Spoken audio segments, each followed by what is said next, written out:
Right, good afternoon, good evening, good wherever you are. How's everybody doing? And welcome back to more of the Taint. Let's not waste any time. Let's get in and get on and crack on.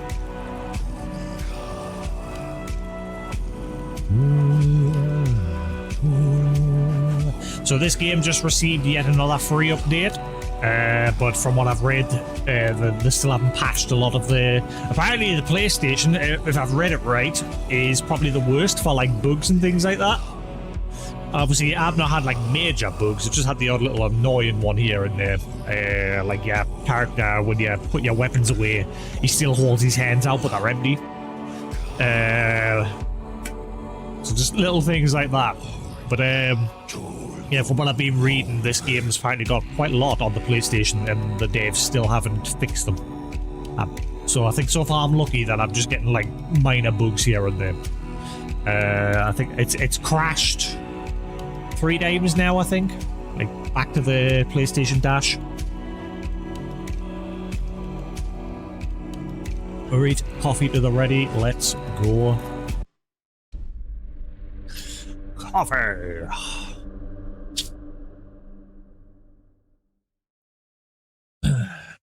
Right, let's pull you forward a bit. I need some juice. I've got no juice. Still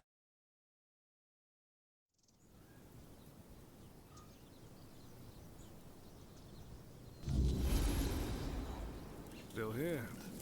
Still breathing. Right, so last stream we helped these workers get rid of the bandits nearby in the cave, pretty much underneath here, so that they can carry on work uplifting this tree. Because they're trying to study the tree. Something about a flame or something that this tree emits underneath. I can't remember 100%. But yeah, we'll help them. And we're good to crack on with whatever we do next today.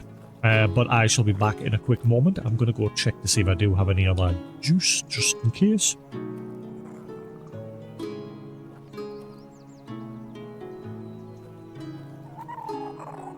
Still here. Still breathing. Nothing ever happens.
Right.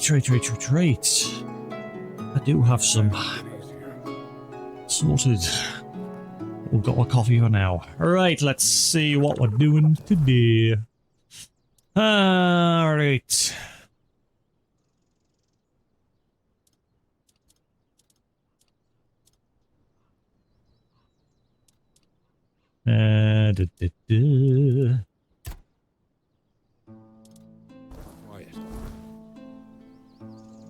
And yeah, the enemies in this area are very tough. I need to upgrade my gear. I need money. It's a shame you can't fast travel between regions from the looks of things. You have to zone first. So, I mean, thankfully there's a fast travel point right there to get to the next area, but it'd be nice if we could just do it directly.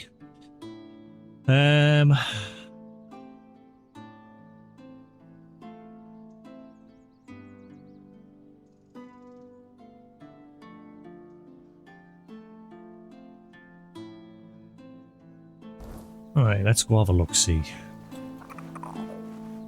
Scumbags. I just hope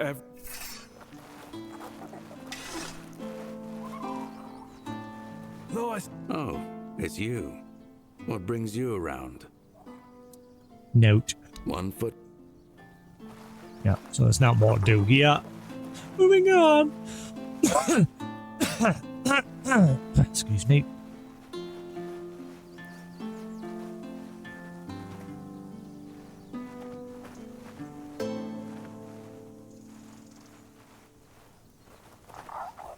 Uh-huh.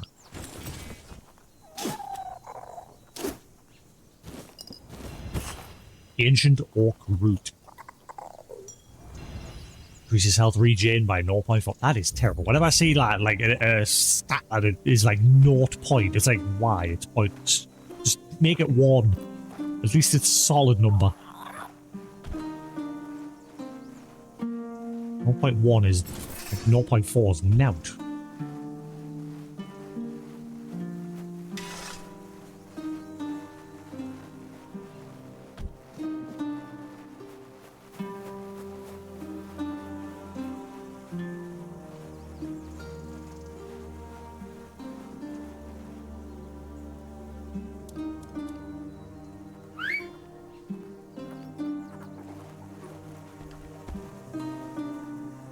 Right.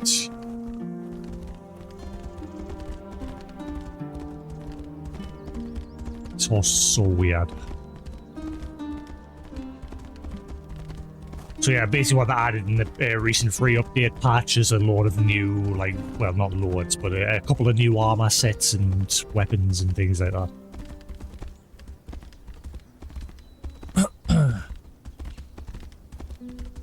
I couldn't find the full notes because when the patch dropped, I could just see like the announcement that added new gear, but apparently they also did fix some things, but I couldn't find the full notes. I haven't checked since though.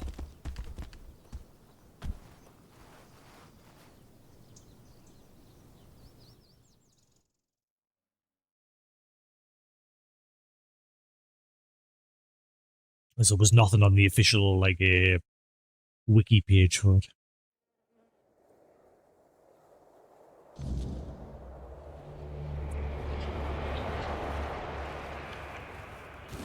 Okay, you just drops dead.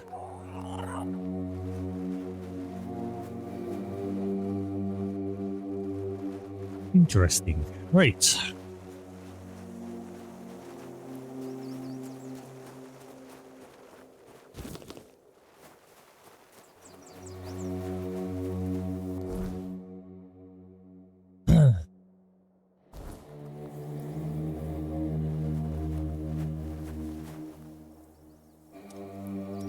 Something I'm curious about in this game. In fact, I'm gonna Google it. Is there any, like, time-specific quests?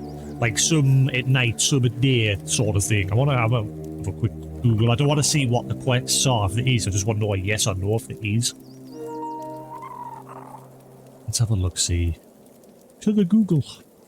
Does Tainted Grail have day and night quests?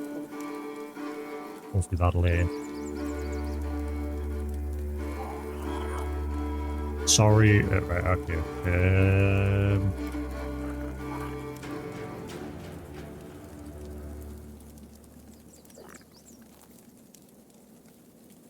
There are special events and quests you can only find at night. Right, thank you. Any type sensitive quests. There are certain moments.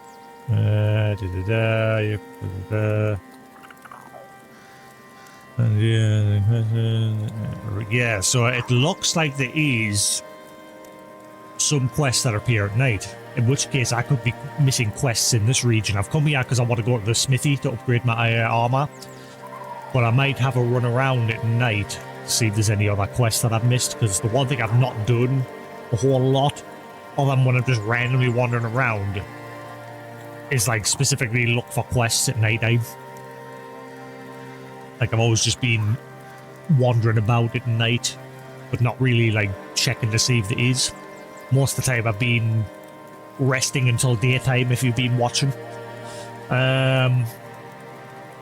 Cool. So, yeah, close that and we'll crack back on then.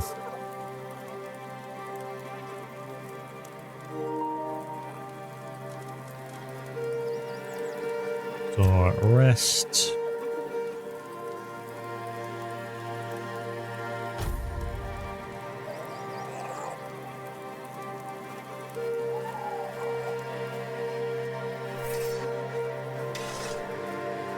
So, is like certain NPCs going to appear in towns in that only at night, or just speak to the same people, or what? See you around again. It's supposed to be nighttime. That's clearly daytime. The whole resting... Is the resting cycle just not working properly? I've wondered that a few times now, because I clearly tell them to rest until night. See? Nighttime. See that there? That's called a moon. What? Yeah, look, it's supposed to be fucking nighttime. Oh wait, actually it's currently 6 PM. Right, okay. I mean, it does get dark at that time usually, depending on the time of year. Give it another hour. No. Okay, why have the moon there? Okay, if it's not going to be nighttime when I put it there, put it where it's supposed to be.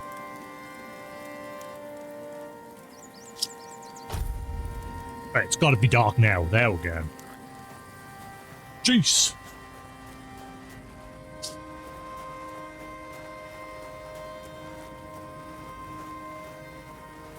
Be nice if the game give you some, like when you're in towns and that, be nice if it put like just little markers on the compass for which NPCs can give you a quest.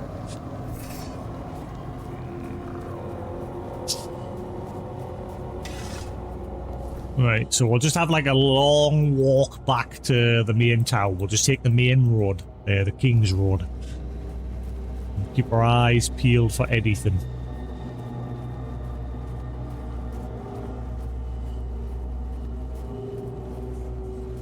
I'm looking at the compass in hopes that it'll give us a hint. Oh crap, I forgot about him. Oh crap, I forgot about him. Is it going to be different in this area? Oh, oh yeah, he's up there, look. He's up on the cliff there, look. Slowly strutting. Right, just leave him alone. What? As long as he doesn't teleport.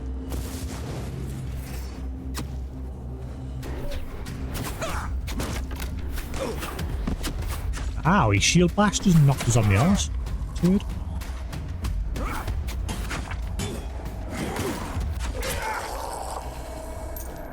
Ooh, gold. Ooh. I don't know where that shade is. That shade, what the hell is it? It's got 4 arms and everything. Is it Arthur? Like, is it some sort of like manifestation of him? Like another piece of his shard? Like a piece of his soul? He's strutting around somewhere. I don't know where he's gone. Didn't hear the ding as if he disappeared.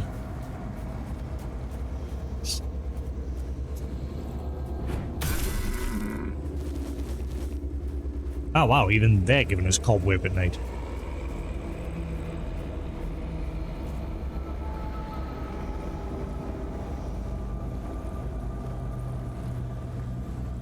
It's not that it's foggy, so it's going to make it even harder to see if there is actually people around. That's why I'm kind of hoping the compass will be nice and give us some sort of hint if there is any in this area.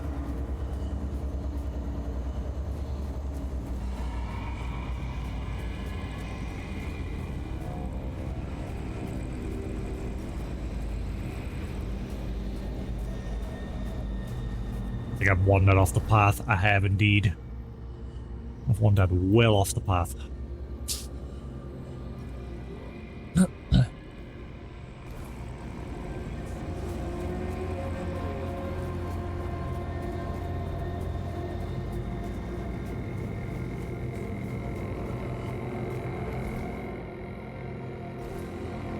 Where the this way? Yeah, this way.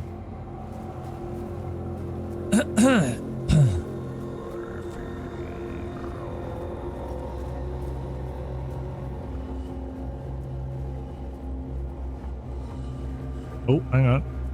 Someone on the mini-map here. That's just named skeletons, or is it someone else? I know, it's a cooking pot. Never mind.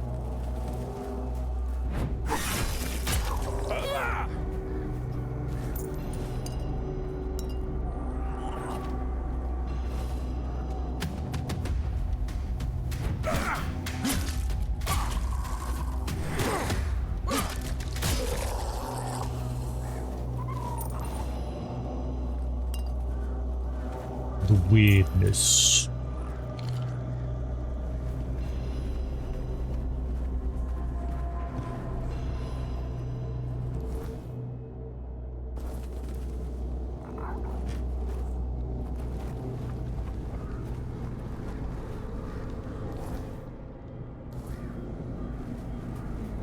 Have I ever checked on top yet? Oh yeah, this is where the the small bandits wasn't in one of the bounties. Yeah, I'm pretty much too strong for everything in this area now.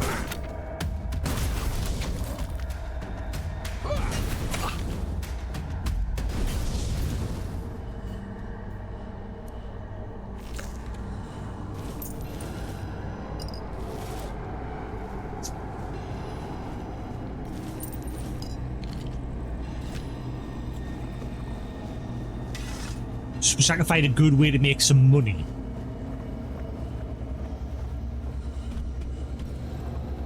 So that I can buy that house, because like I said, I'm guessing that's going to get us a quest.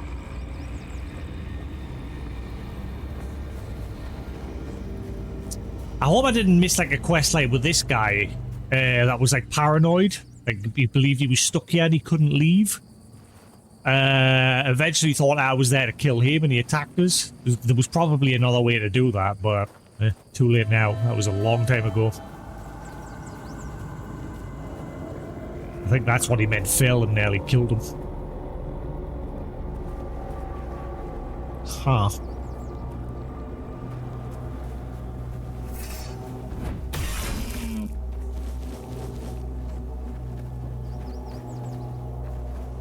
Interesting that the deers don't like try and attack you once they're being affected by the weird. Didn't it say, actually no, it said animals aren't affected by the weird, or the humans, didn't it? Uh-oh. Where is he? Where is he? Where is he? Fucking just go. Just go. I ain't going near. There he is. I ain't going near him. He's solid. Once I get a couple more levels under my belt, maybe I'll be able to fight him and actually beat him. There's probably a trophy for doing that. I've wandered off the path again.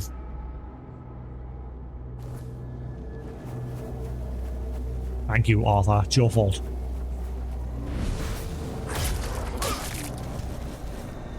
But yeah, it's just strange, like, animals are not supposed to be affected by the weird, but yet they're given his weird cobweb.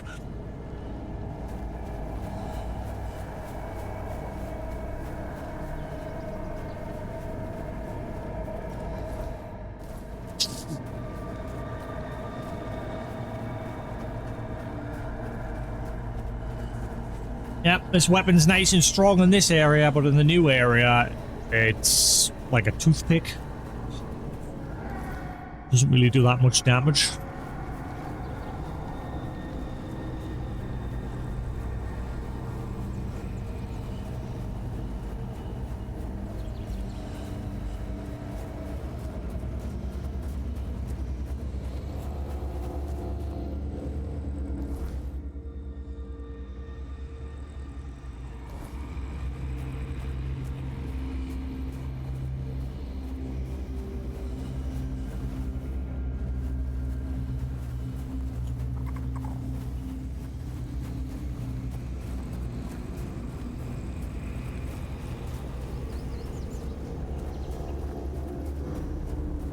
Oh, I heard him.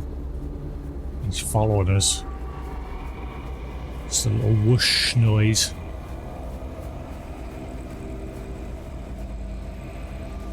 He's still on my cheeks.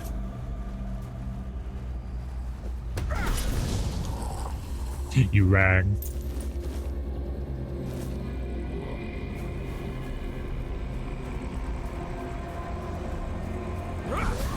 Lovely.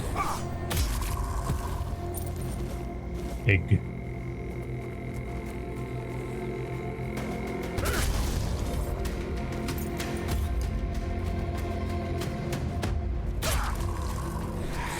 Ah.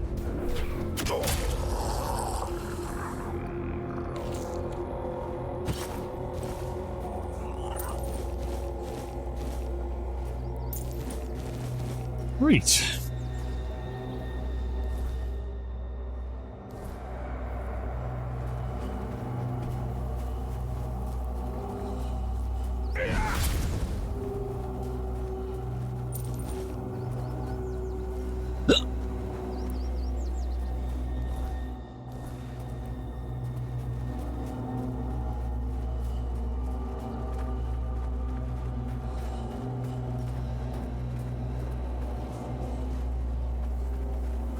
Well, didn't see anybody along the way. I don't want to keep spending too much time in this area since we've done the main quest. We've done a massive chunk, but now that I know there is some quests specifically at night time, I would like to find them.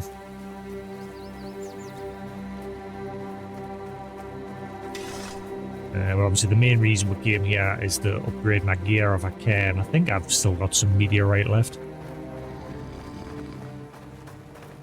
Or did I think I might upgrade it before I went to the new region. I'll double check.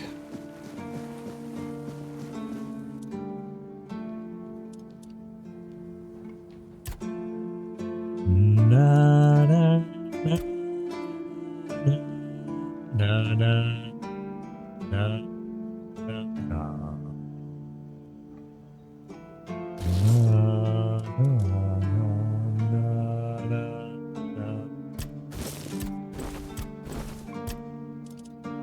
I need money. Na na na na. Na na na na. It's nice to have a break. Have a Kit Kat. You're not you without your Snickers. Alrighty then. You know, I might just sell all of this, but I mean, it's not worth much. That's one thing. Like the sword I'm carrying is worth 1,000, but the smithy just gives you a fraction of that. And I mean, like a fraction. So I'm not gonna get much if I sell all these.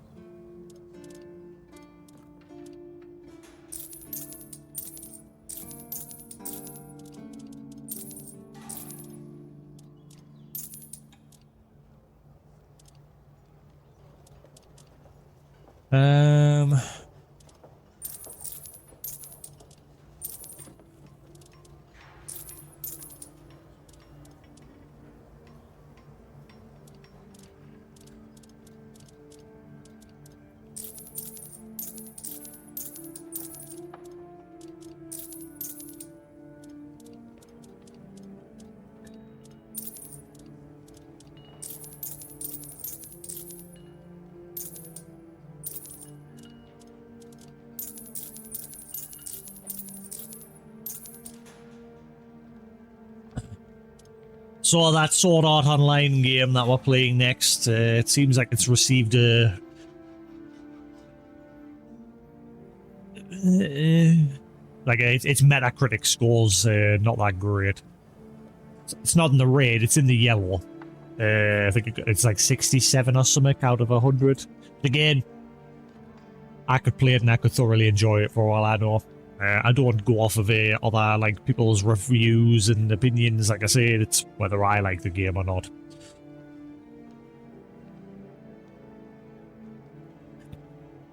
I've always said this for many years, like the N-Gage, the old mobile, the old Nokia mobile called the N-Gage.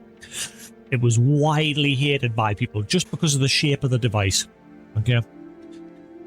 But it had a community, myself included, on an old site called the N-Gage Arena Forums. It was the official Nokia N-Gage website for the phone.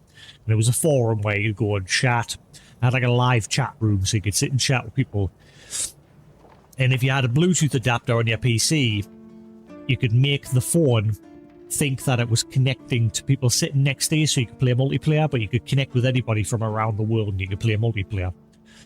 And that's what people used to do in the Engage forums. It had moderators, so they would like have events where developers, so just like Red Linux, the guys behind like the Trials games, the BMX game where you're like side-scrolling BMX platformer game.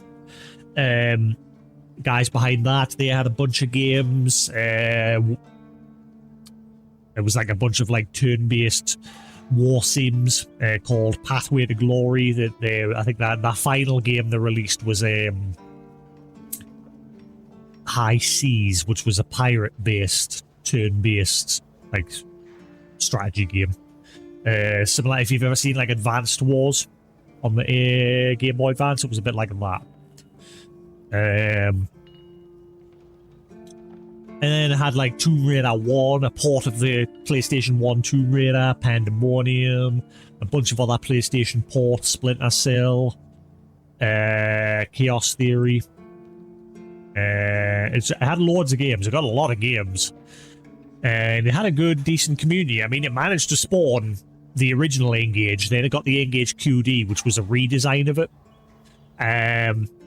And then after that, a couple of years later, they pretty much decided they're going to stop just making a single device and they're going to put the app. This is when apps started to roll out.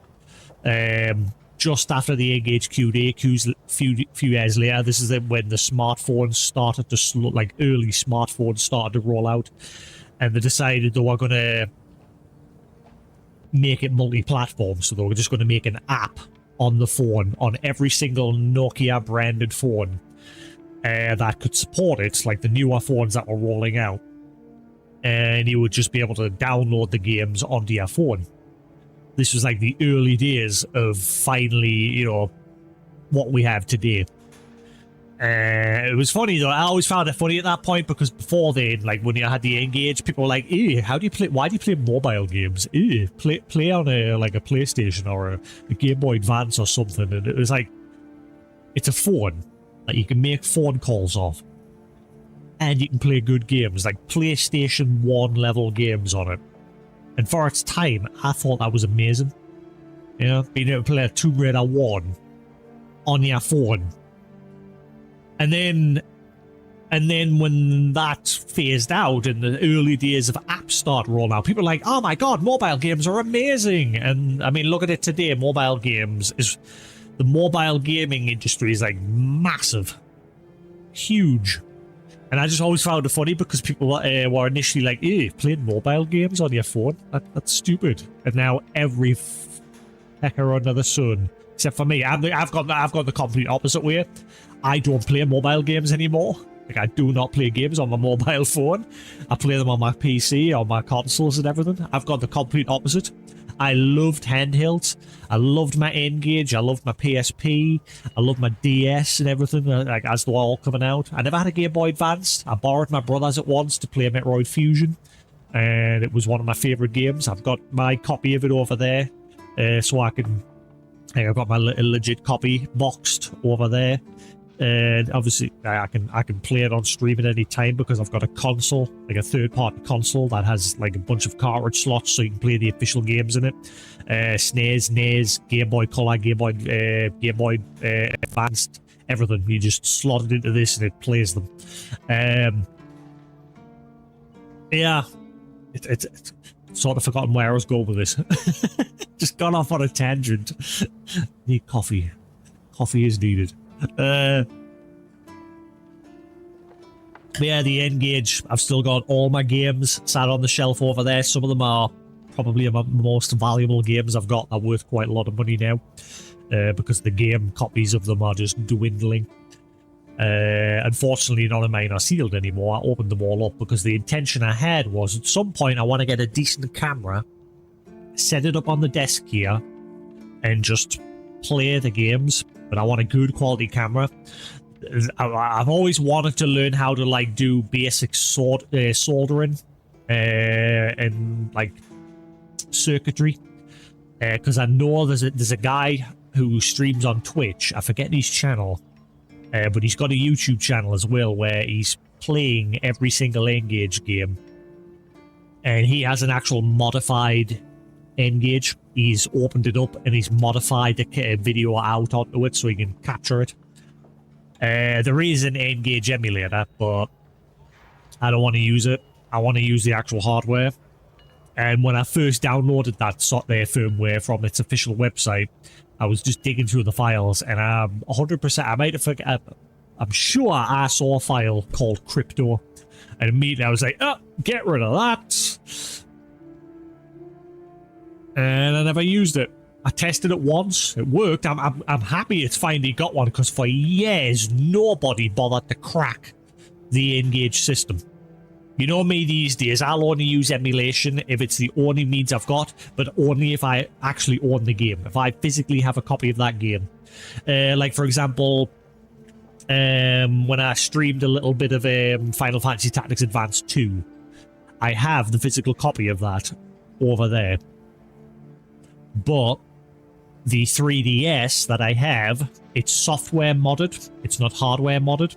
And with the software mod, it can only stream and capture, because you can stream wirelessly the video from the 3DS to an emulator on the PC. So you're not emulating the game, you're just streaming the video to that emulator. The emulator is just basically a video player at that point.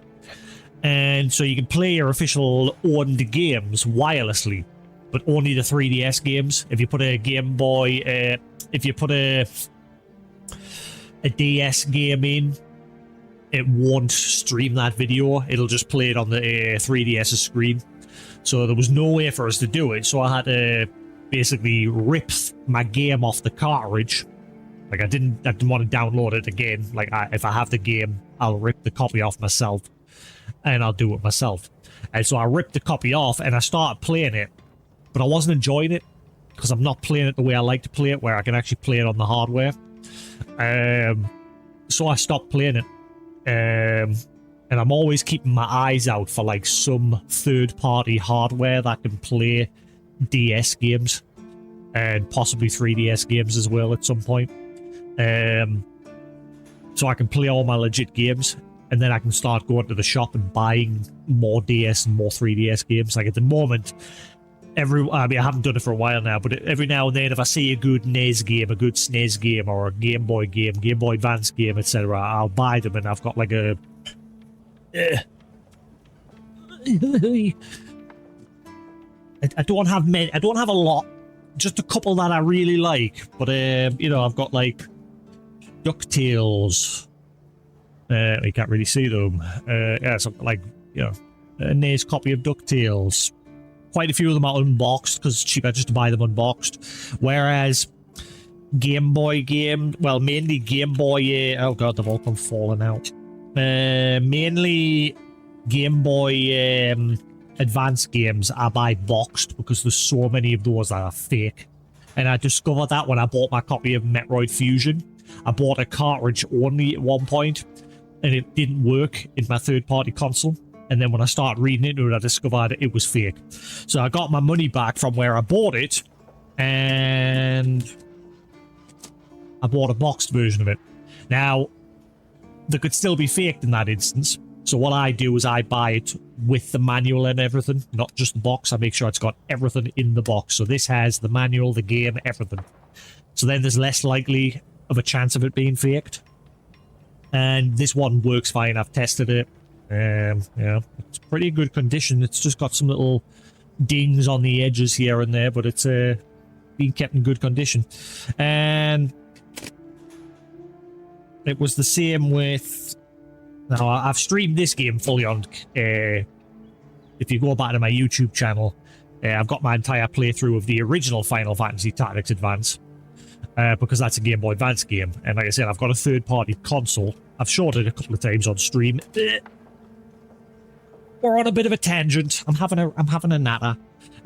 Called the Retro Freak. And yeah, this is a third-party console. And as you can see, it's got like multiple different slots on it for playing the legit games. So, and these are like all the games that game types that I can play here. There's like Game Boy, NES, the Japanese version Famicom, the SNES, the Super Famicom. So it, you know, plays Japanese versions of games as well. Genesis, the Mega Drive, Game Boy Color, Game Boy Advance, Turbo Graphics, PC Engine. I've never played like Turbo Graphics or PC Engine ones. It looks like these weird little slot cartridge things. PC Engine Super Graphics, and I think I've got an adapter that allows us to play a couple more. And then there's another adapter I can get on eBay to then give us even more options, but it just slots into one of the top of these and makes it so it reads other. I can't remember what those were though, but yeah, I got this for like £120 years ago on eBay, and my camera blurs being a weirdo. Yeah, it's a good console. Like I said, it can play all of my SNES, NES, Game Boy Color, etc. It's a good system. So yeah, I'm just like, whenever it comes to the Game Boy Advance, they're my only 2 Game Boy Advance games I have that I've got boxed. There's a couple of others that I bought unboxed, but the work, I've tested them. But they all seem to have fell out my... Actually, I think it's only one Game Boy Advance game I have. I've not played it yet. I've tested it and it works. It's Wario Land 4. So that's just the cartridge, but it's. I think this one's legit. It works. I've looked it over. It's got its like a stamp and everything on it, like its numbered stamp and all that. But you've got to be careful with that. Like I say, there's a lot of fakes floating around. And I've got Super Mario Land on the Game Boy, Pokemon trading card game. I remember enjoying that years ago, and then I tried to stream it a while back. Oh wait, I've also got Super Mario World 2, which is basically just a Game Boy Advance version of Super Mario World. Legend of Zelda, Link's Awakening, when my camera's green screen's not being a weirdo. I've got a physical copy of... yeah, this is like what my only DS game that I bought that's unboxed. It's Final Fantasy XII Revenant Wings. And again, I'd love to stream this, but because it's a DS game, my 3DS soft mod won't let us like capture it. There's still people on eBay modding 3DSs. The numbers are dwindling. People are starting to stop because the hardware's getting harder and harder to obtain to do it on. But if I get some spare money at some point, I'm going to try get my hands on a one. And I'm just going to take good care of it. I mean, I could buy one now. I have the money, but I've got to buy a car first. Priorities. So yeah, I've got a couple of games. Super Mario Land 2. My original copy of Pokemon Yellow, which my friend decided to ruin when we were kids. He ripped off the front sticker and then he colored the whole thing in with permanent marker. Arsehole. But I got his copy of a Pokemon Crystal. So, fuck you, buddy. Fair trade. He ruined my game. He left it here. He never came for it. I think he left his no, that was my Game Boy Color. Never mind. No, he just left that. Yeah, I've still got my original lime green Game Boy Color that my grandma got us for Christmas lying around somewhere. Still works. So yeah, they're my like loose games that I've got. I've still got my original. I remember I bought this years ago. My Blaze Explorer like cheat cartridge. You put your game in and you can check if this has like this thing's loaded with loads of like cheats in that. I remember as a kid I thought it was awesome. I think it had some cheats for Pokemon Yellow and that on it. I wonder how much that's worth. Again, I bought that years ago when I was a kid.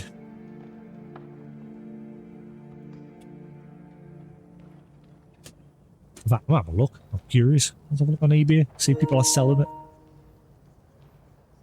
Blaze Explorer GB game cheat cartridge. Let's have a look, see. eBay.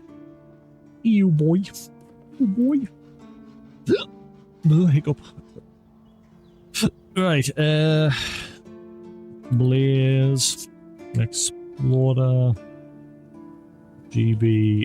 Cheat cartridge. I bet you nobody's selling this. I wonder if... Imagine if this is worth a shitload of money. Oh, someone's selling it for £30. It's worth a little bit of money then. Not much. 32. Yeah. Huh. Cool. So it's worth a little bit of money. Keep a hold of it and it'll probably be worth more later down the line. Once the numbers dwindle more. So yeah, the rest of my games that I have... Like I said... Zelda... Link to the Past. I never beat that game. I initially played it when it got a digital release on the Wii or the Wii U, whichever one I played it on. I think I originally bought it on the Wii and then I upgraded. Because I remember when the Wii U came out, you had to pay like an extra £1 or something to move it to that console. I remember I got about to the point where you went into the other world and then I just stopped playing, so I never beat it. Super Mario All-Stars. These are all my like loose cartridges. Oh yeah, my boxed copy of Final Fantasy Tactics Advance 2. So yeah, like I said, I wanted to play this legit with the cartridge and everything. Again, you know, I like to make sure I buy it with the manual and everything, so I know it's got a higher chance of being legit. I don't think there's any fake copies of DS games yet. I don't think. It's mainly just cartridge-based games like Game Boy and Game Boy Advance and what have you. Mainly Game Boy Advance. My SNES version of Super Mario World. Tetris Classic. That was one of my very first. I remember I got Tetris, Terminator 2, and Jungle Book. They were my first Game Boy games when I was a kid. And then one of my cousins came around from time to time with Super Mario Land, and I was always amazed by that game, but I never got a copy for myself. Oh yeah, I streamed this. I've got my playthrough on YouTube of that. Super Metroid. I just got a loose cartridge because the physical copy is a lot more expensive, like with a box, sorry. And Sonic 1 and 2 for the Mega Drive. And that is it. That is my physical cartridges. And obviously I've got the Evercade. The Evercade is like a legit console that's doing pretty well for itself. Though I am a bit unhappy that they've just decided to increase the price of the cartridges again. So my collection's falling behind because I'm, again, prioritizing buying a car at the moment. I'm trying not to spend my money as much on games these days. And obviously, the fact that I'm not buying games digitally on PlayStation anymore is a big help. Fuck you, Sony. I refuse to buy games off you digitally anymore. And if you do go through with it in 2028 and go full digital, I think I'll be. If I have to now choose between which digital market I want to frequent, I'll go to Steam. And I hope many other people do. Because Sony need to have a fucking reality check. I've had so many times I rant about this every stream now. I think honestly I just can't get over that they've decided to do this, and Xbox is following suit. Like Xbox is saying that they're going to eliminate the disc drive. They're coming out with some new feature. I don't know if it's out yet. Called disc to digital, where you can start putting your discs in.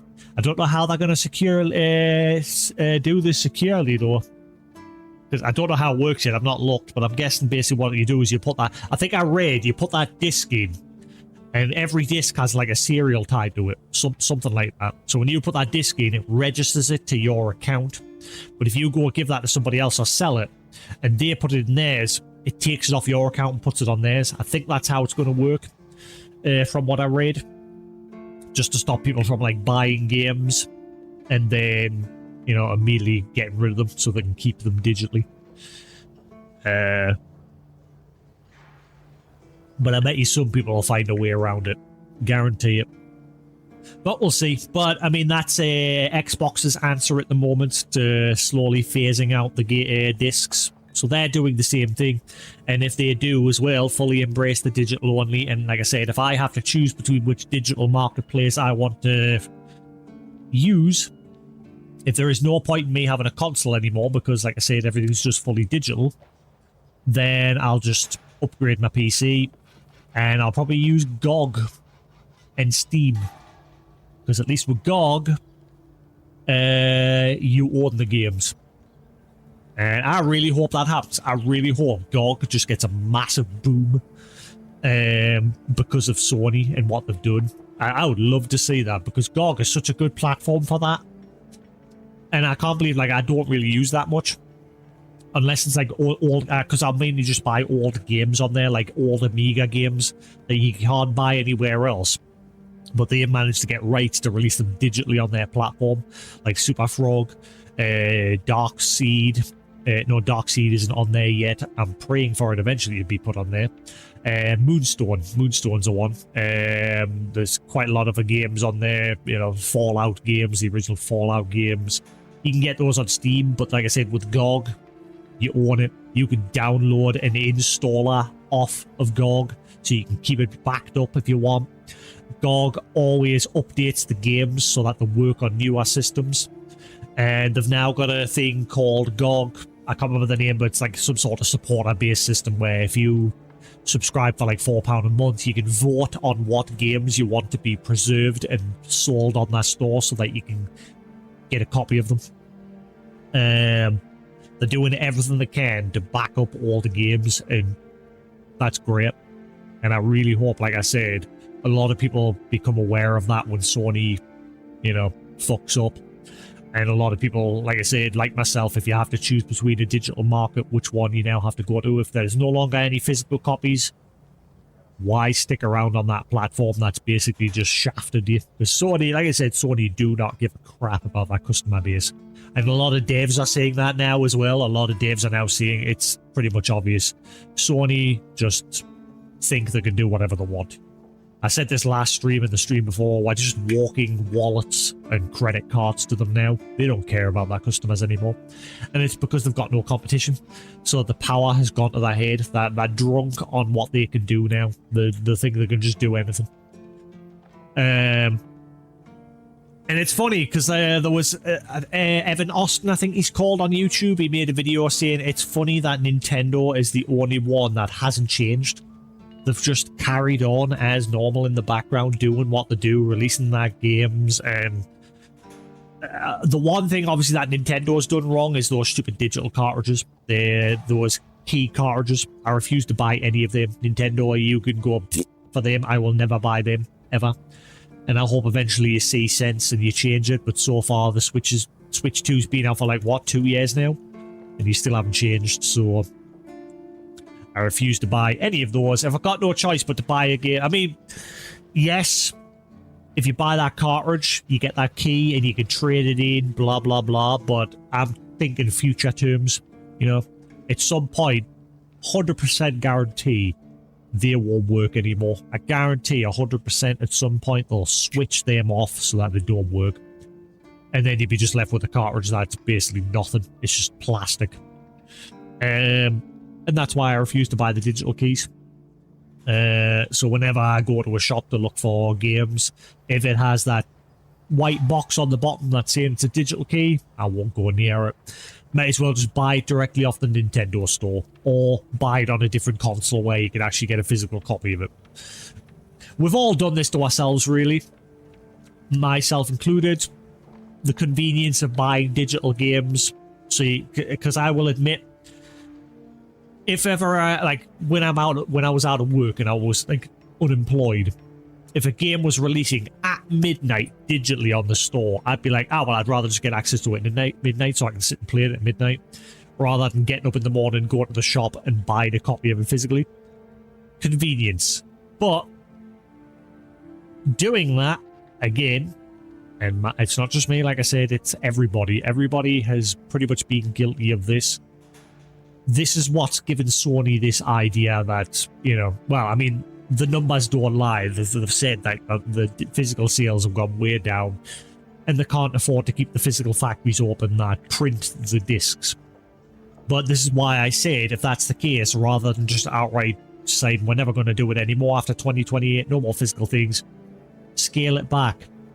close that bigger building, get a smaller building to produce enough for the demand that there currently is. And then just, if that demand goes back up, increase again.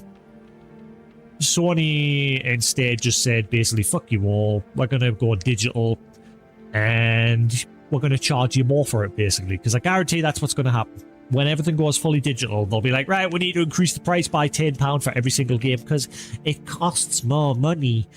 Bullshit. If you're closing down those physical factories, the money that from those physical sales, they'll cover you. Get fucked. If anything, you should be decreasing the costs. That we have to pay. Anyway. Blah, blah, blah, blah. Big rant. Rant over. We're an hour in and I've just had a big rant. And it's Sony's fault. God damn it. This is like the 4th time now I've done this. Since they announced it. Every time I've had the chance to stream, I've gone off on this tangent.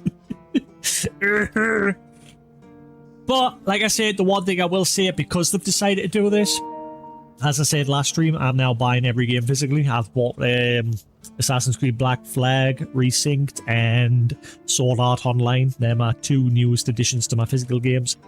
And that's how I'm doing it now. I'm just buying my games physically. And if enough people are doing the same, maybe it'll change their minds. If not, like I said, if I have to choose between a digital platform, I definitely won't be sticking around on PlayStation. What's the point? At that point, there's nothing that makes the console stand out. They're pretty much, like I said, just digital platforms at that point. Because Microsoft themselves are just absolutely stupid when it comes to exclusives these days, and Sony... Actually, I still say Sony did that on purpose when they released games on PC. They did it on purpose just to try and pull in a couple of customers.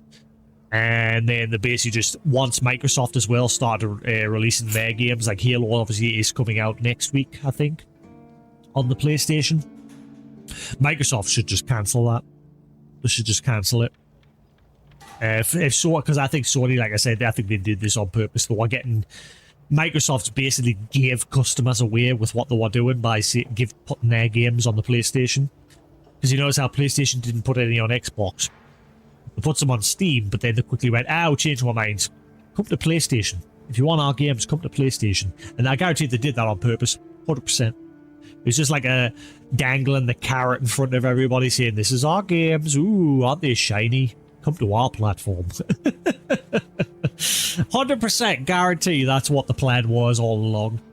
And so the only person the only company that's won in all this is Sony. I mean, if Steam, again, it hasn't done anything for Steam. Like Steam, they're still doing amazing. Their sales are going up and up and up and up every year.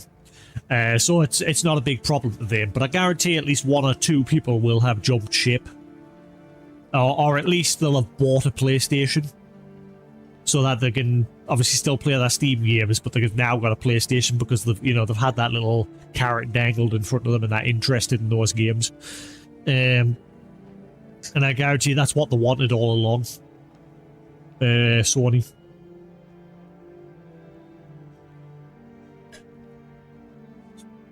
Right.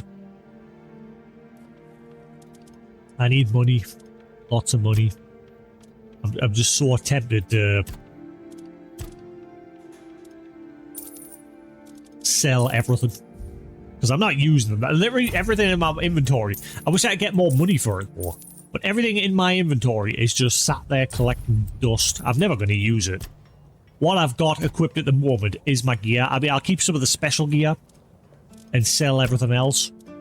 Like, I'll keep that thorn helmet in case I decide to... I mean, a 7 physical damage is not much anymore. I could probably sell that. I'll keep all of it for now.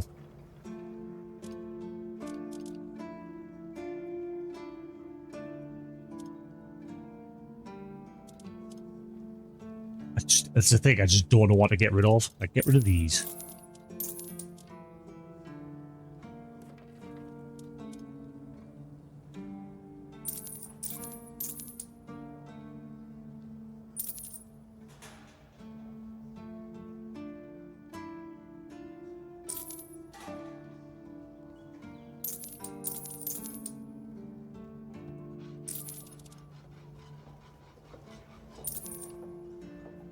No. Bollocks.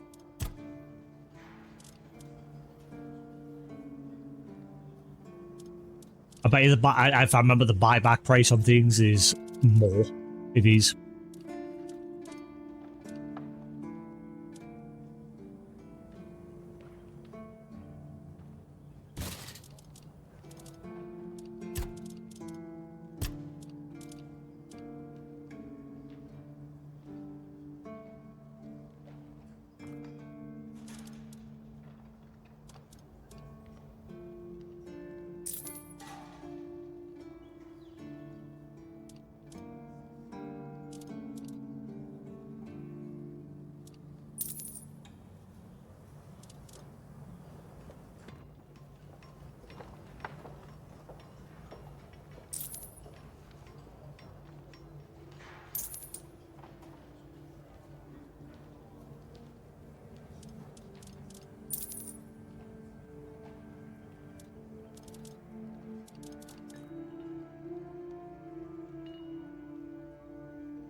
We're going to be here a while. I'm going to just carefully go through everything.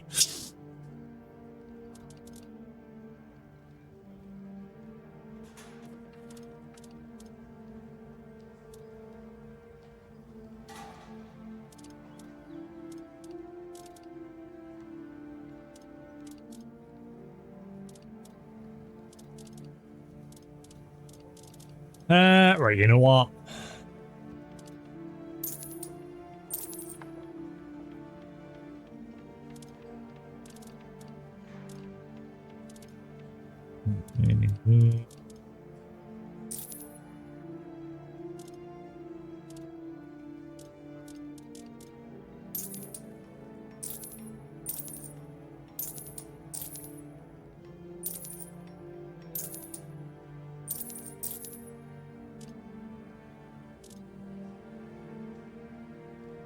Am I getting the waning moon stuff? I'm sure the waning moon stuff's the stuff that you got from all the shrines. I'd like to keep that.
Where's his chest plate?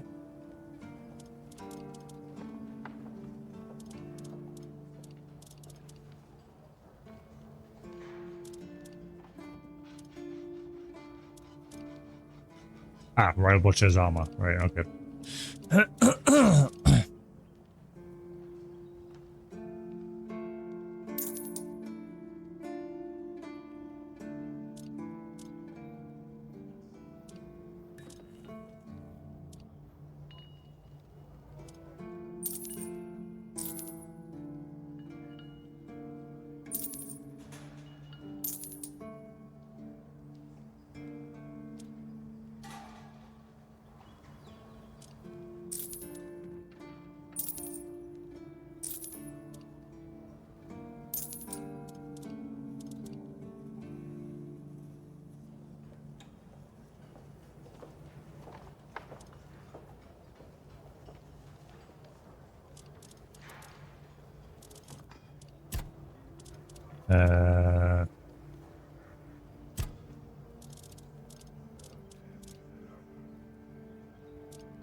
I even have the waning moon chest piece.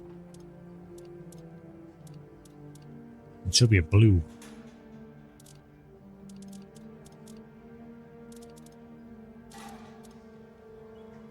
Yeah, I don't have the... okay.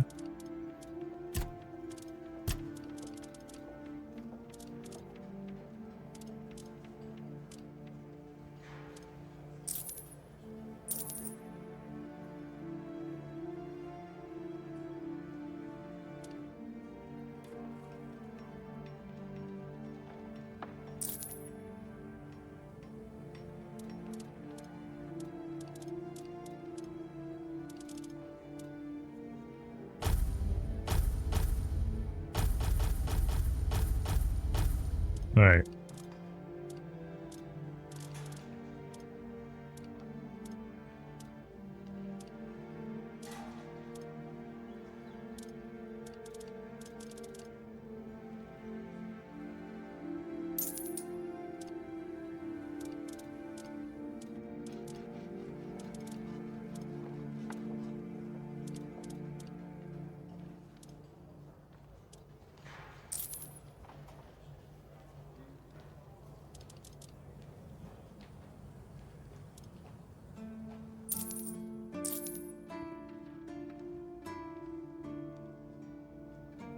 Ooh, I'll keep them.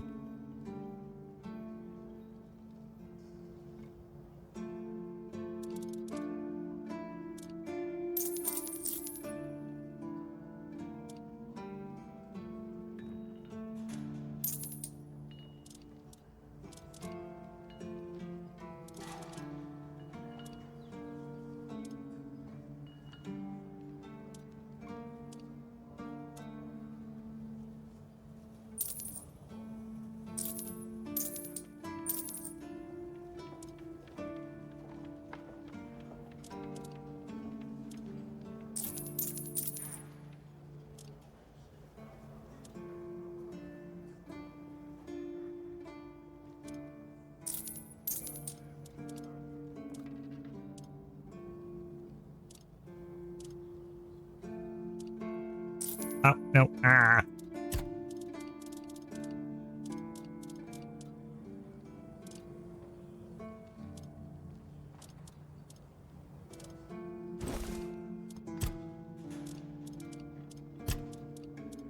Oh, we're getting there.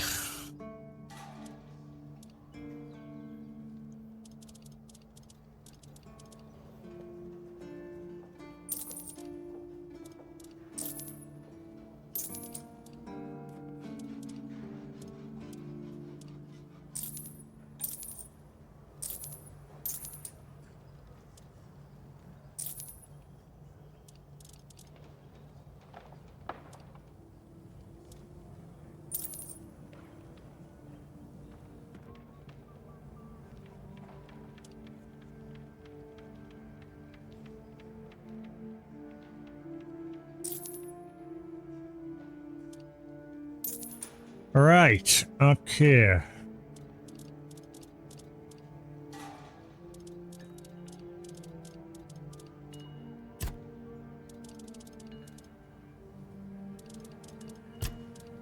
Just double check.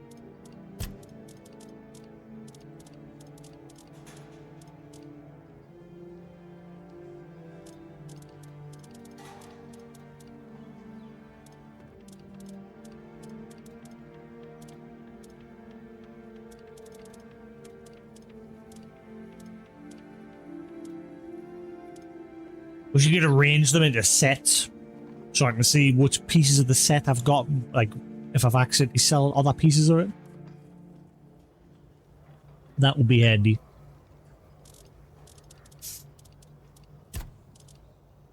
Right. Oh boy.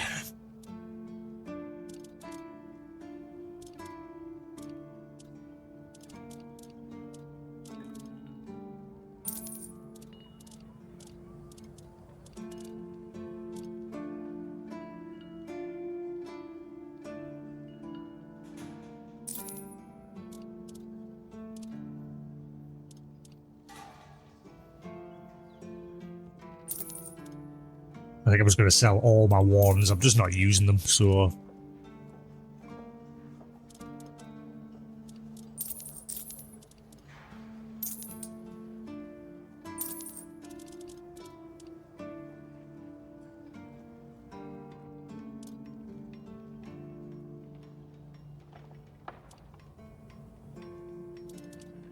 Keep that, because if I get the Inferno Blade, it goes with it.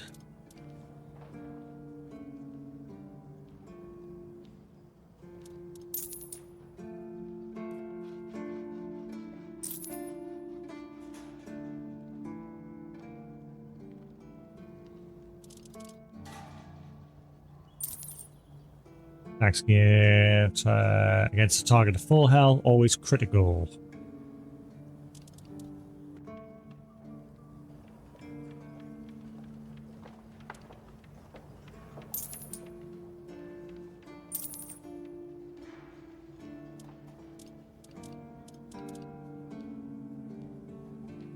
Not it.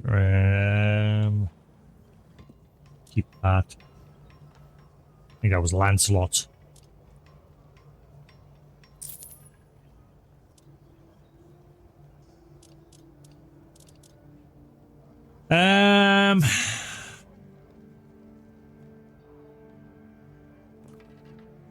Well, if at some point I'll start actually using the longsword instead. I might keep some. Get rid of, like, these.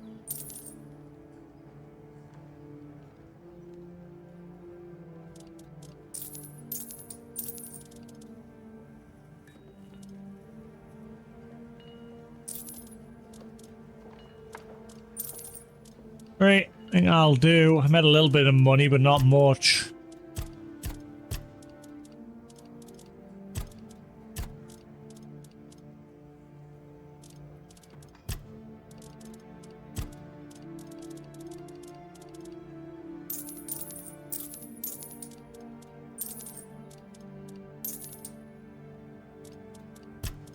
Right, I'll do for now. I don't want to be in here all day.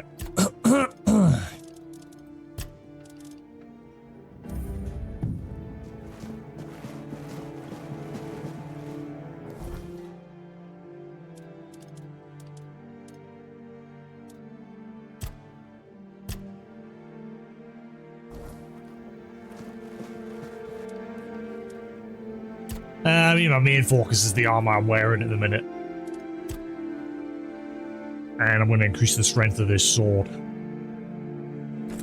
by quite a bit, because like I say, that next area, everything hurts.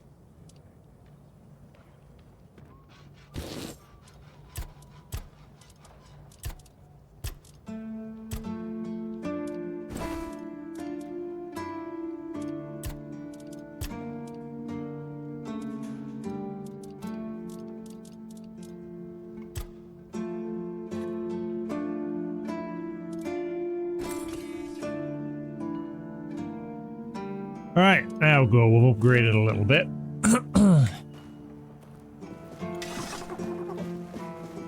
the minute, this is my go-to gear. I like it. I hope at some point you do get the option to, like, break stuff down.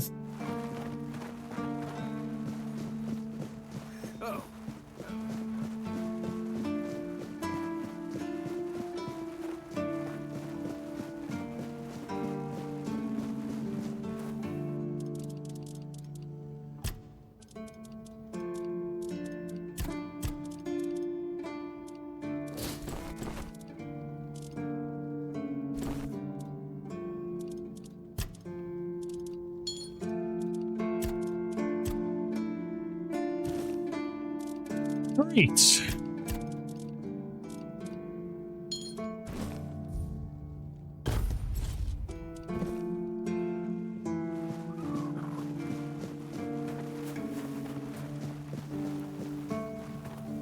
What's the bonfires in town you could identify for them?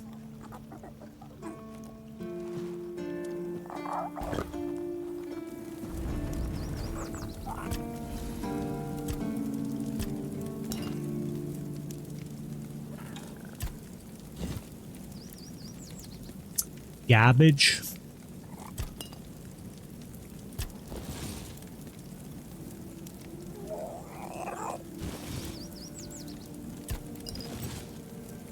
More garbage.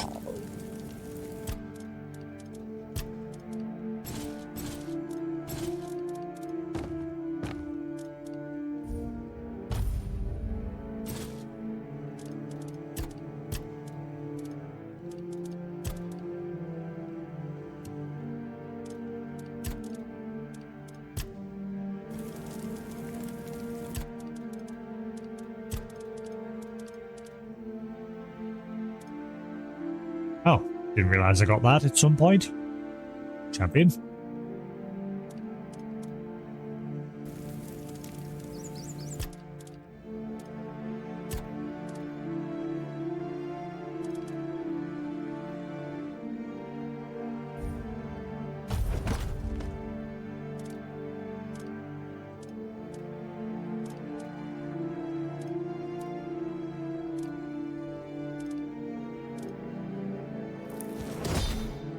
Right. Look how all mainly came for, just upgrade my gear a little bit.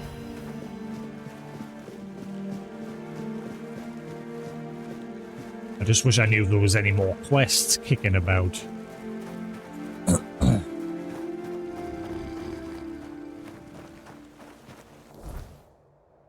Now that I know, like I say, the specific quests that are related to day and night, I'm just curious where there might be more. Oh, fuck me, I jumped out my...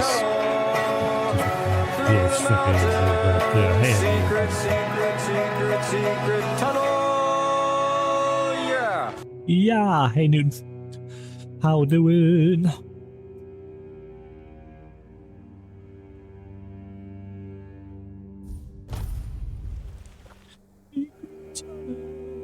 Secret tunnel through the mountain.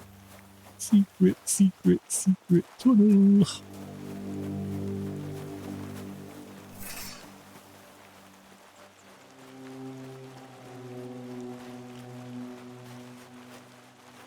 Righty, let us crack on into the next area.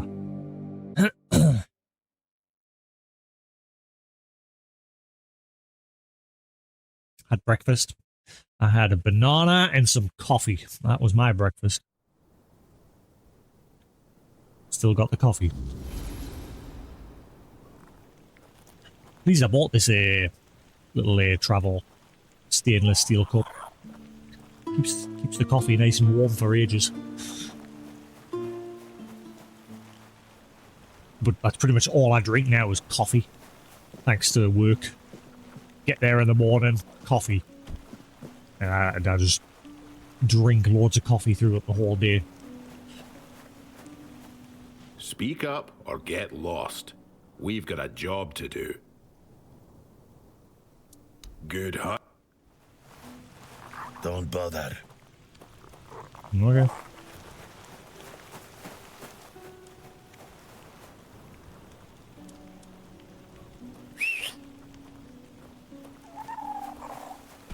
What the?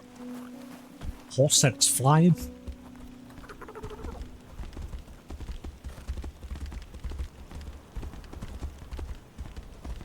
Hang on. That statue, can I interact with that to get a stat upgrade? No.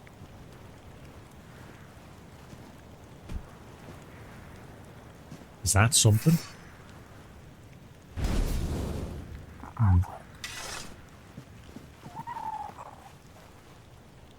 Secret tunnel, secret tunnel, through the mountain. Can I get up there? Probably not, because obviously we know the game and this terrain interaction is absolutely garbage. One of the worst things about the game.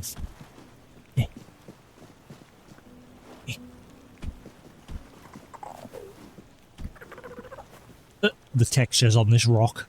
It's Tetris.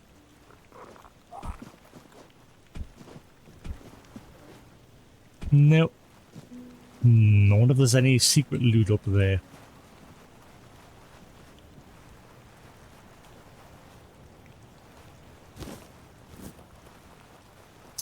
Moving on. Alright, what are we doing today? That's an hour and 16 minutes of me just yapping. and then selling a bunch of stuff at the shop. So let's actually do something this time. Right, first thing I'm going to do though is tilt my fan towards us and open my window. Because it is getting warm in here. Ah, what am I doing? I broke the thing.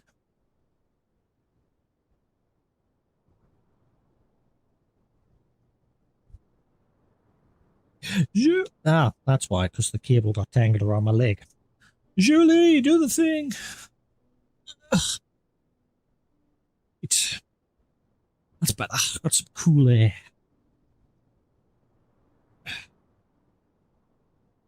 Right, let us continue. Mes amis. Ah, no, watch. Go for. Alright. So, what quest are we doing? Let's have a look. See. Man, there really is a lack of fast travel points in this area so far. Literally got one. Nothing in that middle there. Hang on, no, I thought I did get a fast travel there last stream somewhere near this amphitheater. Nanny?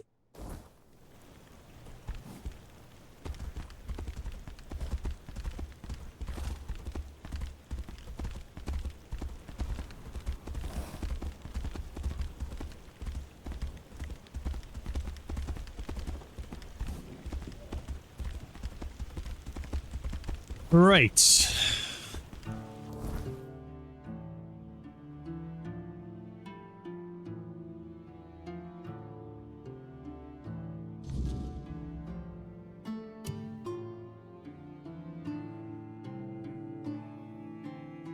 Cuckoo's egg. Luth wants me to find Avalon and test his loyalty to the children of Morrigan.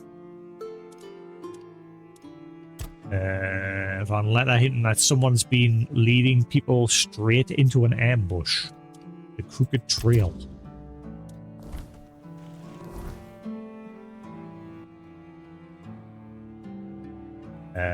Where's that one? Nenny?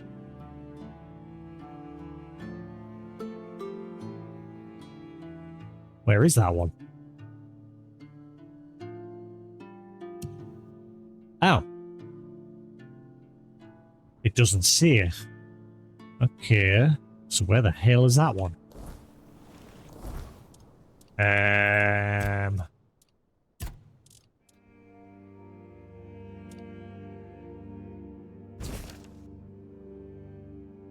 Got another one coming your way. Should be trouble. Eager type thinks he's doing some good. Told him the deserter stealing from the cab should walk right in.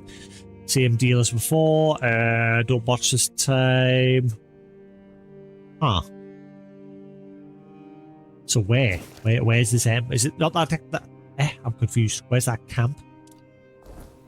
Where is the ambush?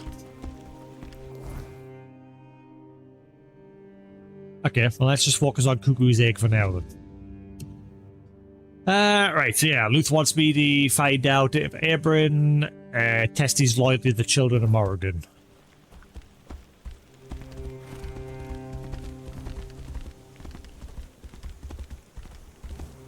I don't know why, but ever since I've come to this new region, I sort of feel a bit disconnected from the game all of a sudden. I was really sunk into it in the first region, but since I've come here, I don't know why. I think it's just something to do with like how everything's going with like the quests. Don't know. I'm still enjoying the game, don't get us wrong. Just somehow I don't feel as absorbed into it all of a sudden. Fingers crossed once I get a bit further into this region it'll change. And I think it's just because of the fact that the way the game is structured, like you have one map chunk and then you zone to another one. Don't know why. Older games I never had that problem. Like Final Fantasy XI, the MMO was done like that, where you had big map chunks and then you'd zone to another map chunk, and then and Dragon Age was the same. But with this, for some reason, I got a bit of a disconnect upon coming to this region. Hey, are you with the guild too? I'm waiting on someone from the guild. You know which guild. And if you don't know, well, I might just have to kill you.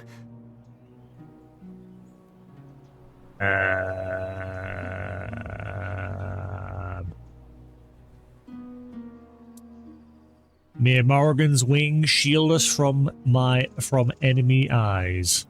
Ha! I knew it! I just knew you were with the children.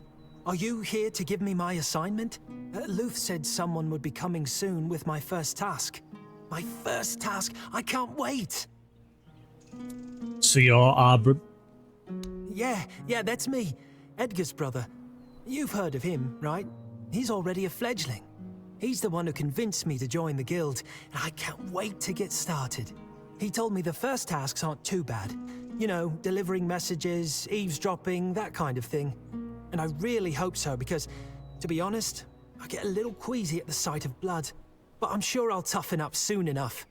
So, do you have a task for me?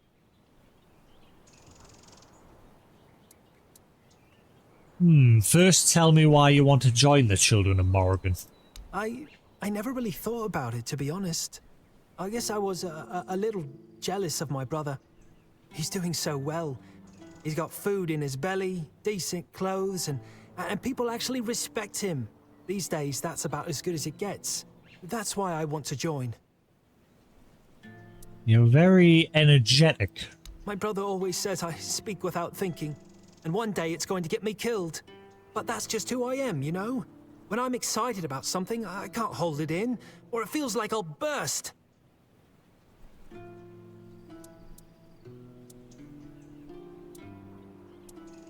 Ooh.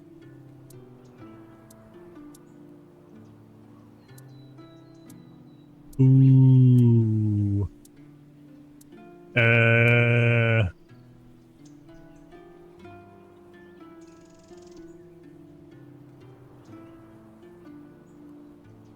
Sorry, kid. No. I don't know what to do. A guy sort of like in a grey area with his current like standing in the game. Like sometimes he does good things, sometimes he does some bad things. Mostly good things though.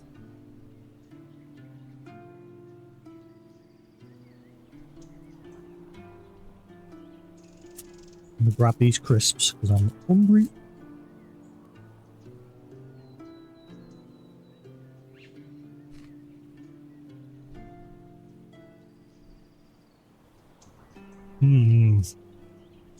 What do we do with them?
Alright.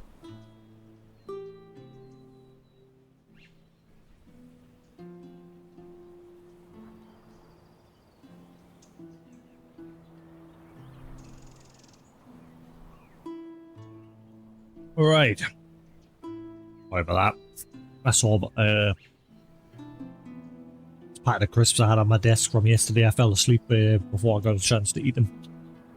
I'm hungry. Alright. Now, if I let him go, the guild won't be happy. More than likely. If I kill him, his brother probably won't be happy. Either way, someone in the guild is going to be mad at us. I can't remember who his brother is. Have I met his brother?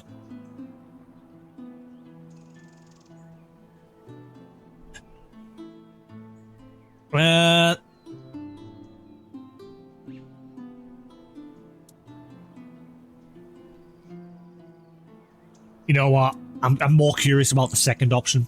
Sorry, kid, you're not cut out for the guild, and you know too much. So, what does that mean? You're throwing me out before I even got the chance to prove myself? That's not fair. Let me prove myself. Wait, this is the test, isn't it? I'm supposed to kill you right now, right? That makes sense. Let's fight.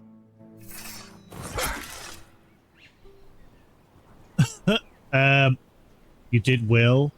Luth will be pleased. What? Wait, this was a test for me. Oh. Right, it was a trick. Well, that bugged out for some reason. That line wasn't voiced.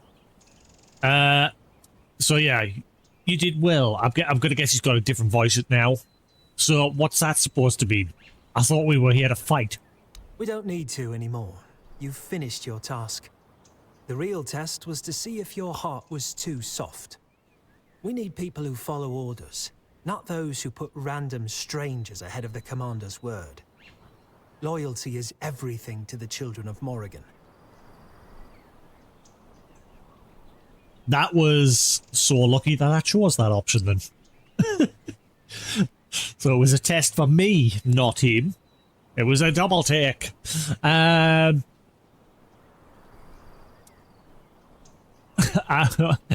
was having a great time. I want to finish this. There's no need for more fighting. And you don't seriously think we encourage pointless killing, do you? You've followed your orders and proved yourself to Luth. The game's over, and now we can go our separate ways. He'll be waiting for you near Morrigan's Hollow. Here, I'll mark it on your map. May Morrigan's wings shield you from enemy eyes. Yeah.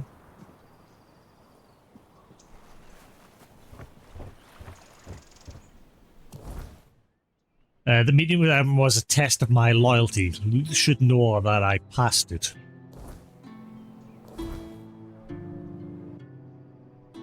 Well, so now I've got to go all the way down south.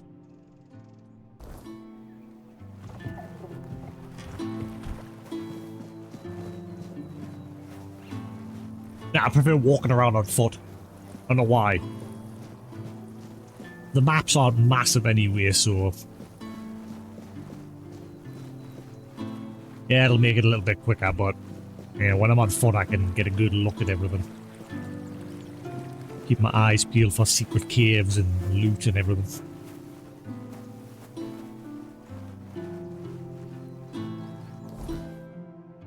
I might go get another packet of crisps. A little bit hungry.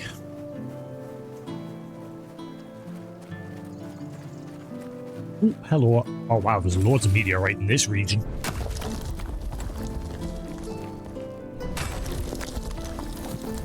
Well, how much meteorite sells for?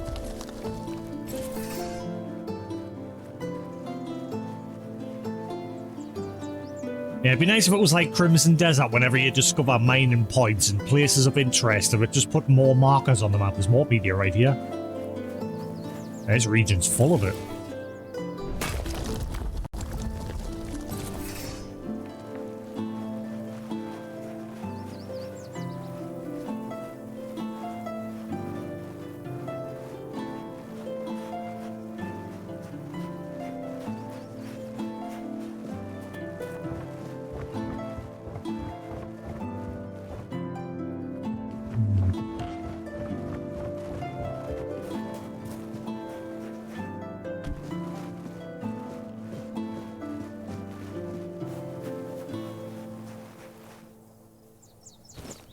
Oh, cool.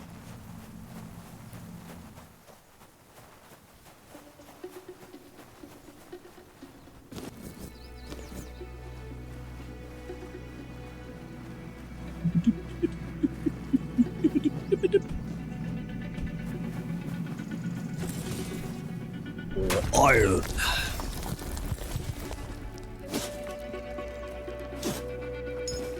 So weird, like I've never like sat and played the Darkest Dungeon games properly, but like there's two, there's Darkest Dungeon 1 and 2, And the devs have gone back to making DLC for the first one. They've just released some new DLC for the first one, which is interesting. And both games have done very well in terms of like sales and that. Like, they're both pretty highly rated games.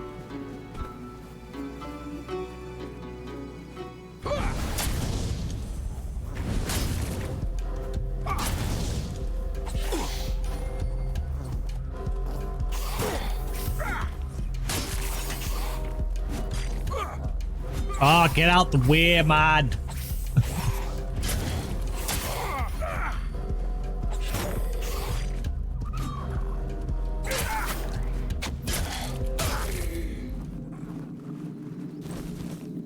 What is that noise coming from here?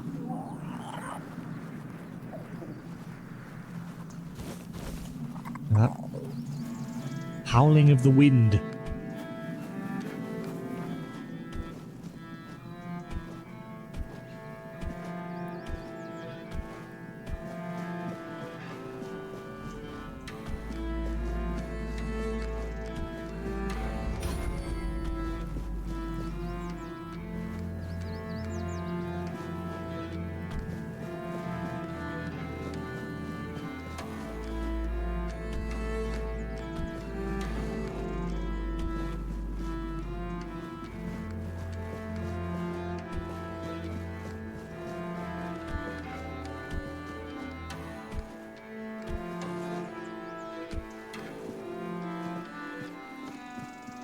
Nope.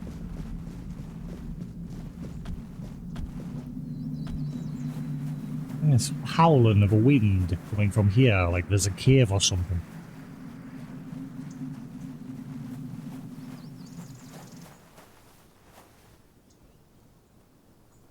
Hello?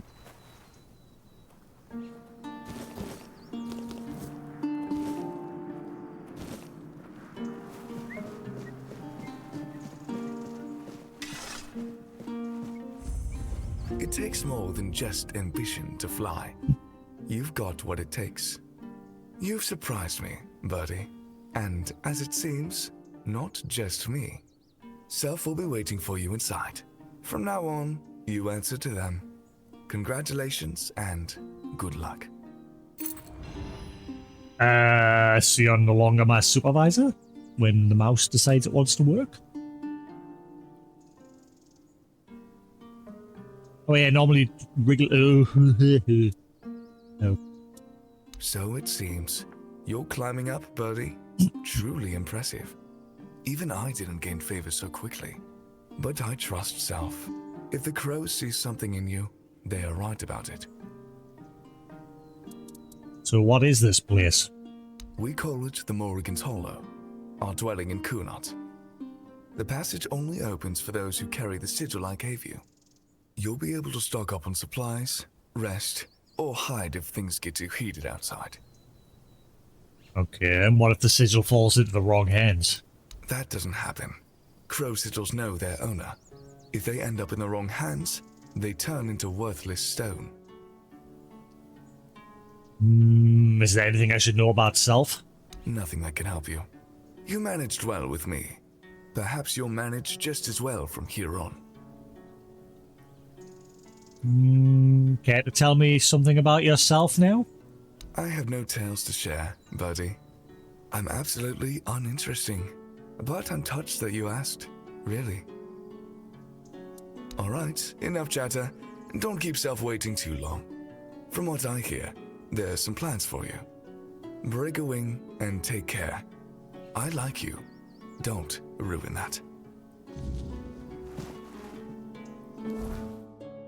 Luth does not waste words, nor does he tolerate those who do. Pragmatic and calculating, he navigates the children of Morrigan not as a fanatic, but as a strategist. Seeing the guild as a tool, a force to shape Avalon from the shadows, faith holds no power over him. He scoffs at myths and divinity, yet remains devoted to the cause, not for Morrigan's glory, but for the dominion that silence. What? For the dominion that silence and careful hands that bring. What? He tests, he commands, and he pulls strings that others do not even see. Also fail him or discarded without hesitation. Also prove useful or rise, but only as far as Luth allows.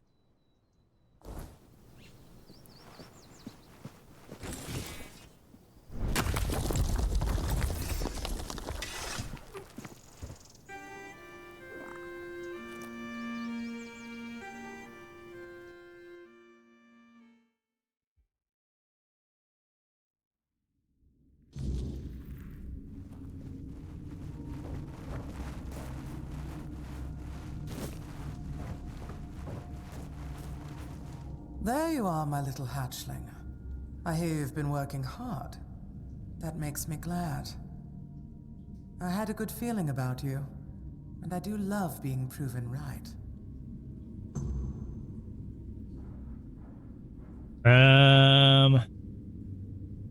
So your name is Self. Why? Why not? If a name defines us, then I am all I need to be.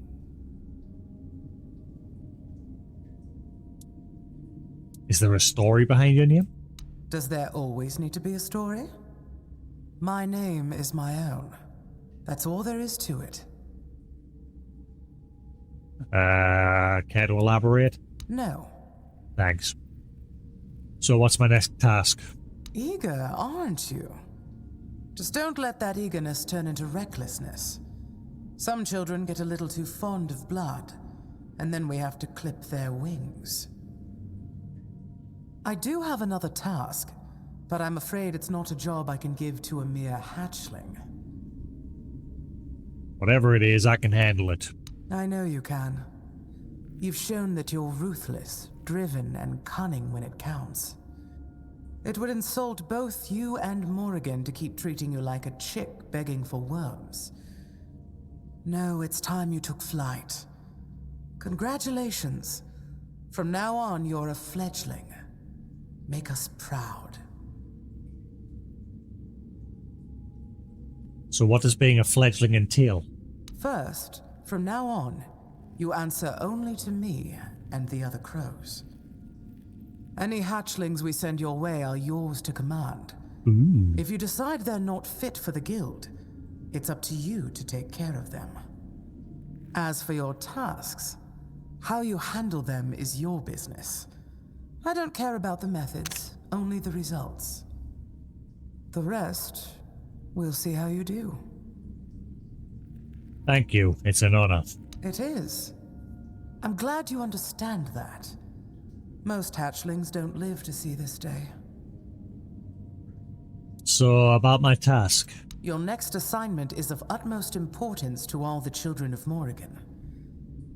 That includes you now. So I trust you'll approach it with even greater diligence than any task you've been given so far. A while ago, we lost contact with one of the seers. What makes this even more troubling is that he was in possession of the head of Morrigan. I doubt he's still alive. What? So I need you to find his body and, most importantly, recover the head of Morrigan. And of course, eliminate anyone who dared to touch it. When you say head of Morrigan, do you mean... A severed head. Preserved, of course. It is hundreds of years old, after all. And is it really Morrigan's? In a way. According to the seers, it belonged to one of the Morrigan's avatars. A human she deemed worthy to serve as her vessel for a time. When the vessel's purpose was fulfilled, Morrigan commanded the children to sever its head, so it could forever serve her clerics in spreading her will. Now you see why it must be treated with the utmost care and respect. Does it do anything? You'd have to ask the seers about that, though it's not likely they'd tell you. They keep their secrets closely guarded and only speak to the crows. But who knows? Morrigan willing, you may one day have the chance to pester them with your questions. I, for one, am looking forward to it. I'll bring the head of Morrigan back then. See that you do. I've marked the seer's last known location on your map. Oh, and if he really is dead, there's likely to be a complication. You see, the seers are very protective of their secrets, even after death. His corpse will probably be guarded by a banshee, and banshees don't distinguish between friend and foe. But I'm confident you'll manage. Banshee. Now go. May Morrigan's wings shield you from prying eyes. Who are the seers? The clerics of Morrigan. They are the most devoted among the children and the ones closest to her. Their role is to ensure that our actions align with Morrigan's will. Without the seers, we'd be nothing more than a band of murderers, killing indiscriminately for no purpose. That's not who the children are, and it's not who we can ever become.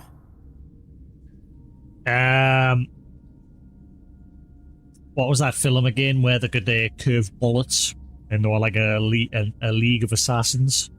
There was like a big twist to it. I'm getting vibes of that. It's just called Wanted, I think. I'm getting vibes of that with this all of a sudden, with this quest. With these seers that have just been mentioned. Oh, Arthur has a memory of this. Interessante. Pled.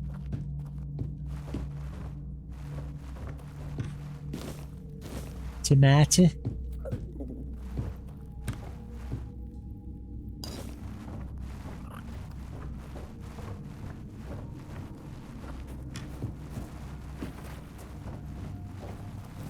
Onion.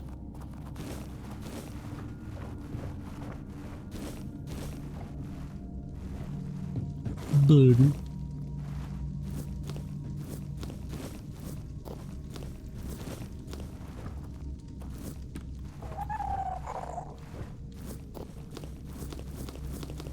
Nah, I didn't want the pet. Well, I have no idea that.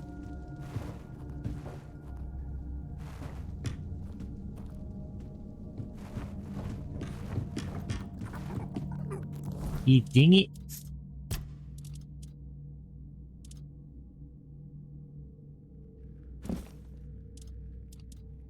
Fledgling gear. Key to Morrigan's Hollow.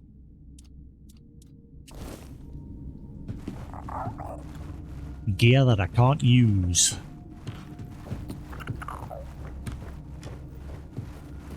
Thank you.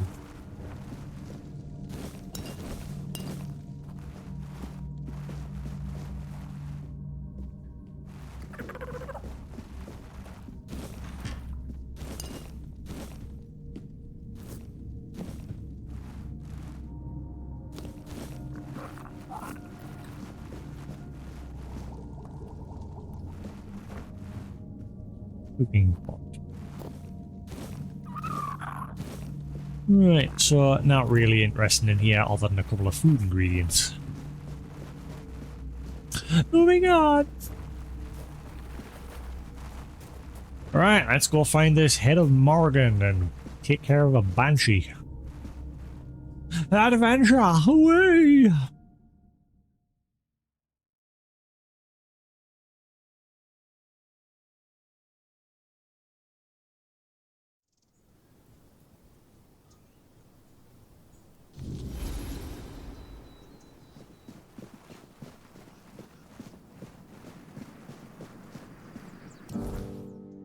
Right.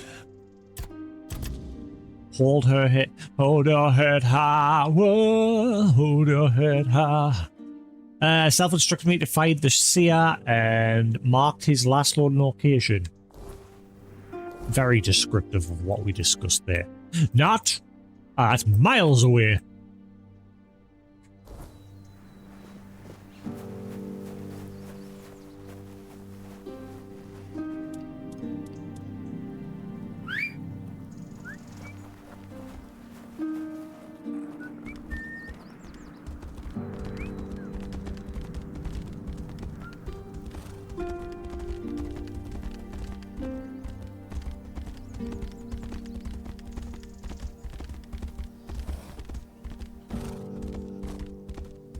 Da, da, da, da, da, da, da, da, da.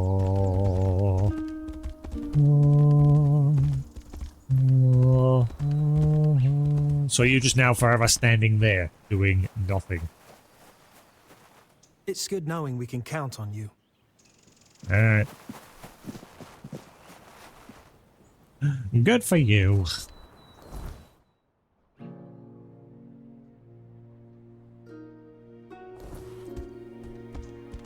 I'm gonna ride around that town for now. In fact, no, go through because there might be like a smithy and everything here. Then I'll get a fast travel point, hopefully.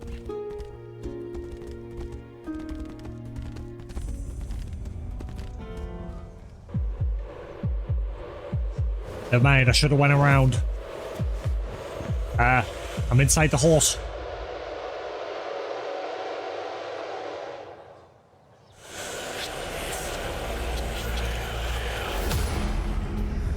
What?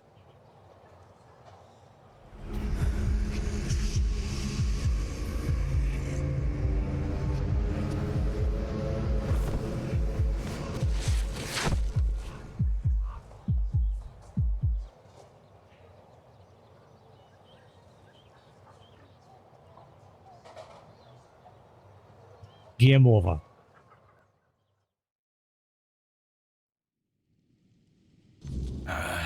Don't even say that. Someone comes, He's there. lights the Menhir, and then dies on all watch? People would be at my door with pitchforks. My archers are still just chilling. He's waking up. Welcome back to the land of the living, our hero. Help him up, Ansem.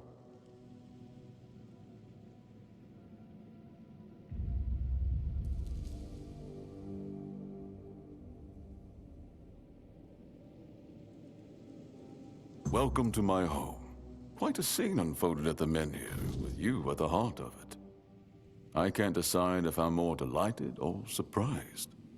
What was it that made the Menhir react to you?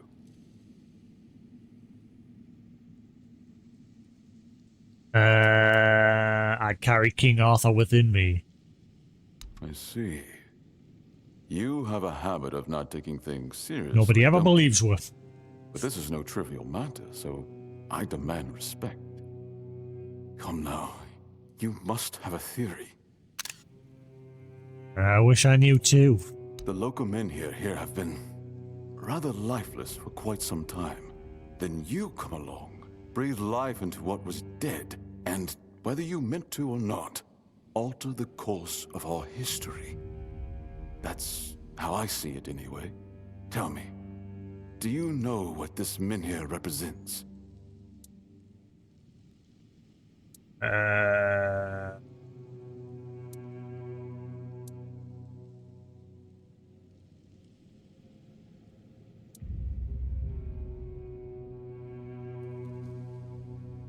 To ward off the weirdness, some say they were here before humans. Is that so?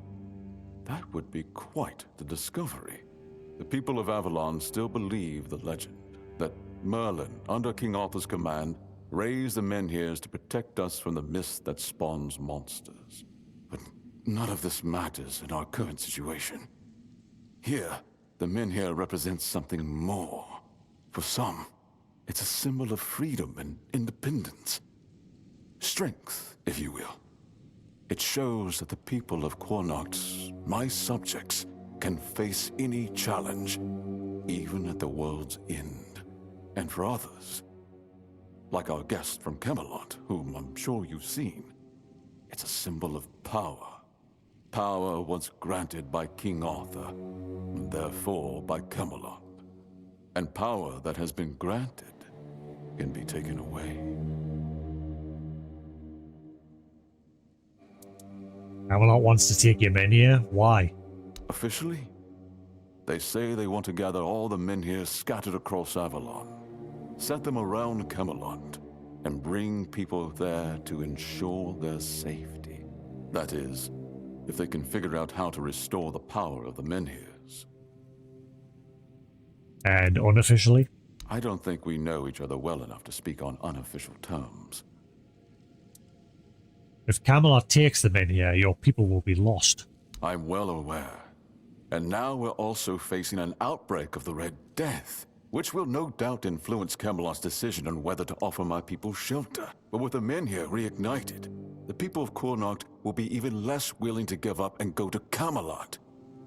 If anything, I expect rebellion to break out. And bloodshed is something neither we nor the capital want.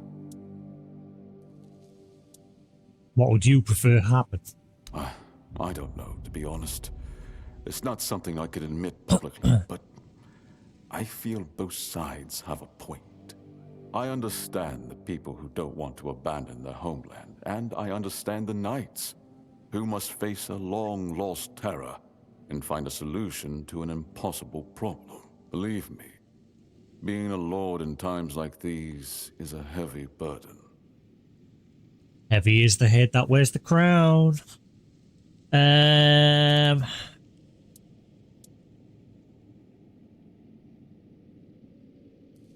So what do you want from me? I want you to speak with Dinho and try to calm him down. He's the commander of Camelot's forces stationed in Connacht, and as you probably imagine, your presence here didn't exactly make his job easier. With the Menhir active again, everything could change. I mean, I'm just searching for Palamedes' shield. Palamedes' shield, you say? An unusual request. That shield rests beneath the Menhir. And legend has it that it used to fuel its power for centuries. I don't mind if you look at it, touch it, whatever you need. Just don't take it. It's a treasured relic, and the people of Connacht are quite attached to it. And you're probably just as attached to your head, which you'll lose if we catch you trying to steal the shield. I think all I need is the soul within it. I don't need the shield itself. If you need anything, speak to Ansem. He's the one who decides what's worth my time. Apocalyptics.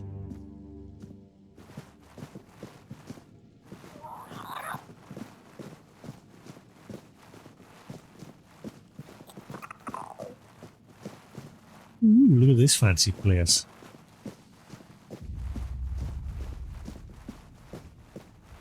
Fancy.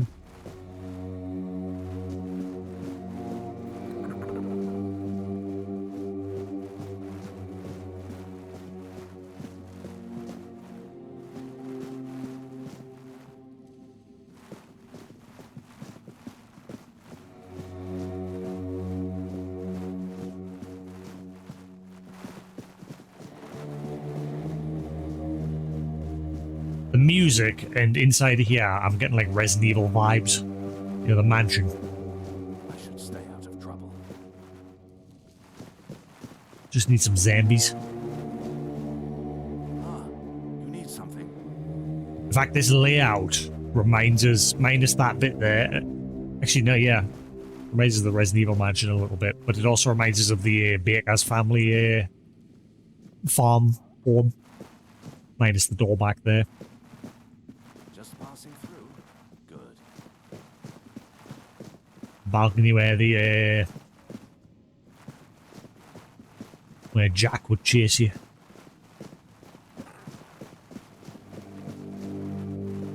What was his name? Wasn't it Jack Baker, if I remember correctly?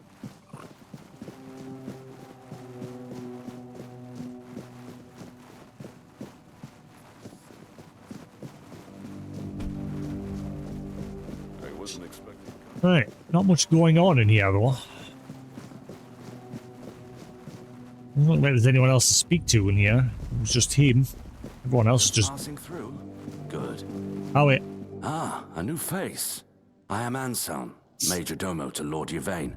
Any business to be done in Connacht usually passes through my hands first. What kind of business? From managing the court's affairs to ensuring Connacht doesn't collapse under its own weight. It's my duty to keep things running smoothly. Not an easy task, given the times. And you? What brings you here? Wandering so close to the heart of Connacht's business. You don't strike me as the idle type. Okay, we don't really have a response for that. Why not give her a response? Never mind. So what's life like here at the court? Life at court is a delicate dance. It's calm on the surface, but underneath, there's always tension. It's Managing crazy. affairs, settling disputes, keeping the wheels turning. It's not for the faint of heart. Lord Yvain means well, but he makes decisions slowly, too slowly sometimes. Not that I complain. It's a role I've accepted, and one I'll carry out for as long as I'm needed. It's a quiet kind of chaos, but one we must master, for the sake of Connacht and those who call it home. Must be challenging to protect the court in these times. Challenging doesn't begin to describe it. The court is the heart of Connacht, and if it falters, the rest follows. That's a heavy weight to bear. But if I'm honest, it's the plague that keeps me awake at night. I've seen what it does, how it spreads, how it steals lives without mercy. I lost my family to it. The only reason I'm still here is because I was locked away at court while they were quarantined. Since then, protecting this place, keeping it safe, has been more than a duty. It's been everything. Take care out there. Anselm is Lord Vane's loyal and overworked major domo. Sharp, composed, and often exasperated, he's the one truly keeping the court of Connacht from falling apart. He manages the town's affairs with a steady hand, carrying on despite the quiet grief of losing his family to the Red Death, while he remains safe behind the court's walls.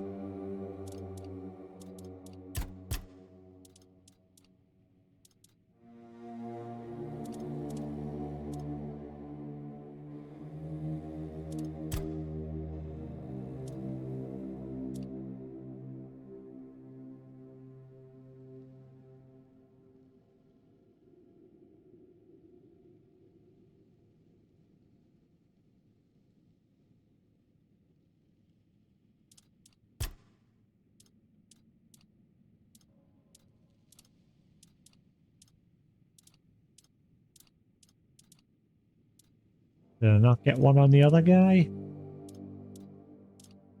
No. No.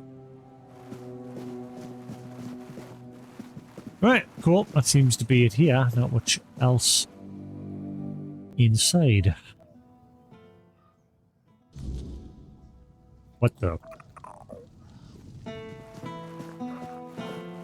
Whenever you go into any of the towns, the loading time on everything.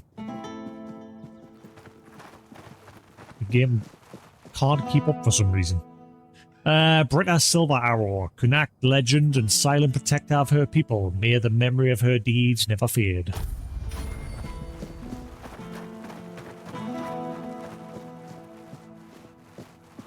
I don't know why I'm suddenly getting some, like, Diablo vibes from this music. This is very Diablo.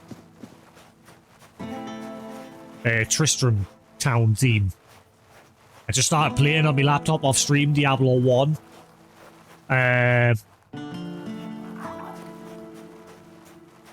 What if they're ever going to do like a remaster of it, like they did with 2? This is very Diablo. The music. Morag. Oi, you there, Sleeping Beauty. I saw them carrying you into Yvain's mansion. You feeling better now? Yeah, thank you.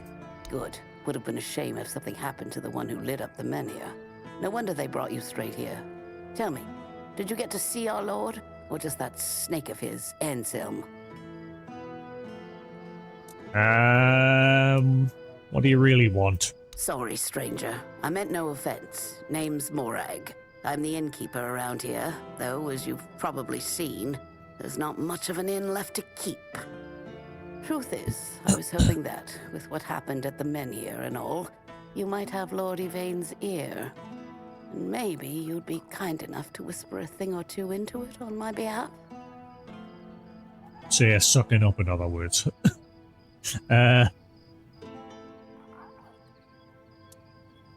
what do you need from Lord Yvain?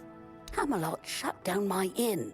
Said it was because of the Red Death, but the Red Priests have been here for ages, and they never had a problem with my place.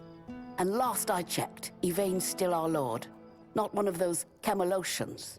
What gives them the right to meddle in our business? You know the Red Death is a valid threat. Aye, I know. I was here when the outbreak hit. Lost some of my best patrons. But the Red Priests have it under control now. Every new case gets carted straight to the asylum, and we haven't had one in a good while. I tried talking to the Camelocians. They told me to piss off. Now Yvain's my only hope. All I hear is, I want money, money, money, money, money. All my patrons died of the death and now I don't have their money. Find a way to get me money. At least that's what it seems like so far. Fine, I'll talk with them for you. Thank you, stranger. All I want is a straight answer. The least he could do is make Camelot pay me some kind of compensation. Damn bastards come in here acting like they own all of Connacht. I'll wait here for you. Petition the Lord. But yeah, there's the other side of it. Obviously, she's a business person. She's lost her business due to the plague, and she's obviously looking to rectify that, so that's understandable as well.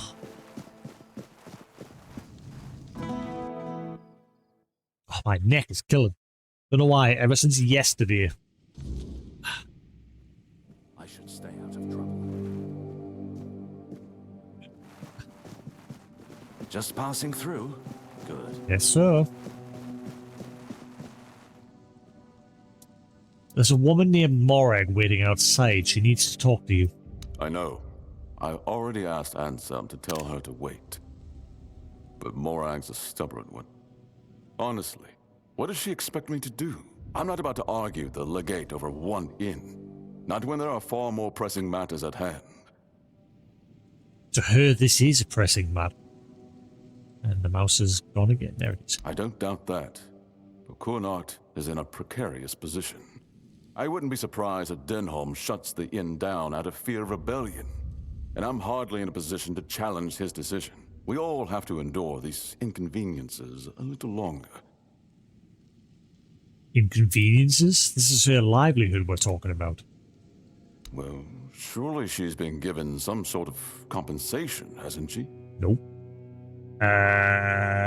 She hasn't gotten any money, no. Oh, that is unfortunate. I can see why she's upset. Very well. Tell her she'll be paid part of the damages from my coffers. And I'll speak with Denholm about her situation. When I have the time. I can't offer more than that. As long as this stalemate with Camelot holds, reopening the inn is out of the question. That's my final decision. Now, was there something else? Nope. At least you get something. Stay safe.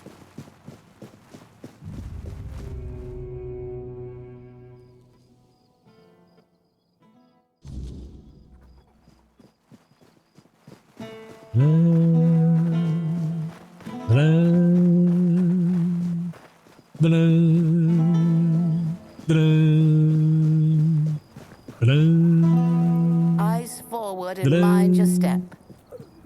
That's all I hear now is the Tristram Town music. Talk to Lord Yvain.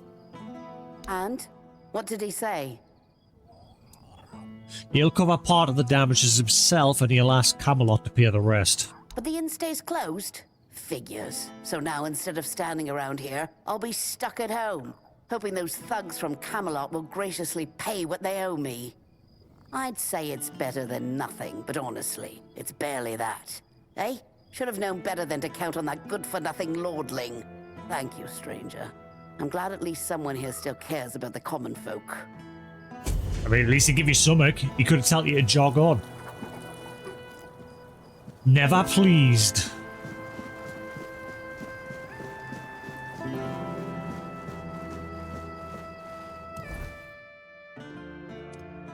Where's the quest will give us a bit money? I've got no money. Getting money in this game is holy crap. Like I said, all the loot that I get, the vendors just give you next to nothing for it.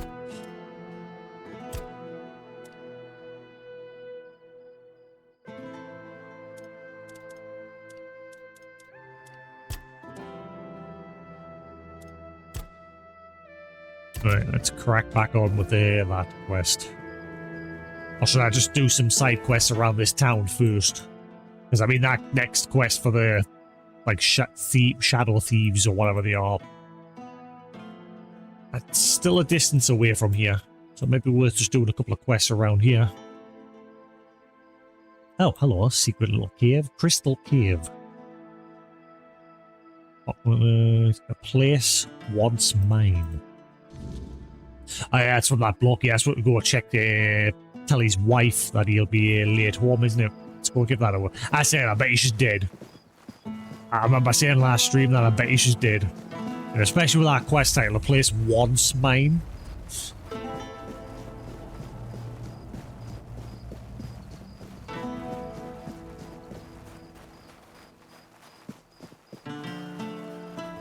Help a soul out on your journey, will you? There's nothing. Absolutely nothing. Nothing at all. And there will never be anything. Yeah, some gold. Gold. Ah, yes. Gold. The true nothingness. Everything alright? Look around you. Everything you see doesn't exist. We're not here. And the real Lord, the four-armed king, is lost forever. Ah, It's just greedy, four-armed deceitful king. lords everywhere. False kings. There is no king. Sagramore wanted too much. And vain. He doesn't even know what he wants. Nothing. There's just nothing.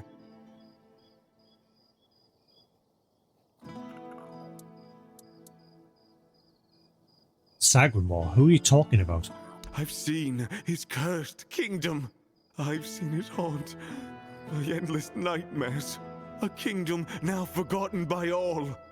An aberration that should never have existed. I saw it.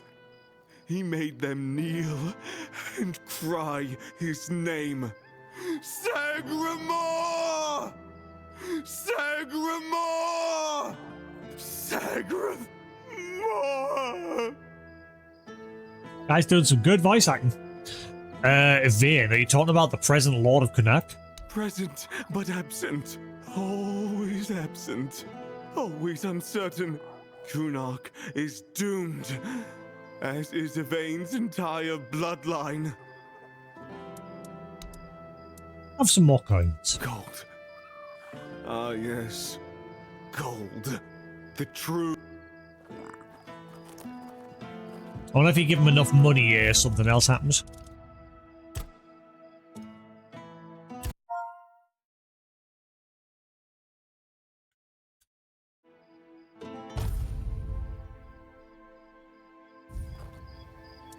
Gold. The true. Gold. The. Gold. The. Gold. The. The. Gold. The. Gold. The. Gold. The true. Gold. The. Gold. The true. Nice, eventually his tone just changes from, ah, gold, yes, thank you, I'm not rich. Bye, sucker. Gold. The. Gold. The true. The. Gold. The. Nope. Not a damn thing.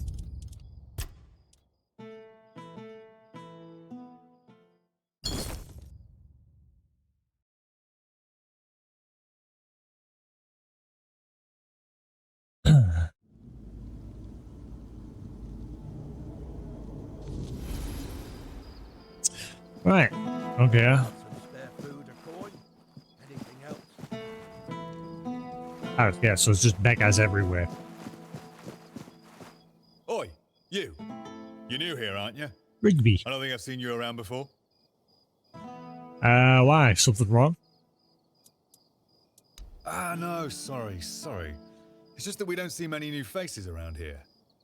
Just us and the locals and, well, if you haven't noticed yet, they're not the friendliest bunch. Yeah, I was kind of hoping if we give him enough money, he'd just be like, aha, you sucker, and then he just runs away. Or he gets some more of that quest from him. I mean, they seem friendly enough to me. Do they? Then maybe we're all just sick of looking at each other. I'm sure they're not all bad. This must all be quite hard for them. But it's not like I want to be here either. I've got a pregnant wife waiting for me at home, and they won't even let me buy a book for her. A book? Yeah, about birthing and labour and whatnot. It's going to be our first, you see, so my wife's always sick. I wanted to send it to her to ease her mind, you know? But that Dalrita wench chased me out of her bookshop and won't let me back in. Dalriana owns a bookshop here. I know, right? And here I thought I'd seen everything. I was sure they didn't even know how to read. Anyway, Vrel seems to hate my guts. What is that big thing moving in the background over there? There is something big was moving over there. It's disappeared behind there now.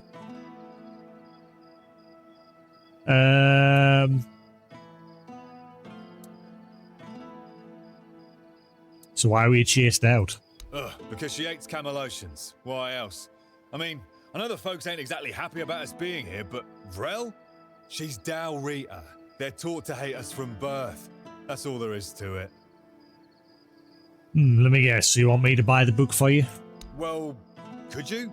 I'd be really grateful. Just don't tell her it's for me. She won't sell it to you otherwise. Please, I'll pay you back. I'll even throw in something extra. Please, for my wife. Alright, I'll buy the book. Oh, thank you. If I can afford it. You're a lifesaver.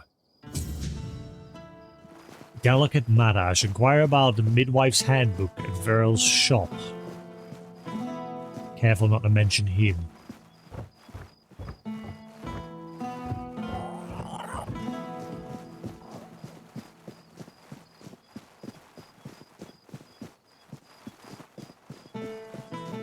Have some spare food or coin? Anything else? Man, I really hope there's some sort of Easter egg here of an old man just going to stay a while and listen.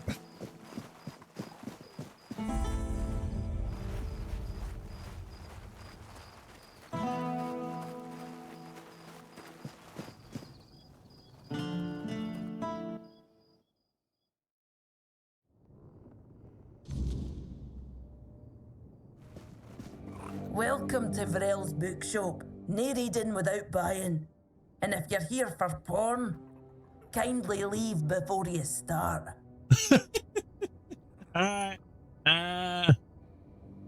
You mean people are doing more than just reading here? It's people jacking off in the corner. Aye. Look, I don't begrudge anybody their reading habits. Each to their own. But some things should be kept private. So you're Dalriata? Aye. Not only can I read, I can even make recommendations. Imagine that. So, if you have a joke to tell, don't bother. I'm pretty sure I've heard them all.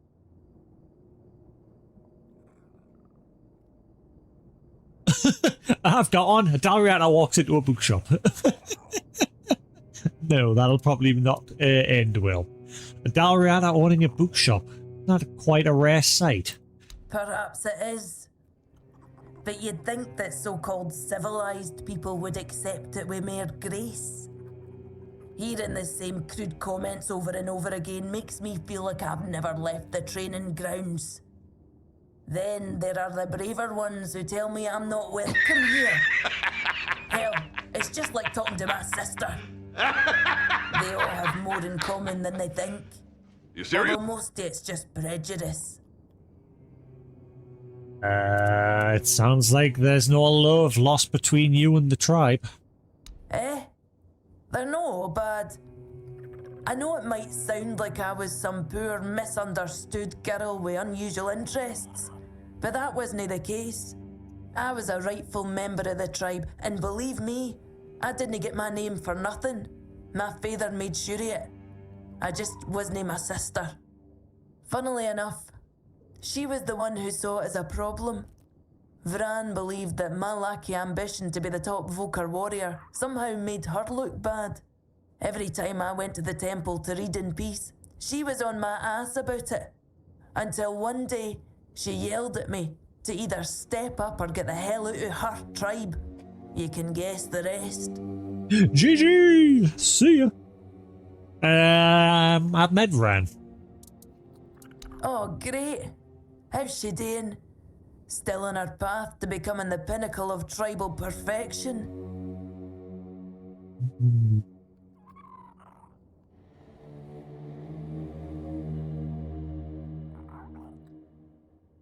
She joined One Eye.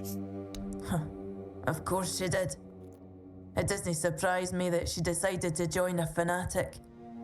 Though it is amusing that she chose one capable of using compound sentences. She never believed in the power of words.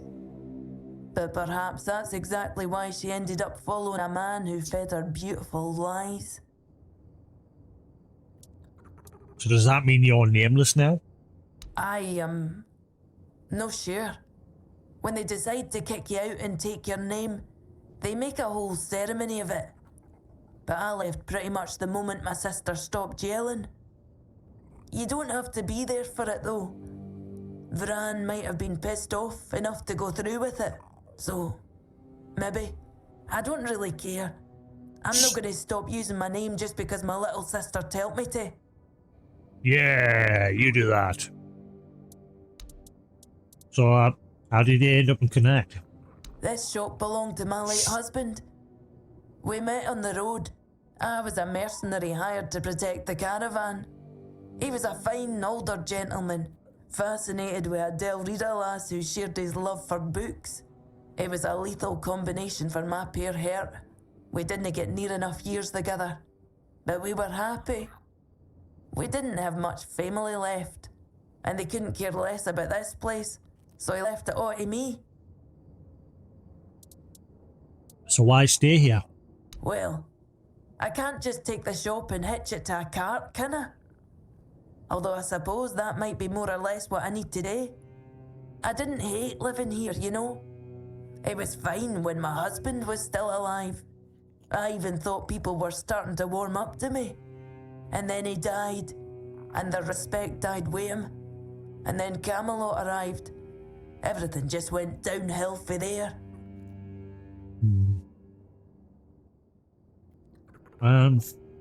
That sucks. I'm looking for a book about pregnancy and labor, actually. Oh, expecting a weein'? Congratulations! Lucky you. I don't think I've seen a newborn in Cunicht for as long as I've lived here.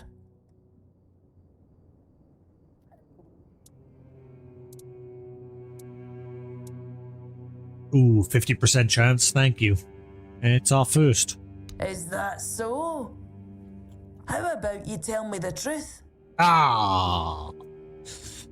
It's for a soldier named Rigby. Sorry. Oh, is it now? Well, well, well. And why can't he come home and buy it himself? Home?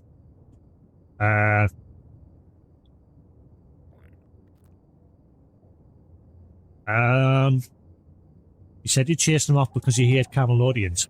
Oh, that's precious. I chased him off because he couldn't take no for an answer. He came in and tried to seduce me. Told me he just loves to devour books. But he'd gladly do the same with me. Books, sure. Maybe for breakfast, to add variety to his military fare. When I told him I wasn't interested, he got all pissed off and called me an ugly, dumb savage. I only let him leave with his teeth intact to avoid proving him right. Tell you what, I'll sell you that book. But fair warning, I'll be sending his poor wife the story of Giron the Unfaithful, with a special edition forward for me. Deal? So, he's a scumbag. Hmm.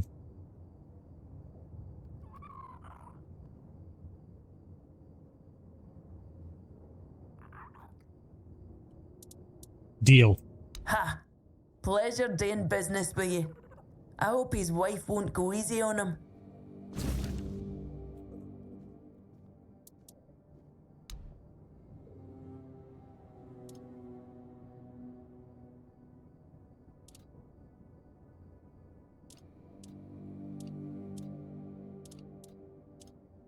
So you literally sell all the porn books.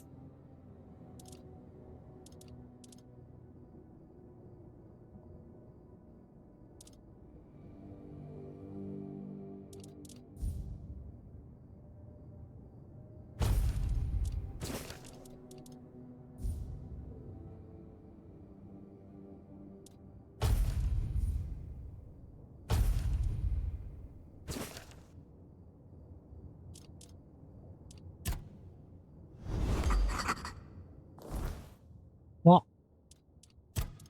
Fuck's sakes.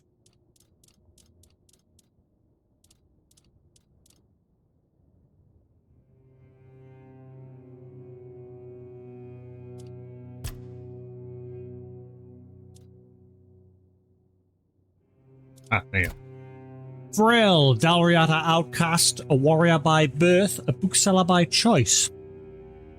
Once meant to follow the tribal path of strength and glory, she chose words over war, and her sister Vra never forgave her for it.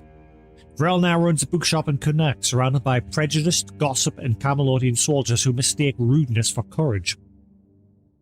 She hides sharp grief beneath sharper wit, and while she claims not to care what people think, every barb leaves a mark. Vril doesn't want pity. She wants to be left in peace, and perhaps, on rare days, to be understood.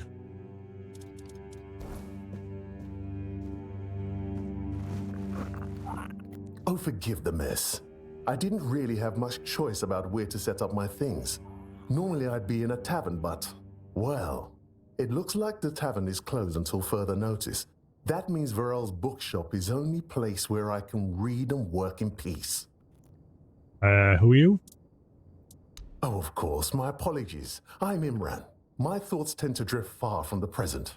I'm a scholar of sorts, though not the kind that hides behind walls of parchment. My calling is to seek out traces of what was lost, ruins, relics, anything older than old. And yes, I'm a Pict. Not many of us wander these lands, I know.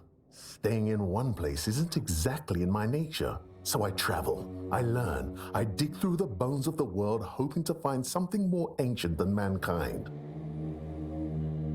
So what are you working on right now when I can get the mouse cursor? I hear that about the mouse cursor in this game. It was there. There it is. It just disappears and you have to like shake it around for ages until it appears again.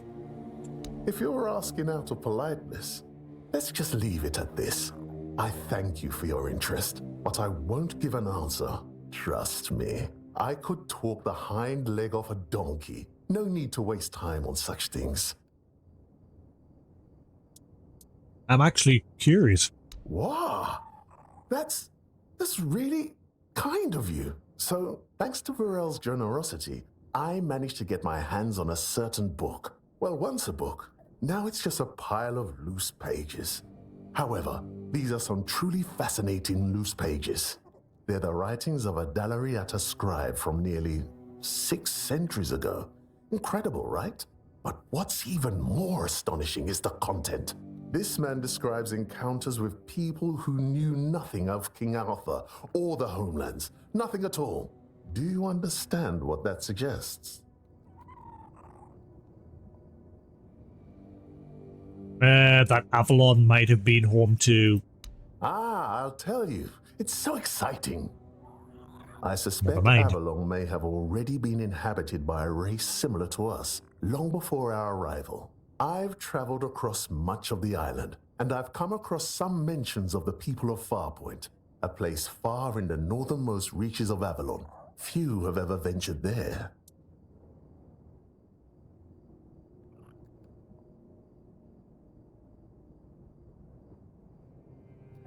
And what would those people at Farpoint be doing in the south? Perhaps the weirdness started to gather and ruin their crops, or made hunting more dangerous. Or maybe it was some sort of conflict that forced them to seek a new place on the island. Or perhaps they simply had a nomadic spirit. It's hard to say with the scraps of information I've managed to gather so far. So what about the weirdness enshrouding the entire island? And so, my friend, here we are, staring down the question, or rather the flood of questions that wouldn't leave me alone. Many Picts I've known have prolonged contact with the weirdness. I thought it was just them, a bunch of lunatics, who first dared to embrace that strange force. And what if it was the first men who knew how to live alongside the weirdness? And think about it. If we could uncover how they did it, the possibilities would be endless. It could change everything. So what are you planning to do now? For now, I'm trying to pull together more valuable information from these writings. But honestly, I feel like I'm hitting a wall. I won't uncover anything new just sitting here. And unfortunately, I'm stuck here for the time being. I got injured on my way to Connacht, and I'm not quite back to my full strength yet. What about your injury? Oh, don't worry about that, really. It's more of a, let's call it an occupational hazard rather than an actual ailment. I have to give myself some time and everything will settle back into place. I'll be as fit as a fiddle, or whatever it is you say here. Yes, something like that. So where are you planning to go? The Grotto of First Men. That tribal scribe detailed where it should be located. And I'm assuming you're asking for a reason, aren't you? I'd love to go there myself, but this is a matter of some importance to me. I don't want to wait for this one. So, if you're one of those bold souls who take such ventures, I'd be more than willing to entrust this task to you. Adventure! Sure, I'll find the grotto. Truly excellent. I'm deeply obliged, my friend. Here are the notes. They should guide you to the location. Return swiftly, and more importantly, safely. I'll eagerly be awaiting your return. You mentioned you're looking for lost places. Is there anywhere like that around here? I once heard a legend of a mysterious chapel that appears only to those it chooses. Many adventurers have gone to seek it, but I've never heard of anyone returning to tell the tale.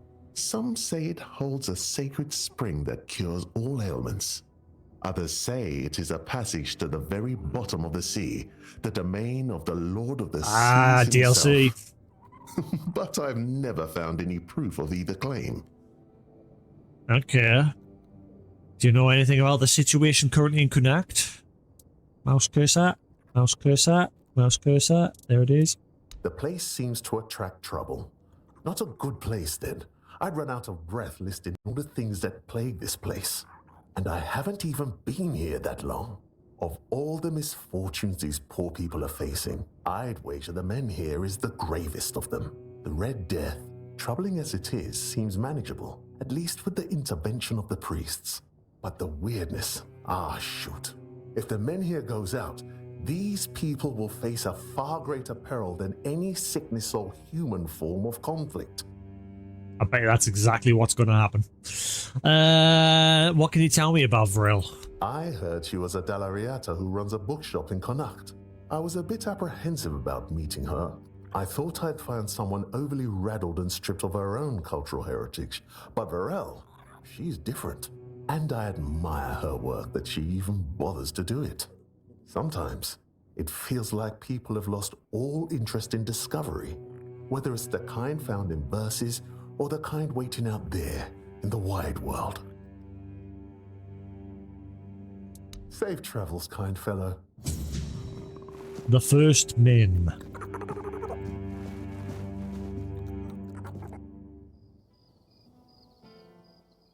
I'm gonna guess there's a trophy for like finding every single book, because those like books that I bought from Vril there, they're all just generic books, but they have markers on them in the corner there showing that I've never read them.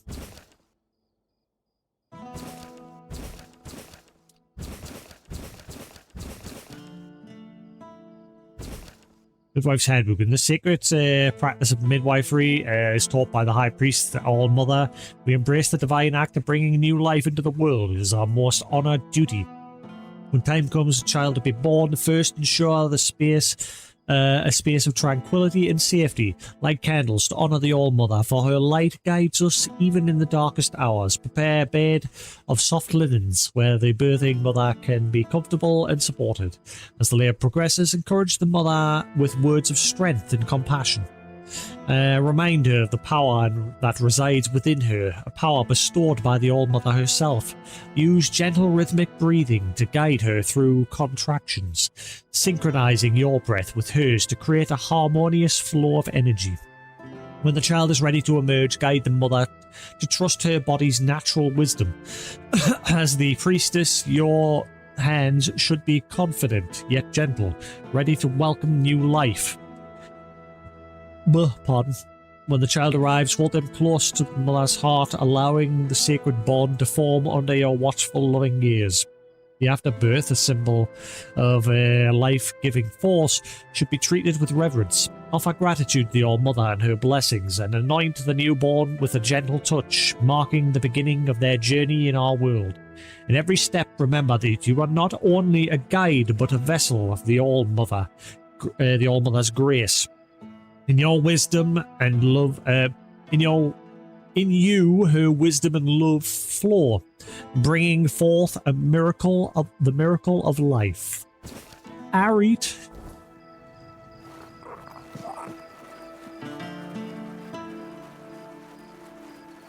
So this guy's a scumbag. He was going to cheat on his wife with Vril, the bookshop keeper. And we're gonna get some just desserts here. Hi. Have you had a chance to drop by the bookshop yet?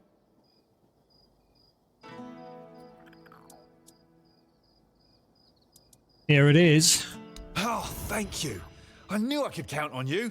I hope it'll put my wife's mind at ease. Here's your money and a little extra. You've done a good deed. Indeed I have. Enjoy being kicked out by your wife. I mean, enjoy the newborn. Good luck. Let's go back.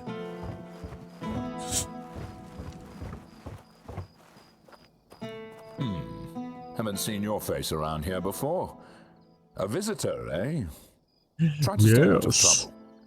I'd rather not have to put your name on the bounty board. So you're the quartermaster here? No, that'd be Sheena. I keep this camp running and make sure everyone's pulling their weight. Idle hands have no place in Camelot's army, especially not on a mission like this. Trouble is, we've got more work than men. So if you're looking to earn some coin, check the notice board. I've posted a few bounties. I can't spare any soldiers to deal with things outside of Connacht, but I'll be damned if I let those bandit scum run loose. What does Sign do? I handle what makes soldiers fight. Sheena handles what keeps them comfortable. You want glory and gold? See me. You want a softer pillow or a warm meal? That's Sheena's domain. So who do you work for? Legate Denham is in charge here. Sometimes I wonder if he upset someone higher up to get sent on this mission, because this place, it's a damn mess. Lord Yvain's acting like a maiden on her wedding night, the Red Priests are throwing their weight around, and the locals are ignoring the fact that they're all about to be swallowed by the weirdness. I have no idea how the Legate puts up with it all. But, well, at least he's got me to make sure his orders are carried out. Tell me about yourself. I'm Immunis Askell. If you're here for war stories, forget it. I've no time to entertain idle curiosity. Most of the fighting's behind me now. I've traded my sword for paperwork. Not glamorous, but necessary. Once we're done here, maybe I'll finally retire. Then I'll have all the time in the world to spin tales for nosy brats like you. I'll await your return. Asgal, grizzled veteran and Legate Denholm's right hand. Though long past his fighting days, he now oversees operations in the field, assigning tasks, tracking bounties, and handling the what Denholm can't. If you're looking for work, especially the dirty kind, Asgal's your man.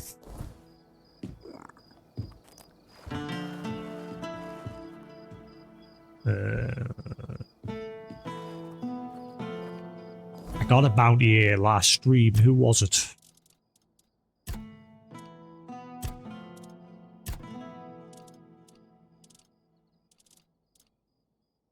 Nevera.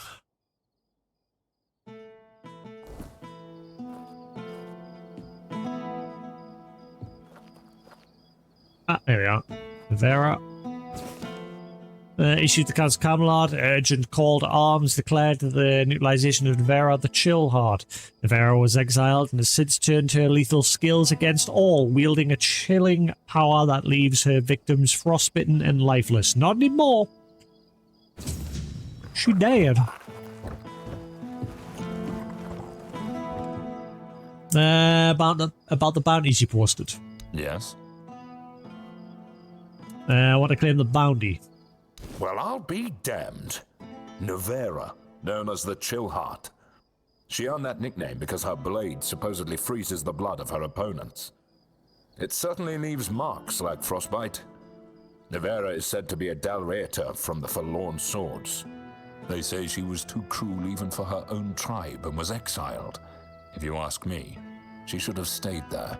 But she won't be causing trouble anymore. Here's your reward. You're welcome. Hey, care to humor an old soldier with a friendly spar? These bones could use some warming up. Sure, why not? That's the spirit. Let's see if I've still got some fight left in me.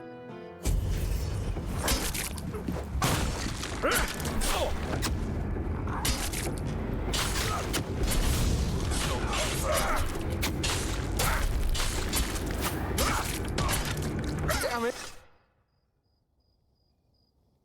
I used to be a force to be reckoned with. Now I'm just an old fool, shuffling papers and barking orders.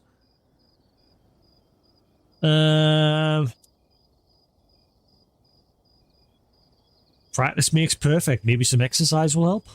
Exercise? I don't have time for that. I'll be in the grave before I see results. No, I need something faster, something stronger. You mean magic? Exactly. You're quick. I'll give you that. There are potions, elixirs, things out there that can bring back the strength I've lost. I need one of those. Not some quack remedy, mind you. Something real. Something powerful. Do you know who might have such a potion? If I knew, I'd have fetched it myself. But there's talk of alchemists in the region who dabble in such things. And if anyone's got the gall to brave the wilds for it, it's you. I've also heard about some powerful stuff from the Dalreator tribes. Trust me, I'm not a fan of those folks. But if it works as they say it does, I'll take it. So you want that berserker portion? I'll see what I can find. Good. You'll be paid, of course. Just bring it quick, all right? The idea of sitting around like this for another day is unbearable. I'll await your return. Old Bourne's New Fire.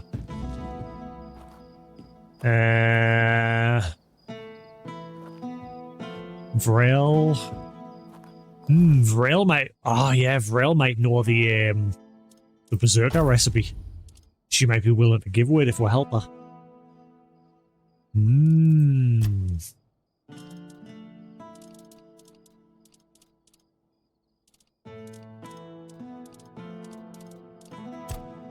Also, I've still got that Herbus elixir. I drank it and then I reloaded because it seemed like it didn't do anything. I think it made us sound like a chicken.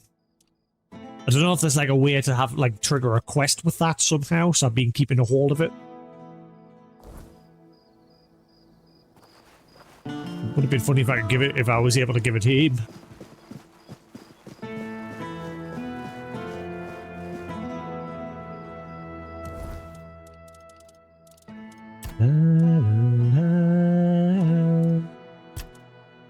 Dun, dun,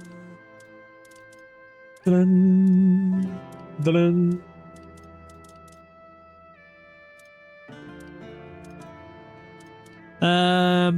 Hmm.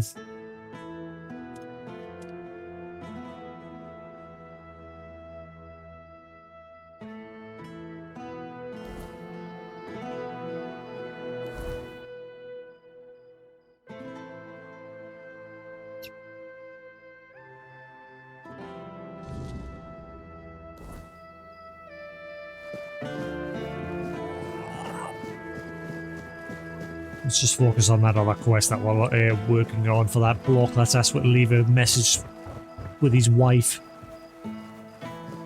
Guarantee she's not there anymore. Guarantee. Oh, I mean, there is a home. I never know that the Red Priest might have kicked her out.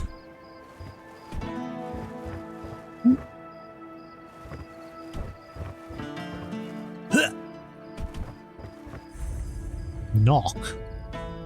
Who is it? Quill sent me. Oh. All right. Come on in.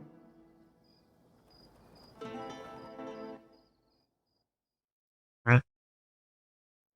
So? You seem nervous. You'd be nervous too. If half of Connacht branded you and your husband as traitors. I wish Quill hadn't been so eager when Camelot was looking for workers. I told him people wouldn't be happy with us. But he just brushed me off.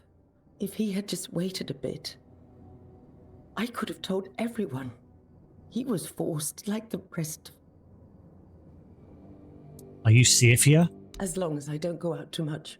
I mean, I don't think anyone would actually hurt me. Or at least I hope not, but still, it's hard. Being spat on by people you've known your whole life. I get that they're angry, but Quill and I aren't to blame. We just wanted a better life.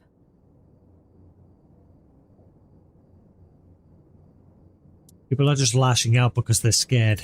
That doesn't give them the right to make me afraid. In my own home. They haven't hurt me, no. But they broke our windows. Trampled my flowers. I barely leave the house anymore. Because I'm scared of what I'll come back to. We haven't done anything to them. We don't deserve this.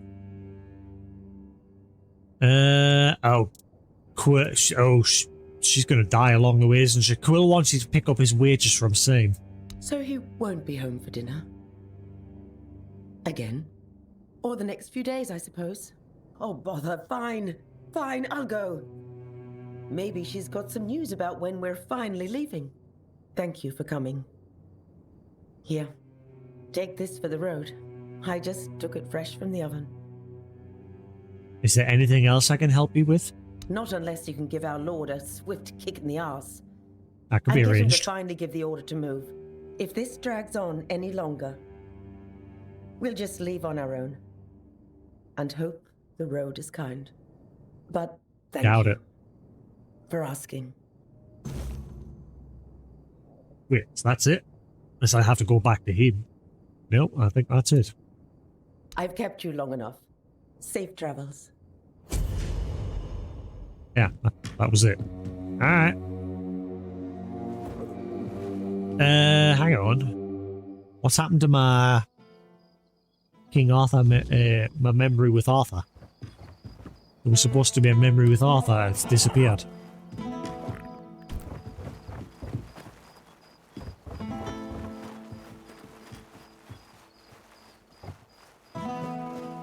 Why is that memory gone? Have I got to go back there? See, this is why I find it annoying, because when you go into like dungeons and caves and things like that, it's one of the other things I don't like, other than like the terrain, how your character interacts with the terrain. Like he could barely jump up a slightly steep hill and he just struggles to get up it.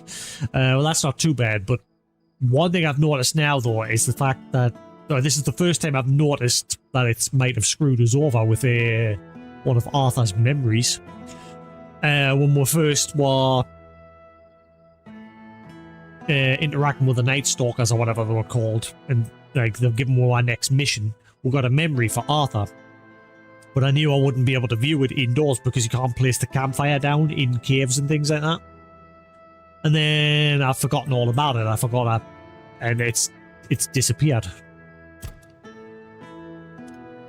Oh, wait. I wonder if that's possible to actually fast travel between regions. I never noticed the text up here. Ooh. But still, where's that Arthur memory gone?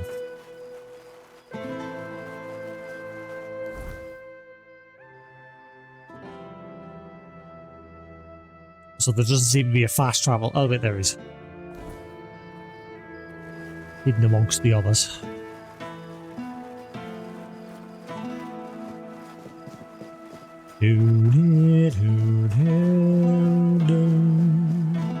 Stay a while and listen.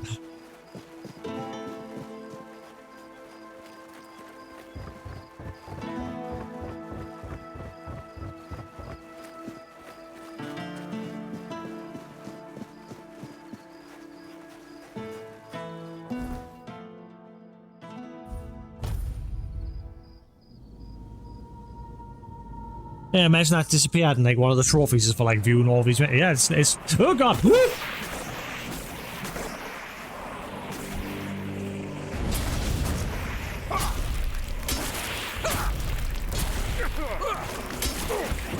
Ow!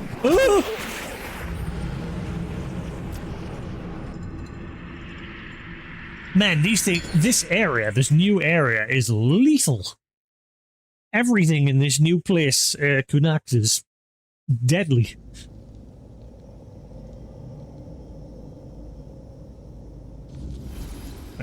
Big jump in like enemies difficulty, which is good because I am playing on the hardest difficulty. The first zone, after doing a couple of side quests, just became very easy. Hey Crimson, how you doing?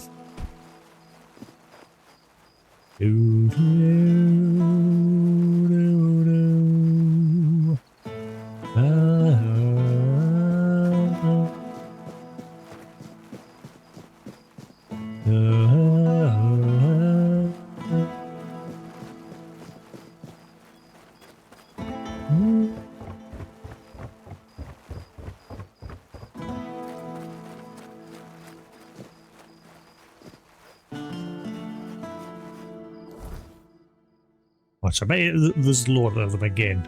These, I'm just gonna leg it. Run away! Especially because it spawned them right on top of it. Ah!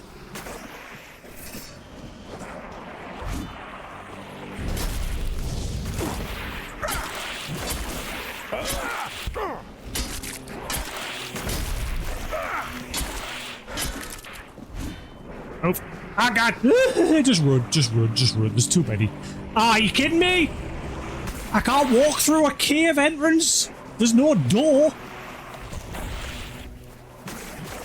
Oh my God, they're everywhere. Who are you?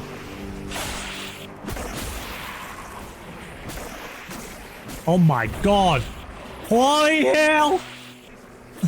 What is going on? Gentlemen! To arms! Fight the... Oh, but yeah, they don't. Oh God, and he's here as well. So now we know as him as the four-armed king.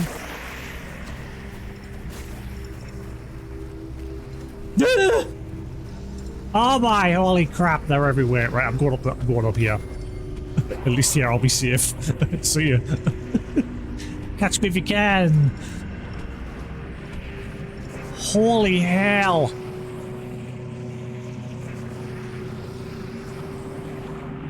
That's too many.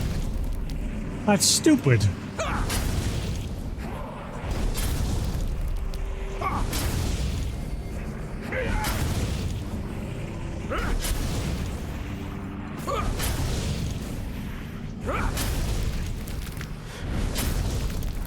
Look at them all.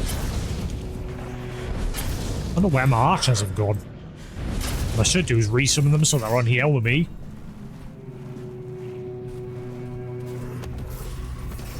I don't know where they've gone. I can't unsummon them. Oh god, there's Arthur. Oh, Arthur's... I'm gonna guess that's Arthur.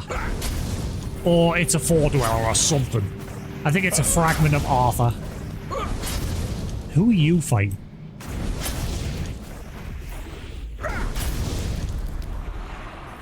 Right, one down. This is the only way I can fight them. There's far too many of them.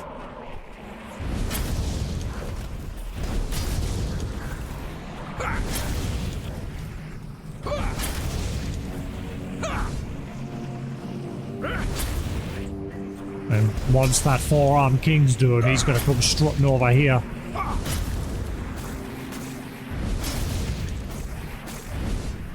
That's ridiculous how many of them have spawned.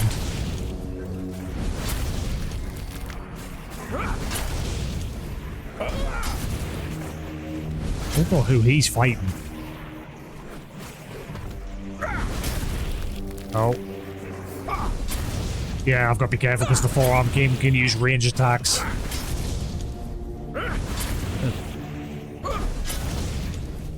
Once he's finished with him, he'll turn his attention to me. I don't know where my summons are. They're not taking damage. They're clear. I think that I bet you they're stuck in the terrain, and that's why he's trying to attack them.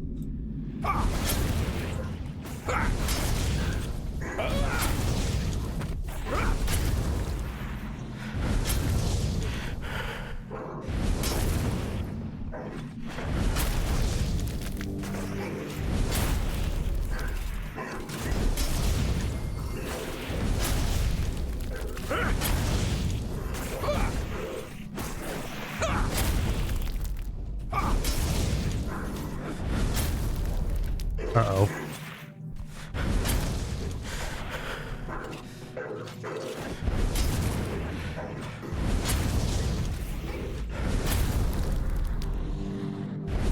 Oh, I think Arthur's nearly done with his.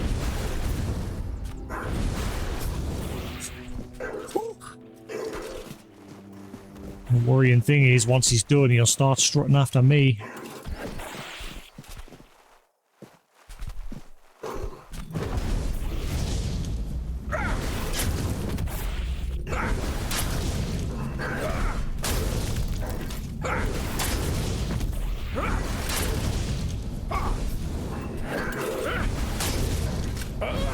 The sad thing about him... Uh-oh.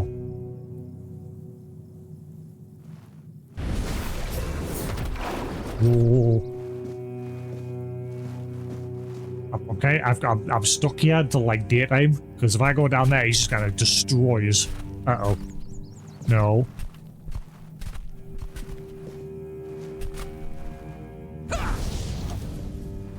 And I'm kind of worried if I do that, he's just going to teleport up here. Because I'm sure he can't teleport. Screw it. Let's not risk it. He will absolutely destroy us in one hit. They've deliberately made him very OP. Is he gone? No, he's still there.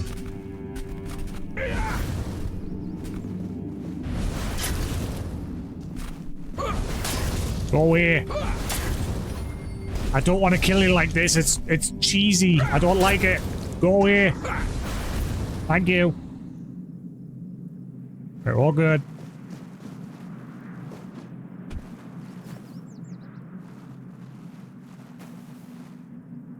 Wait. I didn't get any of the web from them? I mean, at least I got some experience. I should have gotten a good... Yeah. Nearly got a full level there. Right. I didn't come here for that. I came here to see where this Arthur memory's gone. It seems to have just completely disappeared.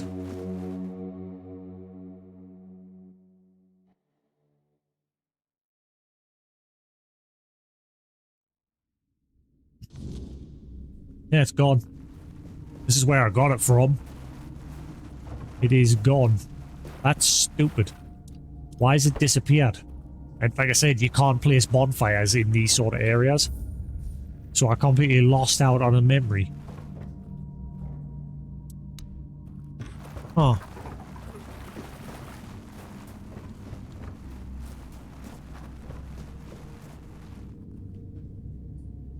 Unless it's a bug. But again, that was a long time ago when that memory popped up. We're 3 hours into the stream the day, and it was pretty much within the first hour.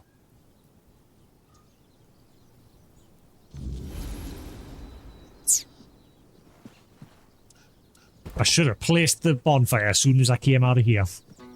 But I forgot all about it. Oh wait, talk. Aha! Wait, who the fuck are you?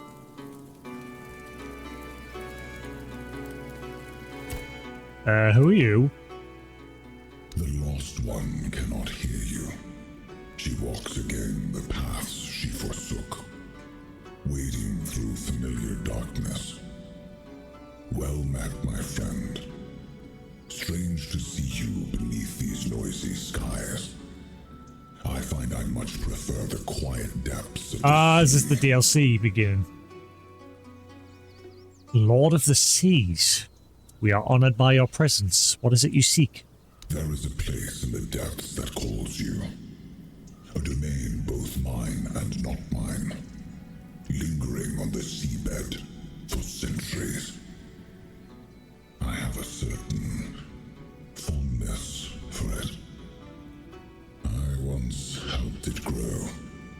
Yet from the beginning, it has been stagnant. Its beginning was your doing, Arthur. Now that you have returned, help it move at last.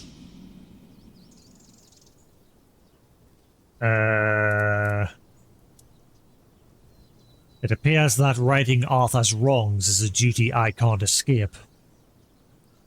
Quite so. Though it would do you good to show some respect for your king. Shut up. So what is this place that you speak of? It calls itself the Sanctuary of Saras. That is a name you should remember, my friend. After all, you would not be here without it. And how do we get there? By descending into the coldest depths of the sea. How else? Sure, I'll just dive in. Do not fear. You will not drown. I will not permit it. But there, my part ends. What follows is yours to shape. I trust you will not keep me waiting too long, my friend. What was what? I will see you again, little more vessel to what? Vessel to vessel.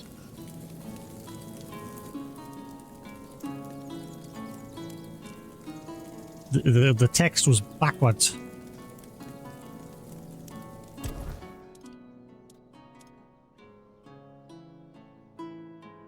So maybe it wasn't an Arthur memory. It was just that to get the DLC going. But no, because she wasn't the one that told us about the DLC. It was the guy in the bookshop. So definitely an Arthur memory has disappeared.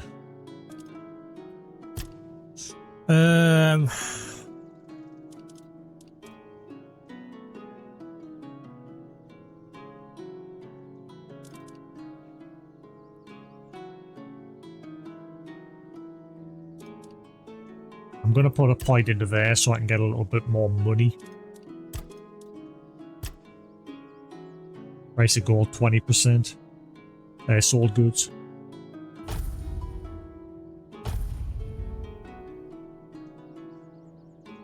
I'm really enjoying it so far. I've only finished the first region. I'm in the second region at the moment. I think I'm just about to start the DLC from the looks of things. I might finish a couple of side quests here first though.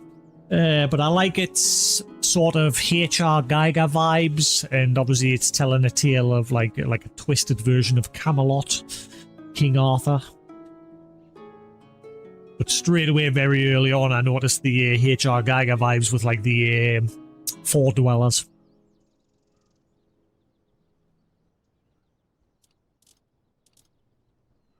Let's see. You summon limit. Ooh, hell yeah. Oh, I'm gonna have an army. More summons to get in the way while I'm trying to fight. More meat shields.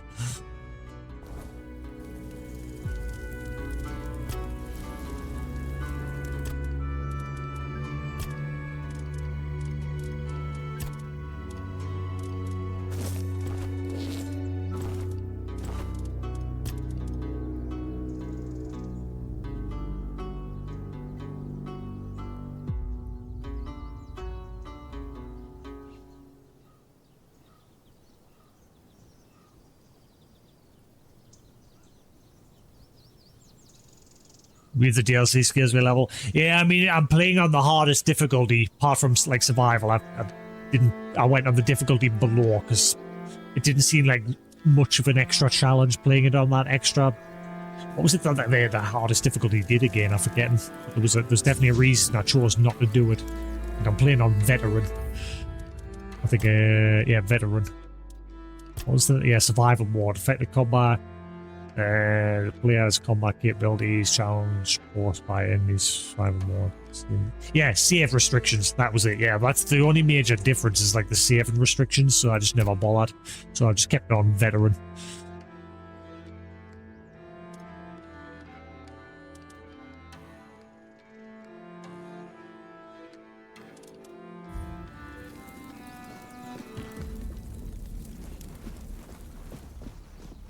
However, I've come to this region, like everything in the first region, I'm absolutely decimated at this point, but in this region, everything hurts. I've literally just came out at nighttime a second ago, and there was like 10 or so of those nightshades just chasing us down this path here. And I had to cheese it a little bit because there was just far too many of them, but I know of like a little spot here where I can like jump up the cliff to at least a little safe spot.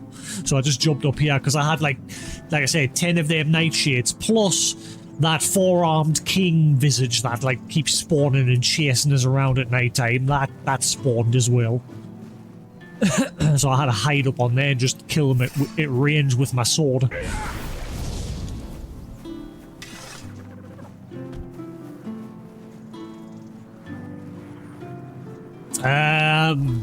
My sword at the moment's 40 to 45. It's +4.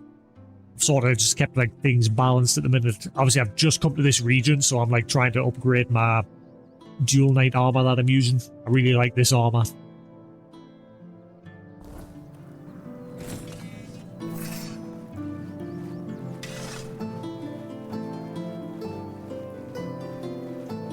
Yeah, I've sort of got a mix going on. Like, I've got my summons, they're mainly my meat shields, because other than that, the annoying thing with these guys is when you're like trying to hit the enemies, sometimes these will get in the way, and the game will hit them instead. Because it doesn't treat them like physical objects when you're outside of combat, but as soon as combat starts, they become physical, so you can bump into them and get the sort of just block you, which is annoying. However, I can now summon a third. If I had a bit more mana, I could summon a fourth. Oh god! Help!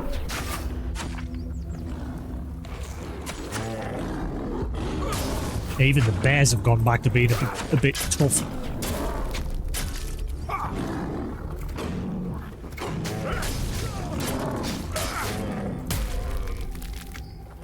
Ooh. Yeah. So, another thing that I did when I started the game, when the guy breaks you out of that cell and he starts asking you about yourself, I didn't tell him anything. Because I thought if I didn't tell him anything, it would like let us make a custom class. Nope. It just doesn't give you any stat points. So I started the game with 0 stat points. So I've sort of made it just a little bit harder. I thought it was going to be like Elder Scrolls where it would let me make my own custom class.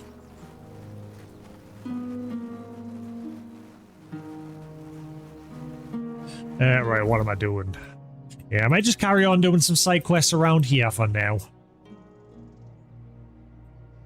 At the moment, in terms of the main story, I've still got a world to win. Like, we're after the Shield of Palamedes at the moment. I've been to the Connacht City. They have asked us, Lord Duvane's asked us to help him, so that's as far as I am at the moment. Right, what quest am I going to do now? Alright, so the DLC takes place there. Oh yeah, let's go to that bloke and tell him that we've messaged his wife. I bet she's dead. I bet someone in the town's killed her. Apparently they've been shunned by everyone in Connacht because the husband decided to take on work. How dare he get a gerb?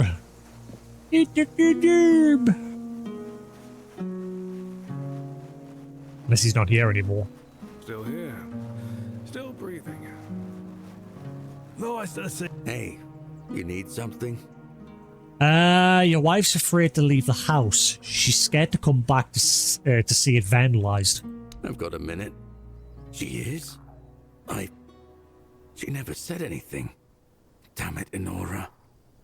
It's been rough for us, but I didn't think it was that bad. Thank you for telling me. I'll speak to Cade or Sign. Maybe they'll come up with something. Here, I know it's not much, but it's all I can give you. You've done me a great favor. I won't forget it.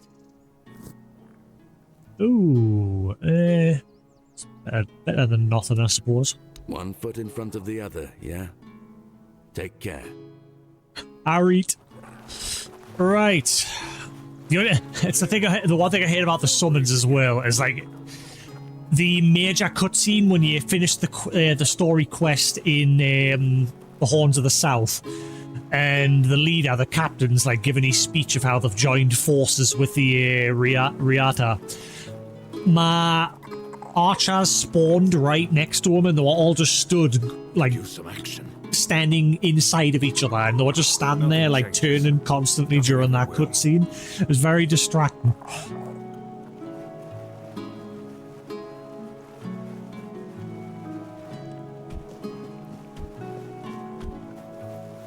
Right, let's see. What are we doing next? Fortune ties. Should I do the old Bones one? Get the old captain in Connacht, this portion that's going to restore his fighting, well, make him stronger.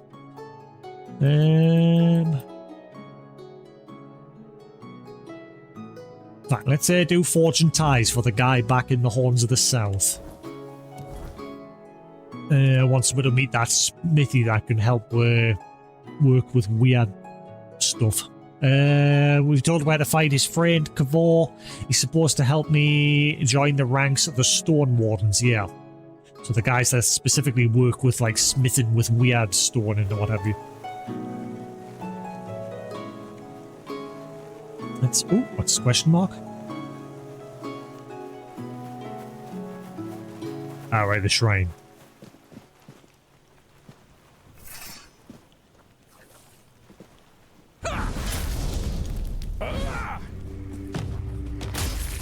Shut up. Level up. Peasant's Wrath. Gloves that double the damage when used in what? Double damage when using fishing rod, pickaxe, shovel, or pitchfork as a weapon.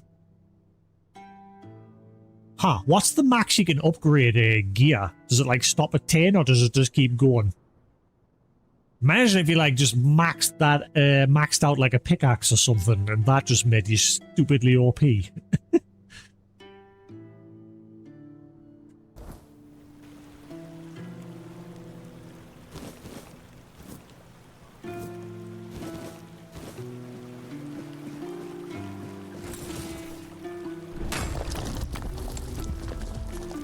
Oh, is that where the DLC is going to take place? Yeah.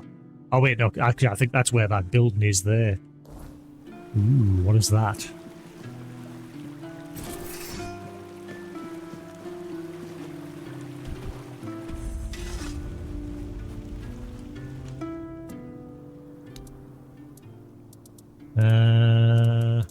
What was that?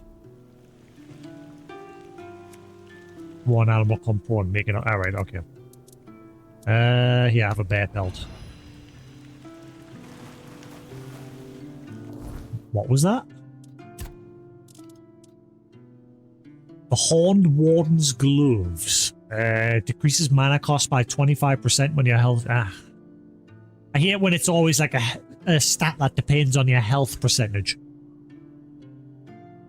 Every single RPG and things like that have those sort of gear. I hate it.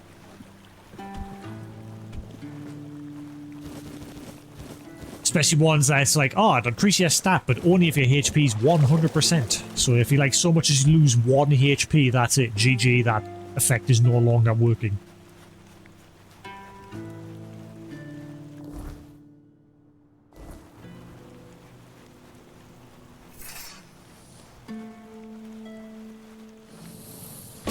Rise and shine, numbnuts.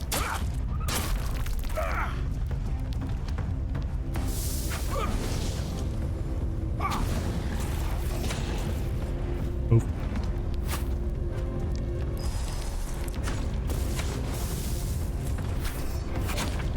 Get your swords out.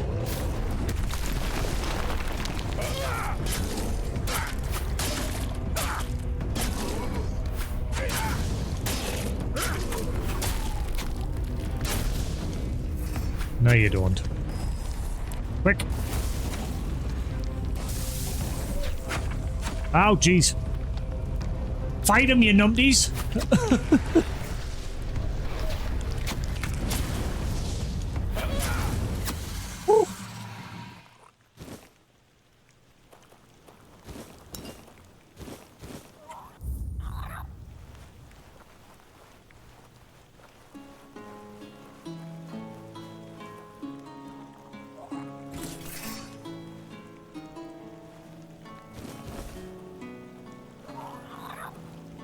A fish.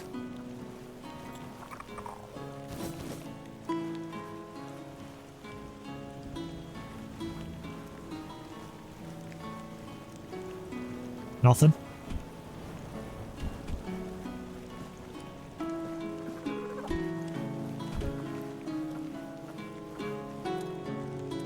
Whoa, what's going on with the visual there when I opened the quick bar? Ah, there he is. Right, cool. There's all the dialogue. So I ended up missing a load there because the DLC sort of got rid of it for a second. The Menhir. What do you think happened? I have no idea. The Menhirs were Merlin and Nimue's domain. I was mostly just relieved they worked. Although I've always felt an odd sense of familiarity with them. I think that's because your sword is a Four-Dweller sword. Well, we now wield. The Four-Dweller element within us. But why and how? That's beyond even my understanding. But tell me, are you well? You were unconscious for a while.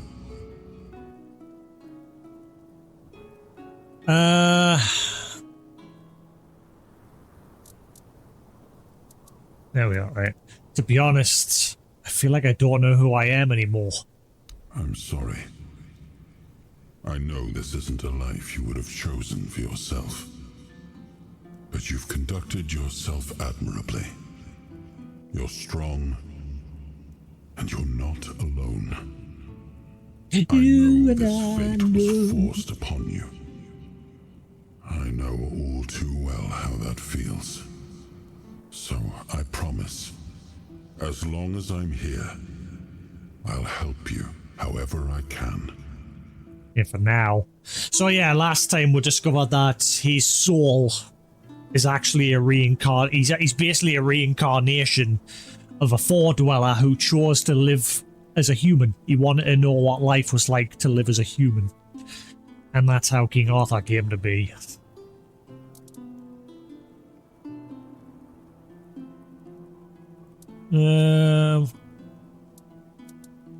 So what do you think of Lord Yvain? Well, the apple has fallen far from the tree. I don't see the air of Palamedes in him. His ancestor was a ruler devoted to his people. He was even capable of defying me when the situation called for it. I always respected him for that. And Yvain, I see a man trying to please everyone. That is the gravest sin a leader can commit. Decisions are never easy. Hey Noble, how you doing? Must be made. I see that the current lord is trying to delay that moment, and I fear it's his people who will suffer most because of his indecision. I know much time has passed. I just hope Palamedes' bloodline wasn't diluted by the carelessness of one of Yvain's foremothers. Did the children of Morrigan exist in your time? I hate when you're like in a conversation, the mouse cursor. I don't know if it's just a PlayStation thing or if it does it on the PC as well. If anyone plays the PC version, whenever you're in a dialogue and you're sitting listening, if that dialogue goes on for too long, the mouse cursor just vanishes. Sometimes if I wriggle the mouse, it'll appear somewhere. It's usually, I think it's somehow just darts off screen, or I don't know. Whereas if I like press on the D-pad to bring me back to the dialogue choices, then move the mouse, it brings the cursor back. Doesn't do it all the time. I don't know if it's just a PlayStation thing, if it's a mouse thing, or if it does it on PC as well.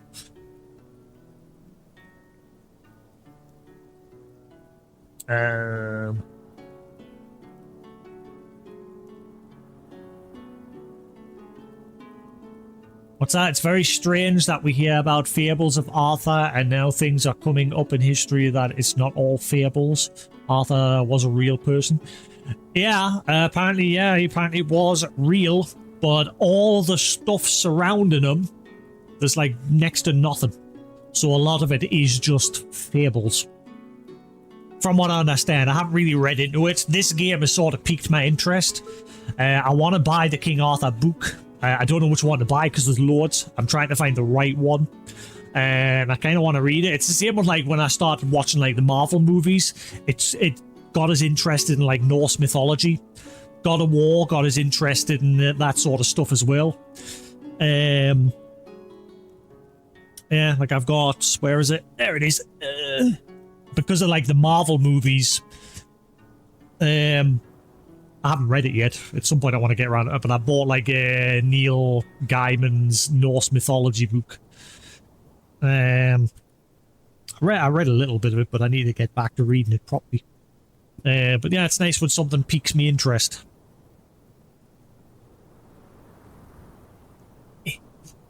So I'd like to get a King Arthur book. I've started watching a series on Amazon. I've only watched the first episode so far, called the what was it called again? The Arthurian Cycle or something, or the Camelot Cycle. I'm forgetting the name of it. Oh yeah, there it is. The Pendragon Cycle, Rise of Merlin. I noticed that on Amazon the other day, and I've watched the first episode. Seems interesting so far. Where's that going? There it is. So, did the children of Morrigan exist in your time? I was familiar with tales of secret societies, said to have come with us from the homelands. I tasked my sister, Morgaine, with investigating them. But amidst the fires of war, I had little chance to keep a close watch on her. It was only near the end of my life that I learned she herself was a follower of Morrigan. Perhaps I would have seen it as betrayal. But thanks to you, I understand now that while the children's ways may be questionable, they do seem, in their own twisted manner, to care for Avalon's safety. What's that? Did I ever watch Merlin? No. Where could one watch that? Is it a movie or a series?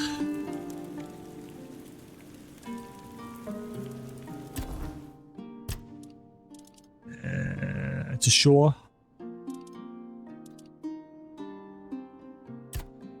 I'm going to keep putting a couple of points in practicality so I can start getting some better money for things that I'm selling, because the one thing at the moment is getting money is such a pain in the butt. Especially because in the first map, the Horns of the South, there's a house that costs 20,000, and I'm curious if there's a quest tied behind it, because the notice in front of the house selling it mentions a ghost lives there, and I'm curious if there's going to be a quest behind that. So I need to save up 20,000, but I also need lots of money for like upgrading my equipment. So I'm going to at least get this to 5 for now. And that should hopefully get price an extra 50% to my sold goods, hopefully.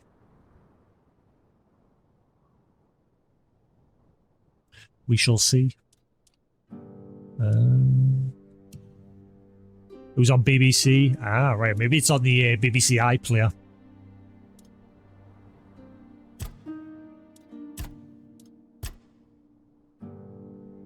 Your summon limit is increased. Well, there's not really much point at the moment because I just don't have the mana to do it. So, whenever a summon dies, you and your summon restore temp. Each active summon increases your spell power by 5%. Ooh. Each point in spirituality increases. So I've sort of gone like a mixed build with this. Like, I've gone into practicality and I've fully leveled up the armor one for myself, so that I'm pretty. Well, I'd say I'm pretty defensive. But this this new map that I've come to, everything is just kicking my arse. But I fully maxed out that one for my main character, like me, and now I'm sort of working on the summoning side for my summons. So I'm sort of like a mixed bag. Your summons gain health regeneration equal to 10%. Ooh. Whenever a summon dies, yeah, other summons gain 75%. Whoa.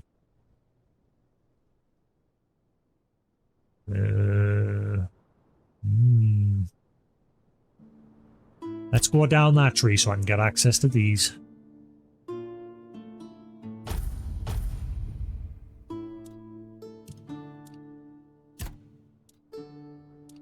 How do I equip the other soul? I've still got that one on. How the fudge do you equip the other one?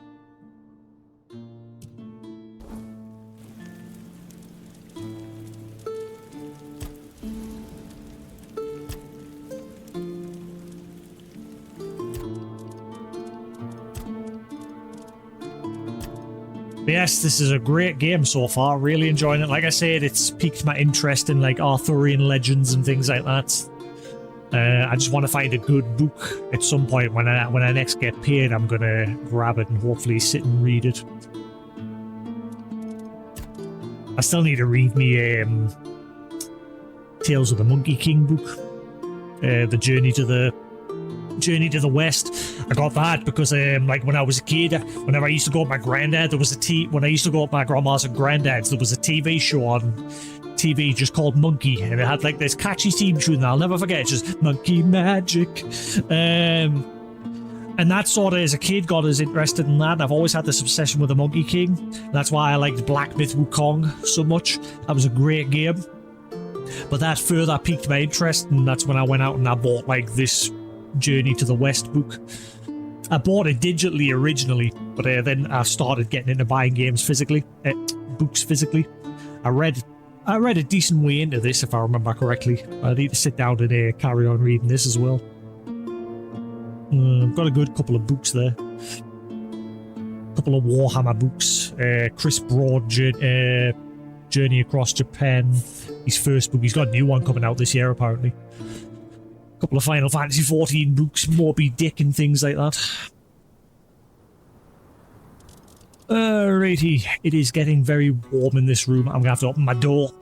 Ugh. The heat is building.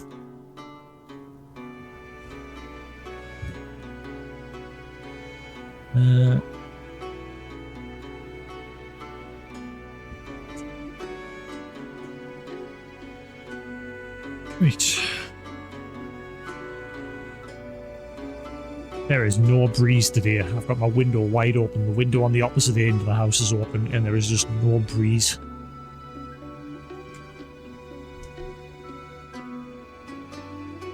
I'm mute my mic because I need a pee.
Yeah, also with something else I'm sure I read the other day that seemed interesting. I haven't fully read into it, but I'm sure I saw somewhere.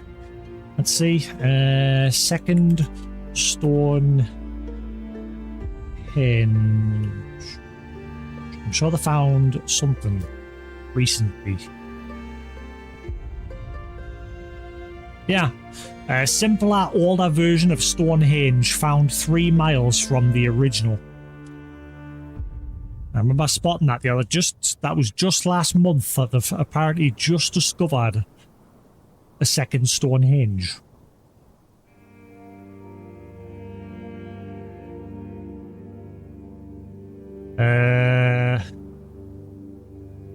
Archaeologists believe they have discovered an earlier, much simpler version of Stonehenge about 3 miles away from the prehistoric monument.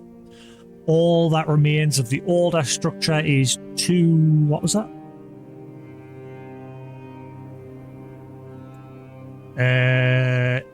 Is 2 holes in the ground. Really? I never read the article. I just saw the title when I was skimming through news feeds the other week. So they found 2 holes in the floor. And they're like, oh my god, it's another Stonehenge. It's holes in the floor, mate. What was it? All that remains is the old structure is 2 holes in the ground, but the team say they held wooden posts that lined up with the sun on the summer and winter solstice. So they're just 2 holes in the floor that were part of a sundial. Okay. In the same way as Stonehenge. Okay. It's also, that's why I was fascinated with the game years ago on the Amiga called Moonstone. It was you were like knights that were sent on a quest to find these relics and artifacts and then return back to Stonehenge, and upon completing your quest you would become a constellation in the night sky. I never beat it because it was such a scary game as a kid. It got banned in a lot of countries. If you've never seen it, there's plenty of videos of it on YouTube. You can actually buy it on GOG and play it.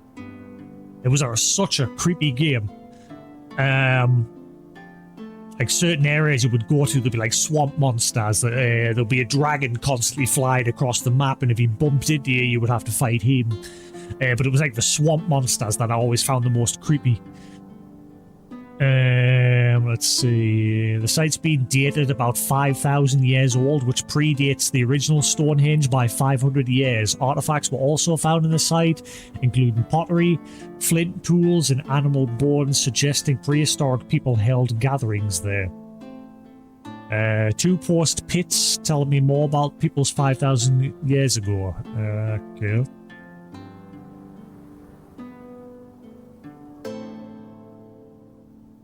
Huh. I don't know how. I'm guessing what tipped them off was the other stuff they found, not the post, not the holes with the posts in the floor, because, again, anybody could just dig a hole in the floor and put some posts in it. There was no posts, it was just the holes, according to this, if I'm reading this right. So it's just 2 holes in the floor. The posts have long since degraded and gone, because they weren't made of stone like a Stonehenge. So it must be the other artifacts that they've found lying around that tipped them off. Weird. Anyway, let's get back to the game.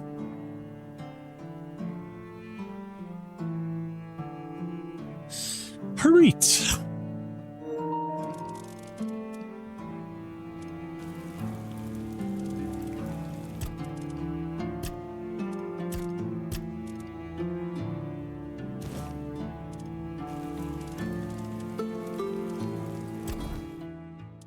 Oh, I can fast travel between regions. I thought I couldn't. Sweet.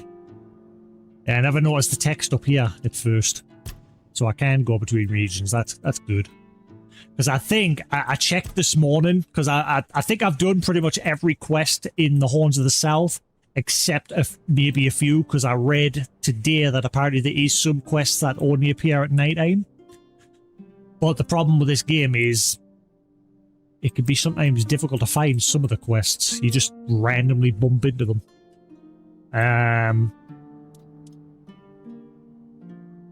Did I see the one under the sea? No. Let's have a look-see.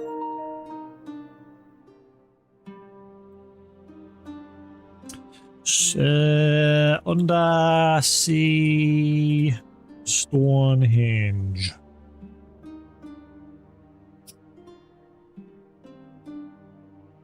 Seahenge. Seahenge, also known as Holm, H-O-L-M-E.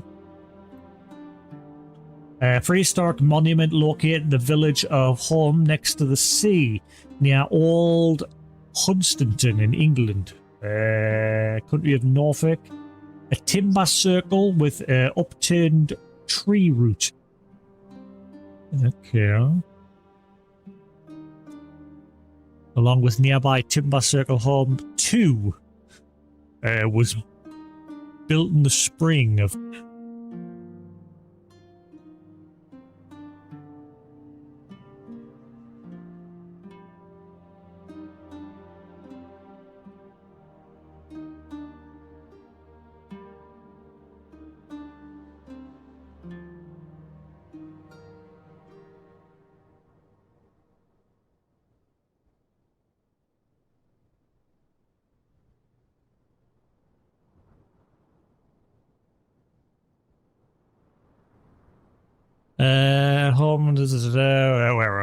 Contemporary theory is that they were used for ritual purposes. In particular, Home 2's been interpreted as a mortuary monument that may originally have formed the boundary of a burial mound. In order to preserve the timber in the site from exposure to air, I mean, wouldn't the sea salt eroded over time as well?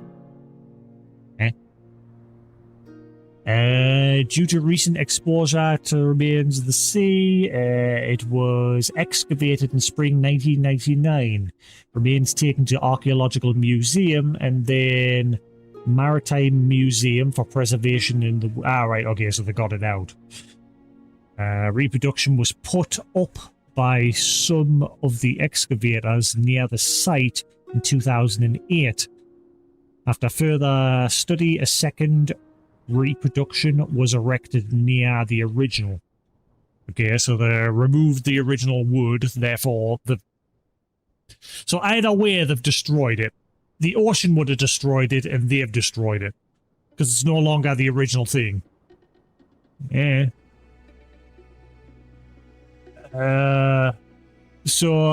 Yeah. Either way, it's been ruined. Never mind. Or is that an actual picture? Is that the real picture, or is it just fake?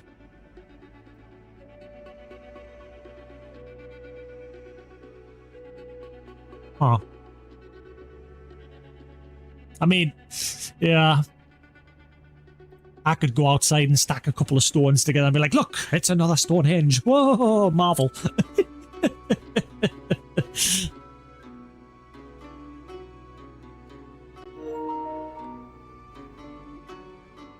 Right. Where am I going? What am I doing? I did say this earlier today. Ever since coming to this second region, I do feel slightly more disconnected. Like when I was in the Horns of the South, when he first came there, I was really absorbed into it. But as soon as I got to Connacht, I think I said earlier, I think it's because of the way this game's structured, where it's like just maps stitched together. It's not like just one open seamless place. And I think ever since I zoned to there, I just felt a little bit disconnected. Hopefully it changes as I keep going, because I am enjoying this game. And like I said, I'm really liking this weird take on Camelot and King Arthur and like the H.R. Geiger vibes and things like that.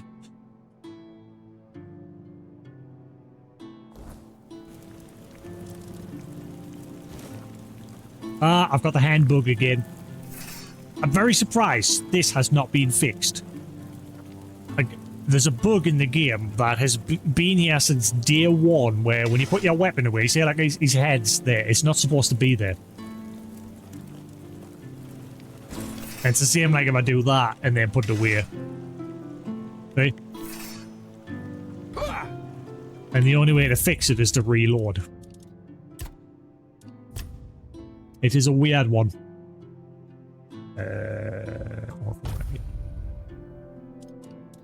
Lord.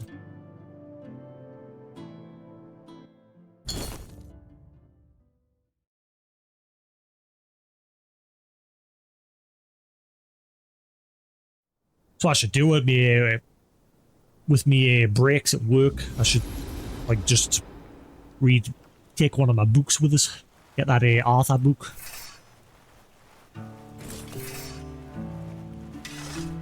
Right, there again. Problem solved. That bug, it's definitely happening every time you interact with the campfire that you set. It doesn't do it all the time, but it's doing it quite a lot. It's definitely the campfire that's doing it somehow.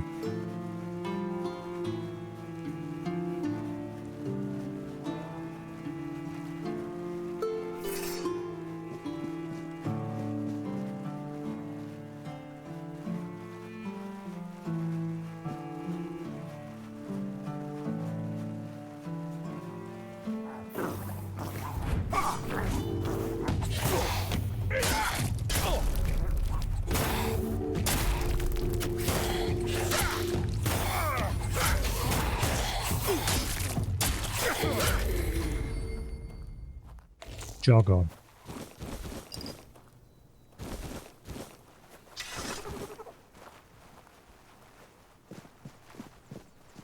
How do I get to that shrine? Shrines are a permanent stat boost, yeah? I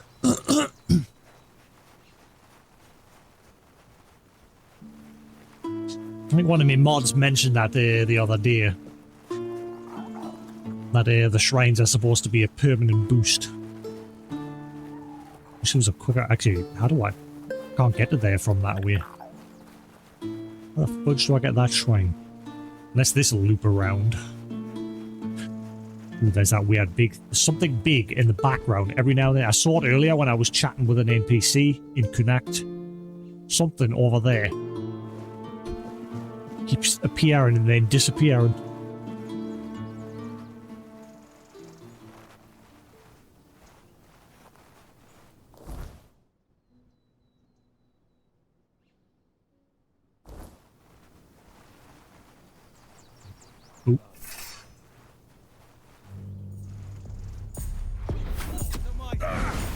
Oh, he deflected it.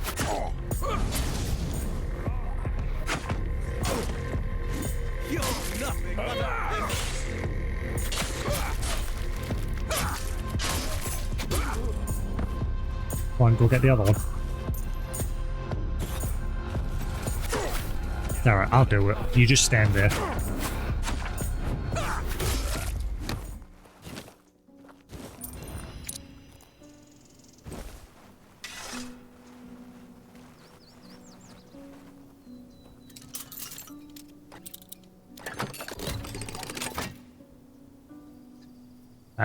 Through the blacksmith eye, weakening blades.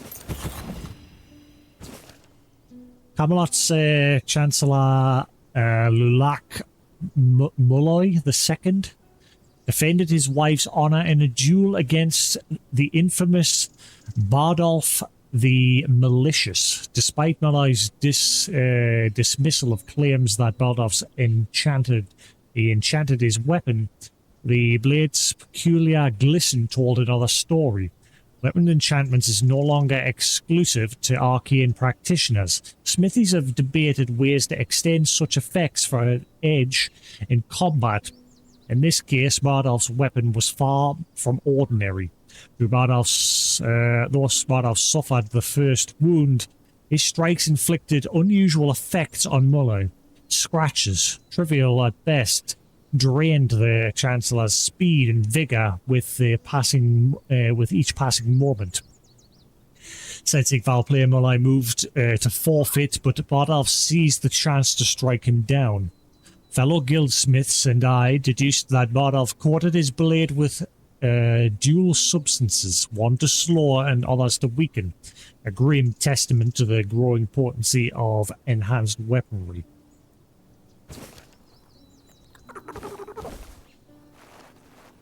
Yeah, so what did that one do in the long run of things? Ooh, another horn shrine. Wait, oh, there's a second one over there. There's bears everywhere. Ooh. Help. It's one thing I hear about the summits. It's like, oh, morning.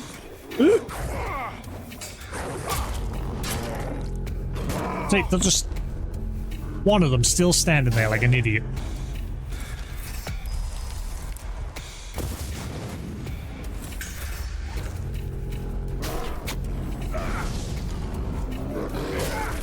Do something.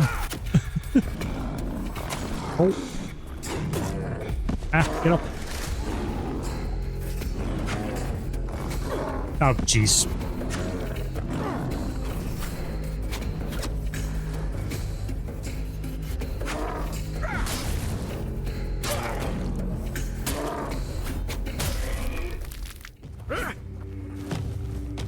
Thanks for nothing. Hey, Sephiroth, how you doing?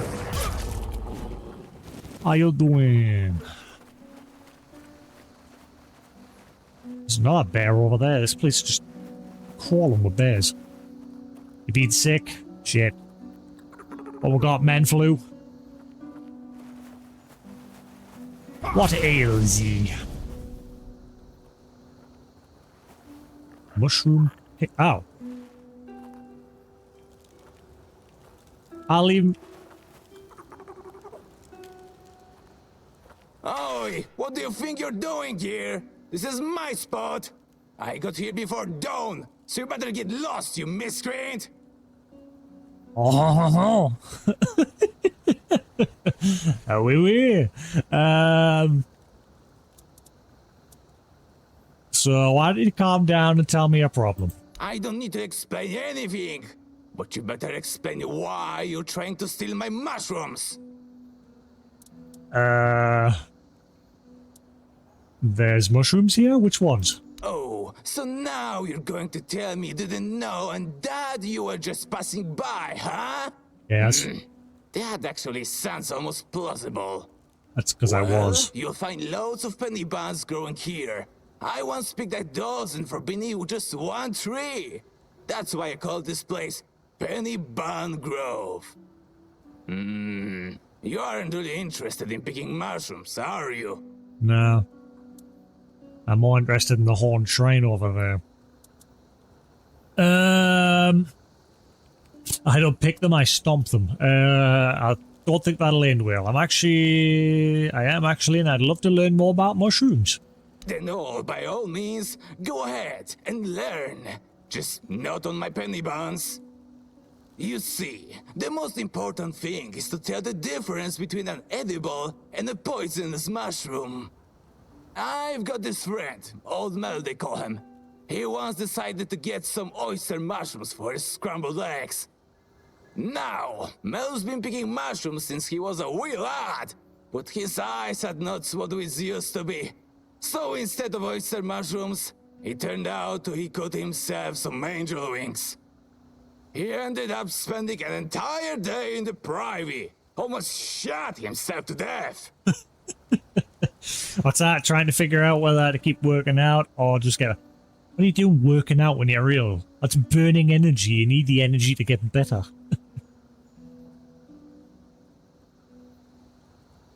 When you're working out, do you ever get sick? I mean, are you using public equipment when you're working out? Could be someone else has gone to the gym that's sick and they've left that disease all over the equipment. Home gym. Yeah, I mean, you might have just, like, ran yourself down. Never done it myself, like. I need more coffee. I've just run out.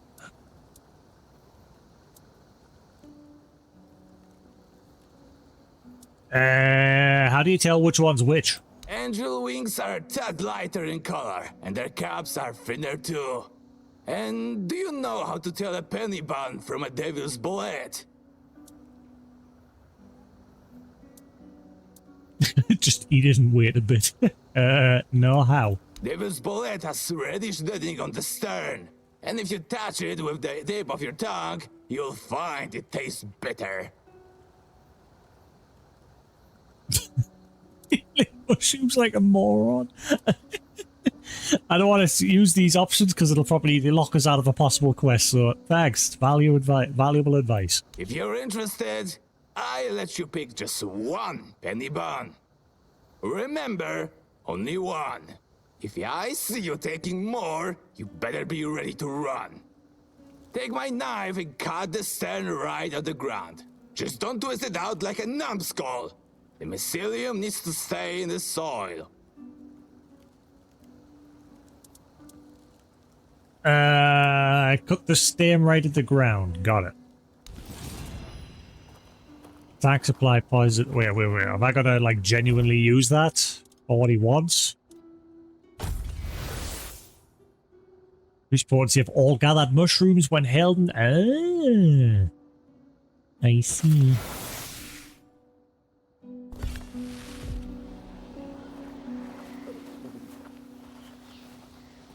So I'm guessing this guy was stealing his mushrooms. He didn't like it.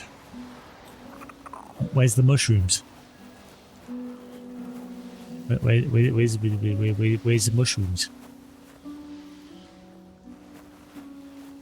Where's the penny bun? Whoa.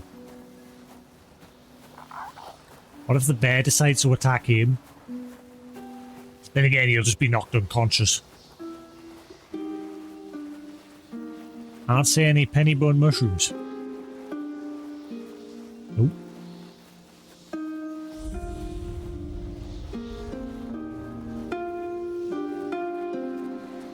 The morning harvest.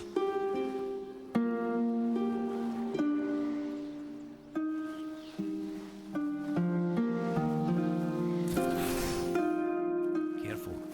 This place remembers everything. Adamant Aurochs. Ooh, max stamina permanent increase.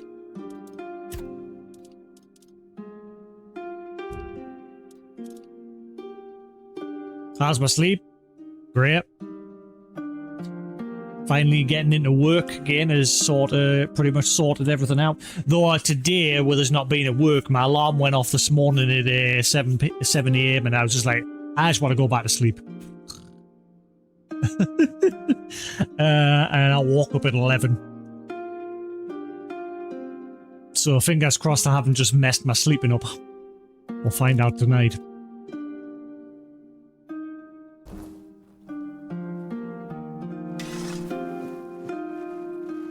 No work today and tomorrow, although the boss has decided this week he wants us in Saturday and Sunday. The first time I will have ever worked on a weekend. I've never worked on a weekend in my life.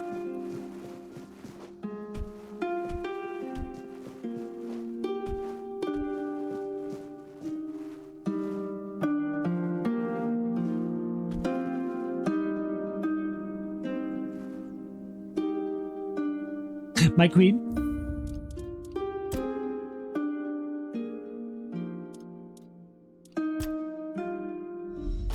So the game's just recently had a free update, like a free I don't know what they've done patch-wise, but they've added in like some new equipment, weapons and armor and things like that. But I've still got that weird hand bug.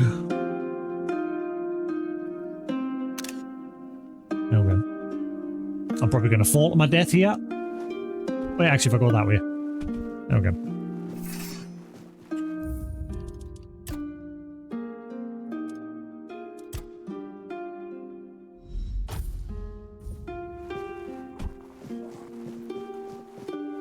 I don't know what they fixed with bugs though, because I couldn't find the full patch notes. I just saw that they added in a bunch of new equipment on the day that the patch went live, and then one Reddit post of someone saying, "Oh, it's nice that they've added in new equipment, but they haven't fixed anything with the PlayStation and its bugs," apparently.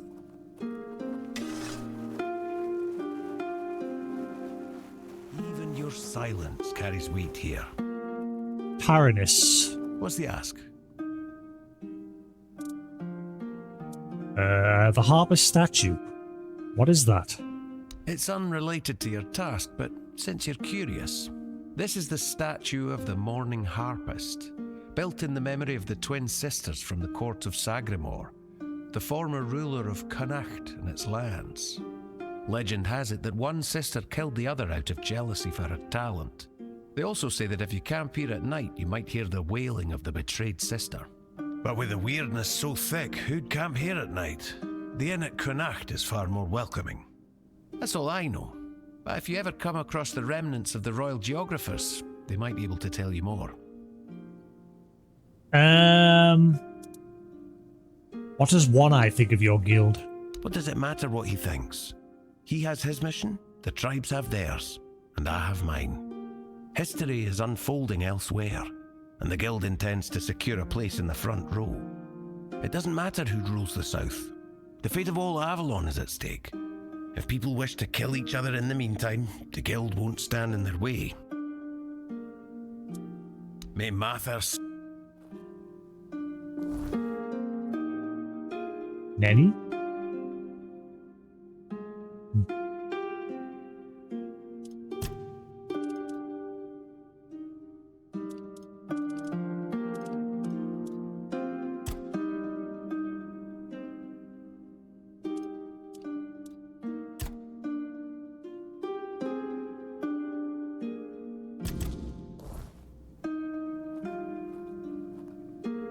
What quest is this?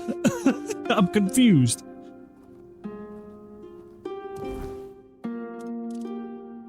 Is this the... Which guild is this? This is the guy that I did that when we met him in the cave and we killed the... we killed the spirit inside that cave and he joined with... I'm forgetting the name of his guild though. I'm sure that's what this is.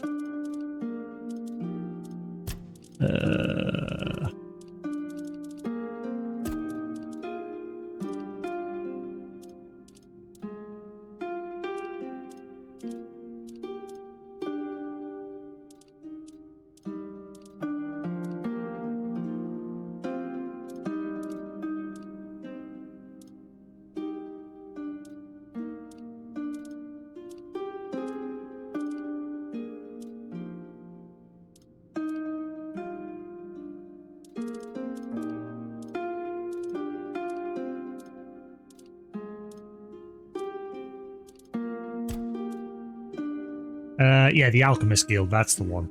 Yeah.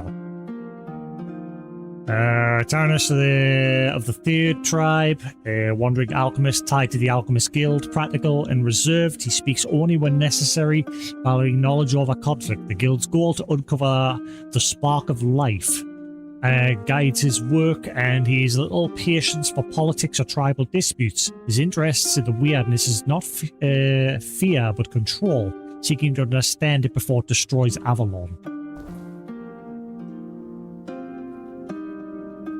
The Urge. What brings you here? I'm ready for my next assignment. I'd like you to find Calum and bring me his research. He's a former guild member and a cruel man. He took the idea of life as a form of energy a little too much to heart, and it's made him potentially dangerous. We expelled him and cut him off from our resources, but as you might guess, that didn't slow him down for long.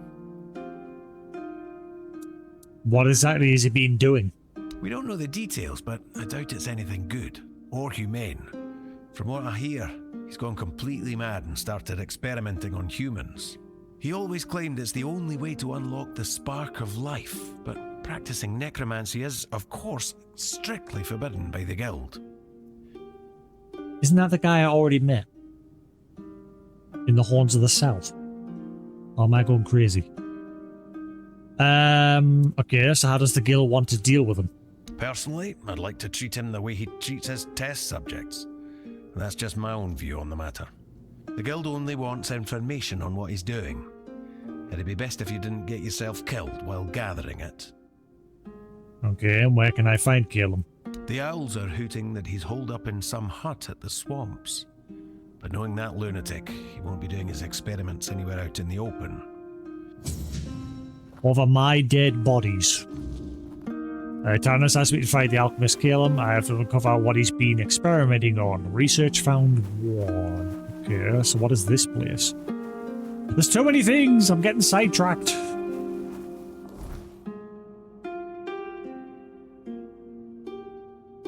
I'll put a marker there for now. Let's not go into there yet. Though I am curious about this whole nighttime rumour that if you rest here you can hear the wails of the murdered sister.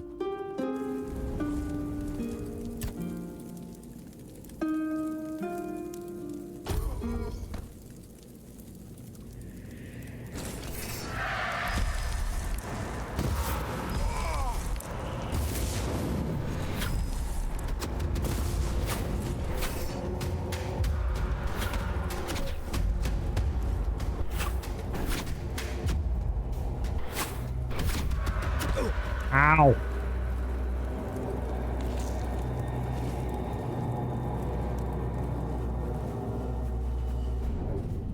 Uh-oh. Where is he?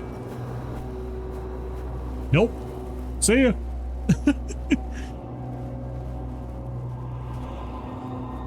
Unless that guy gets stuck in fights.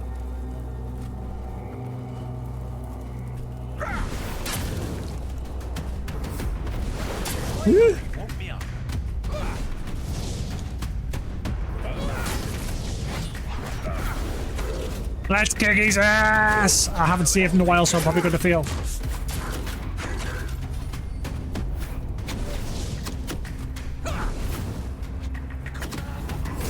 Come on, forearm king. I'll kick your butt.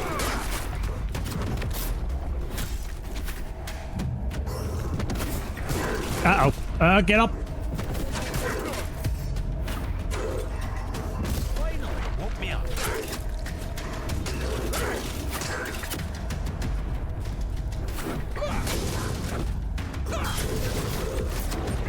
I'm gonna beat you this time. Oh, shit, how did I do that? Okay.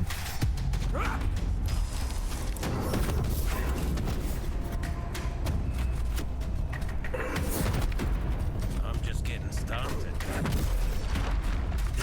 Hey, not anymore, you're not. You're on your ass.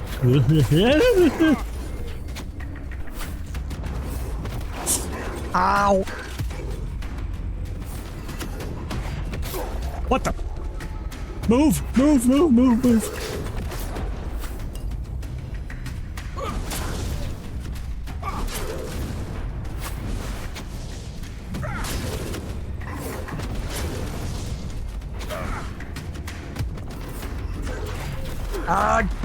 I hate that.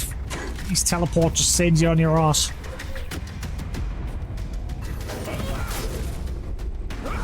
I'm not gonna beat him. Daytime will come before I beat him. Not getting enough damage in.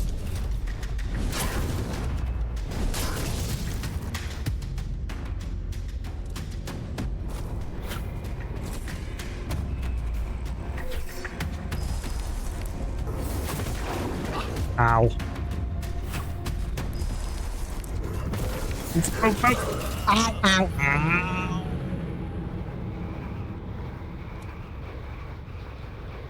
Ow. Yeah. That's what we've got to deal with at nighttime now. I think he's called the Forearm King based on the knowledge that we've gathered so far.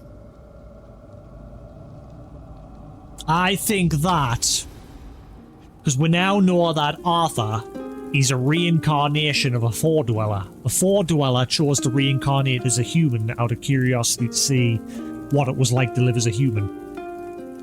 And I think that four-armed king is the Four-Dweller version before he reincarnated.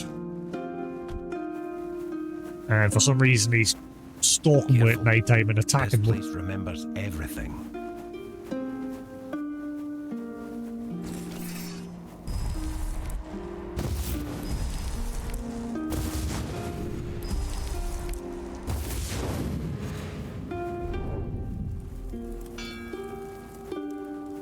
Hey, what?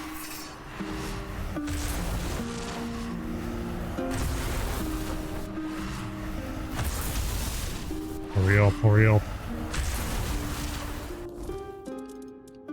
I wonder if I can turn them into cheese. Well, all my minions are attacking, I'll just try and turn them into cheese.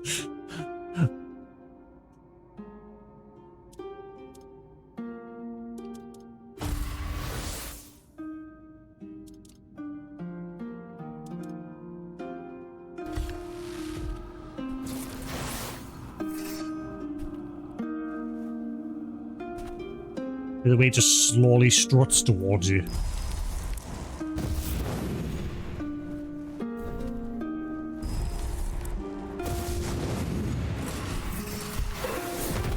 I got. Right. Ah! I don't like that teleport attack because it just knocks you on your ass. Same with the bears, you block with a shield and they just knock you on your ass.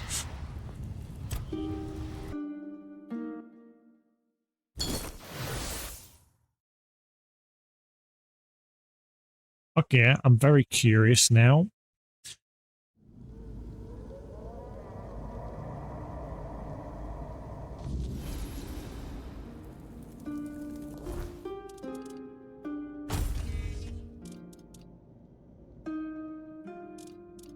This was a way to like sort them based on ones that are summons and not summons.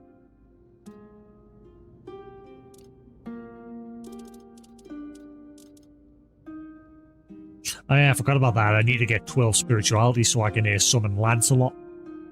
That's my next summon. And if it can summon more than one. 2 Lancelots. Skeletons. Summon cheeses? I can. I actually can summon cheese. Watch.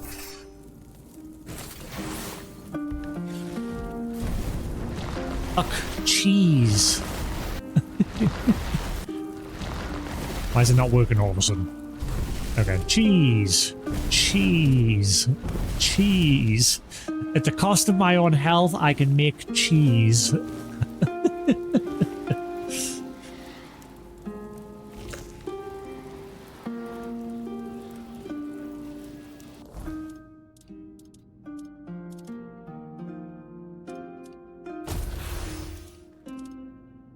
Well, let's see what happens if I just summon 2 gods.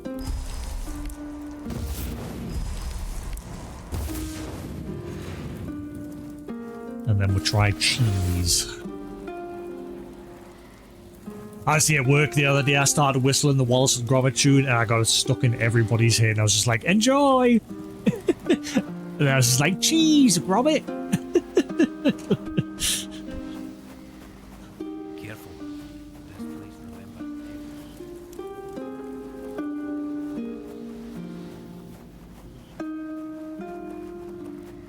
Huh. Where is he? He doesn't seem to want to spawn now. Hello, 4-armed king. 2 kings. We live as 2 kings.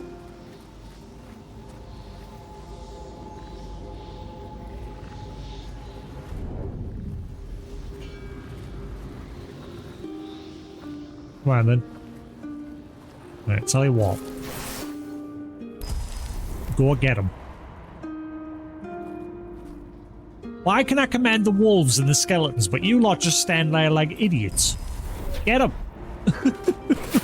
I want to cheese him. Oh crap, I did the wrong thing again. Become cheese. Cheese. Ow. I got. Nope, nope, nope. I said, become cheese, damn it. Cheese. I don't think it's working. I don't see a bar building up. Wait, I'm turning my own character into cheese, not him. My summon.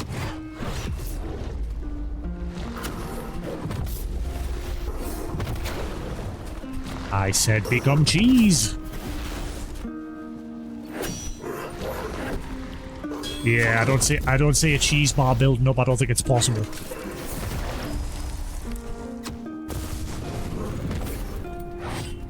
Ah, no. No, no, no, get up, get up, get up, get up.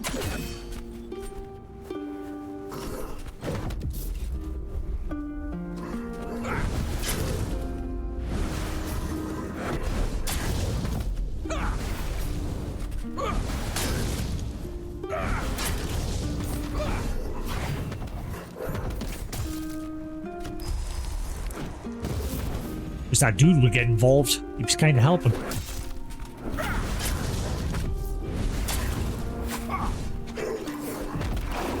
Ow. Move, move, move, move, move, move, move, move. Ow.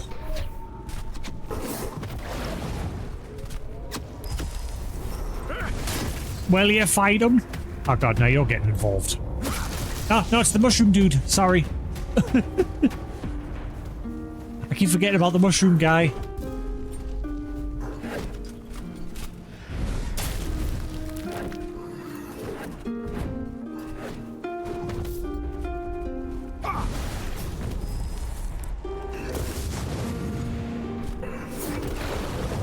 Man, you've got some range for that. That's dirty how much range you've got with that.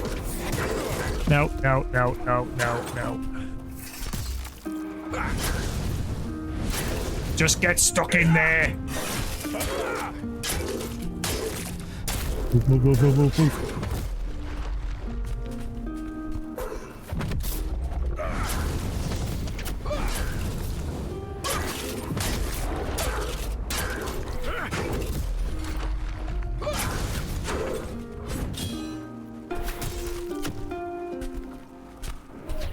Oh, move, move, move, move, move, move, move.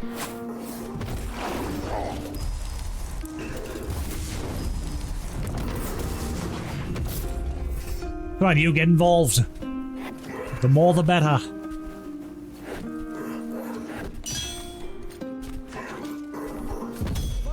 Help me up. Ow. He just destroyed that guy. That guy just got slapped. Ow! No! This, ow. Yeah, we're definitely not ready to beat him yet. I can do a bit of damage to him, but not enough. Yeah. Let's move on.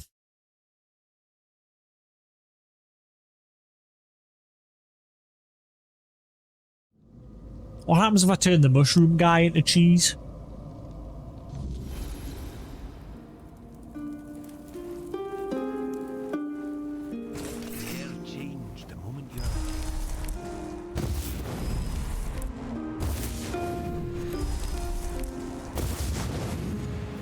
Right. Let us be about our business.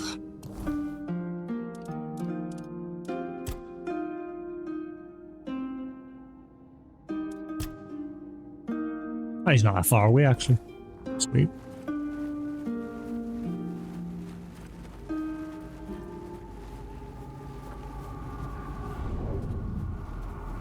No. Go away. Leave me alone.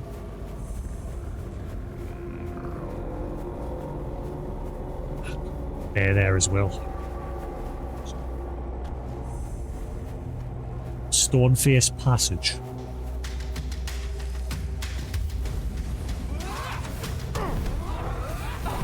Ow, there's two of them. Ah, there's too much going on!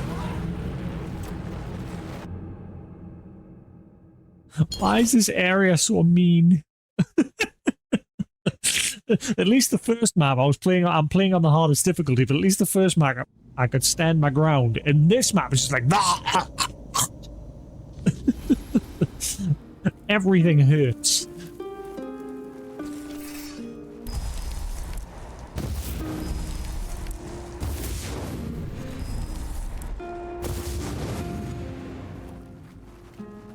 I don't know if I like the archer dudes. Like, I'd rather they didn't use... Because if enemies get close, they'll pull out a sword. I'd rather they just did that. The whole purpose to them is to be my meat shields.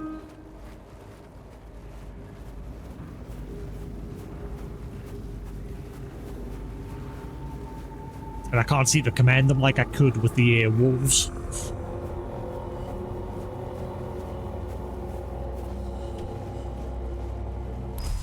Let's see if that works. There you go. That's what we want. Just the range on this crap compared to the wolves for being able to command them.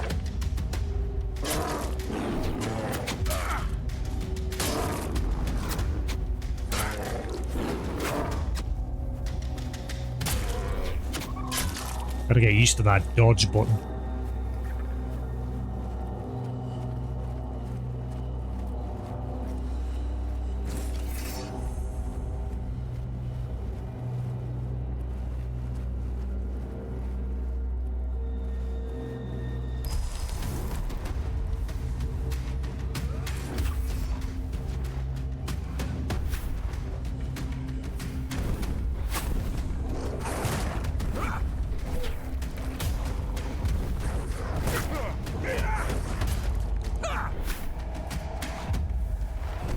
Ow.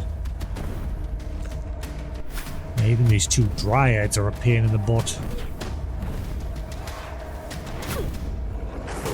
At least they're focused on me, the dryads, while the archers chip away at them.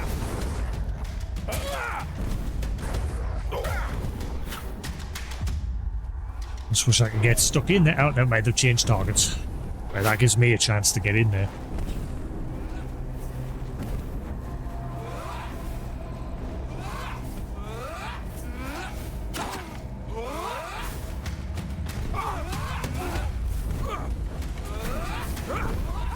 Oh my god, I'm hardly doing any damage. Retreat!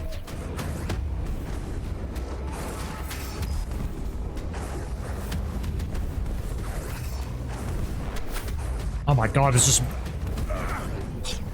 Oh no, not you as well. Go away. I mean, I could probably use that to my advantage.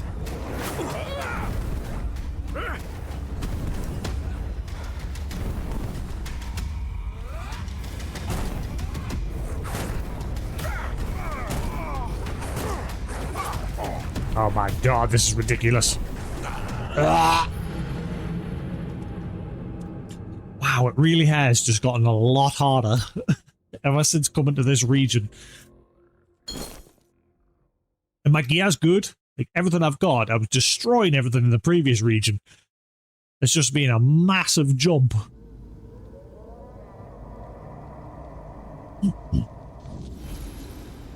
And like I said, every time I get meteorite, I'm upgrading my armor. When I've got the money.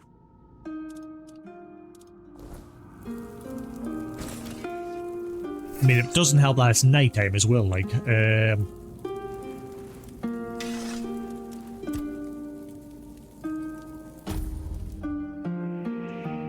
Alright.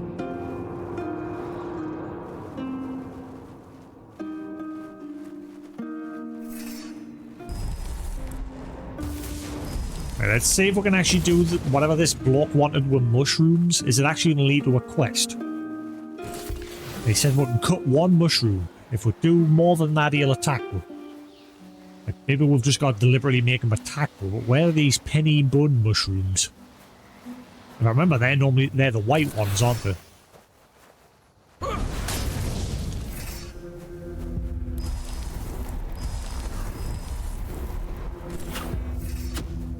Whoa, hello.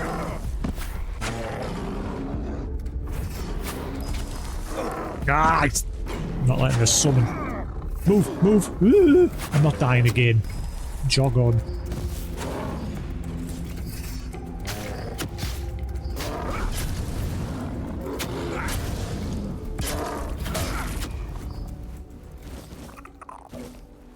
Right.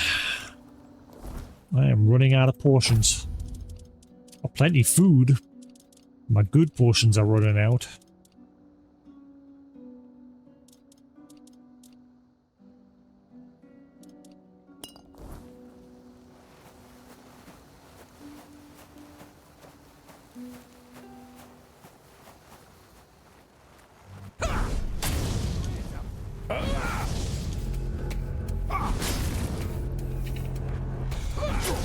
I deflected it, you little.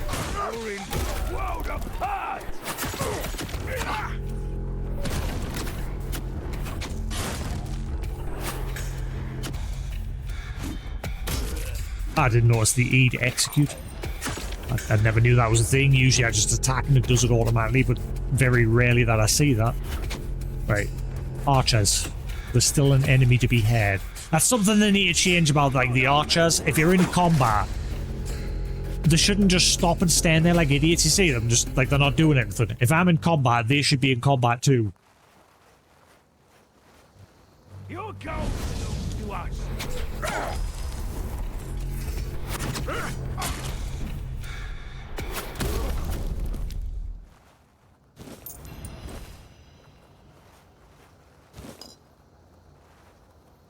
That's one thing, the difference between them and the wolves seemed a lot more aggro when it came to enemies compared to these archers.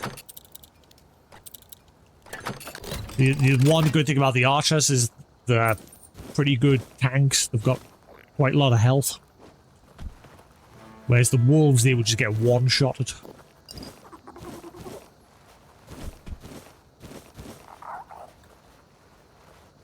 King Trumpet. I don't see no pennybone mushrooms.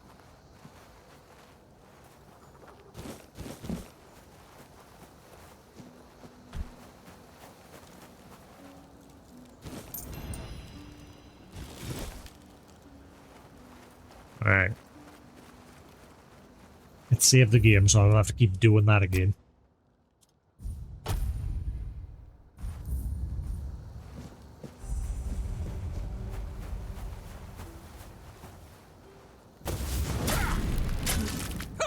I hate these challenges.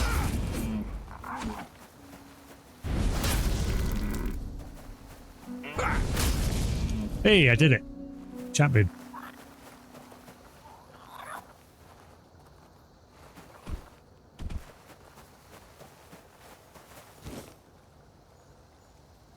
Yeah, it's always the same stuff, just weird pelts and things like that.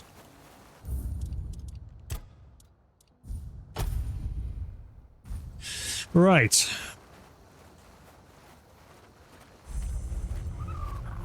I'm going to try something different.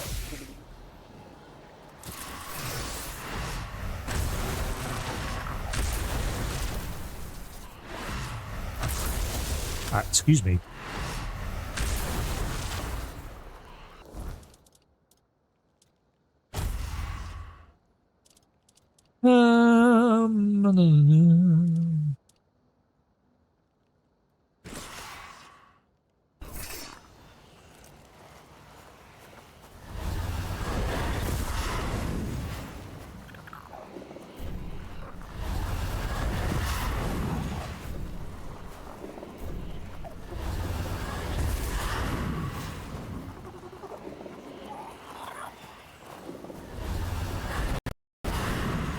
Right.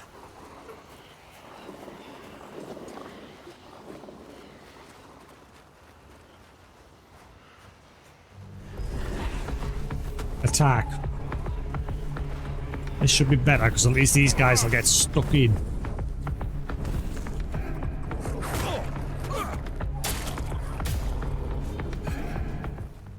Wow, they're getting destroyed. It just got absolutely decimated.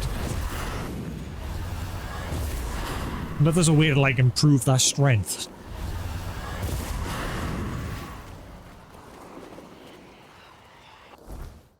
I think the game wants us going this way. Just everything over here hurts.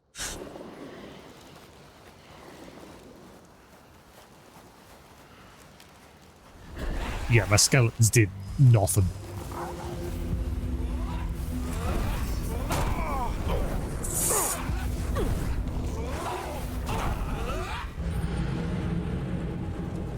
Nope, I don't think the game wants us going that way. I don't know how the leveling works in this game. Like, it's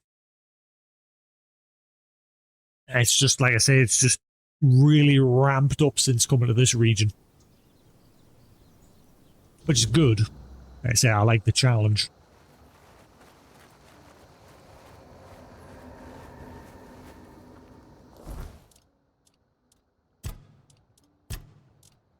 If there was only one of them, I'd take care of them no problem. Both of them together is a pain in the butt. There's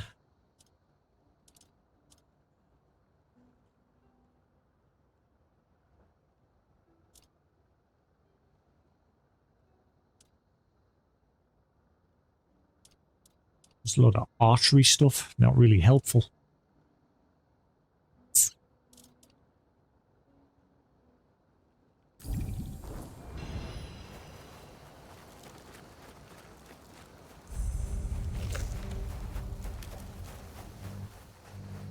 My mage is passing through. See you. Ow. Right, I just want to get to a safe spot and then we'll fight our way backwards. Right now I seem to be just drawing the aggro of everything. Ah!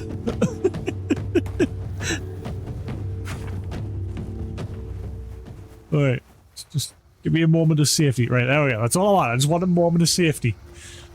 Catch my breath. What are you?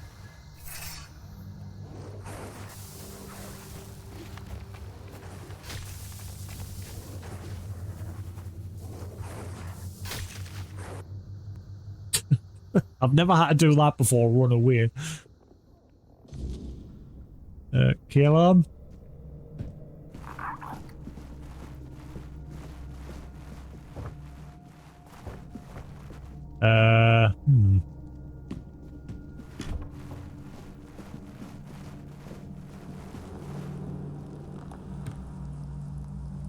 Right.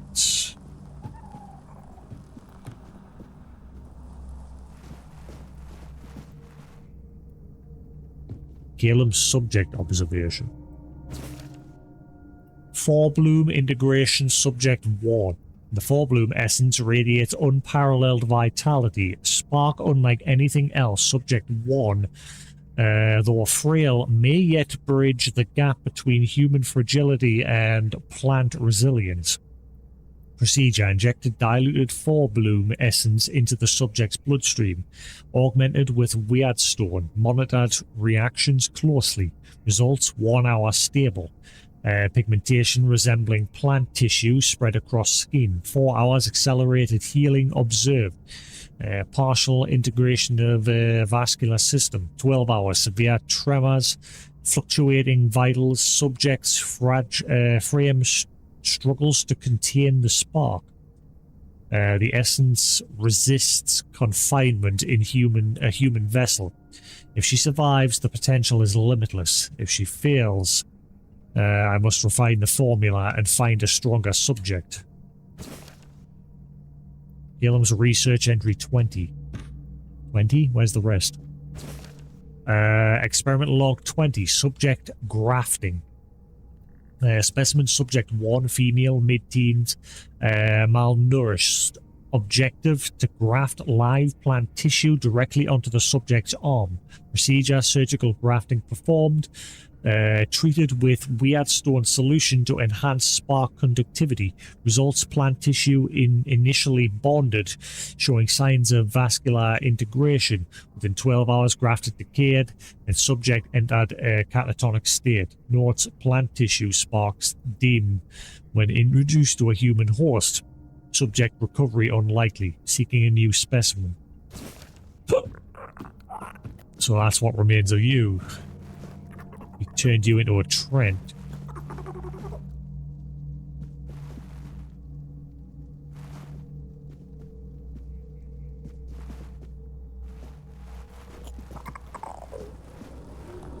Hello? Who's there? I can feel your presence, but it's always so dark in here. I can't see very well, even when Calum brings light. Possible thumbnail, maybe? I'm looking for Calum. Oh, he's not here. I can't feel him anywhere near the house. He must be in the cave. I think he's been there for a while, but I'm not sure. It's hard to keep track of time here. Who are you? I'm Ely. I used to beg on the streets of Connacht. Right. I hated it. The rain, the cold nights, the eyes that looked past me, the feet that kicked me.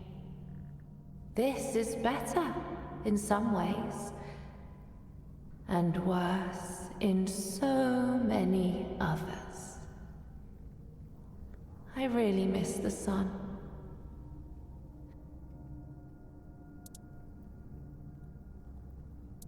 What did Calum do to you? He offered me a job. Said I could stay at his house.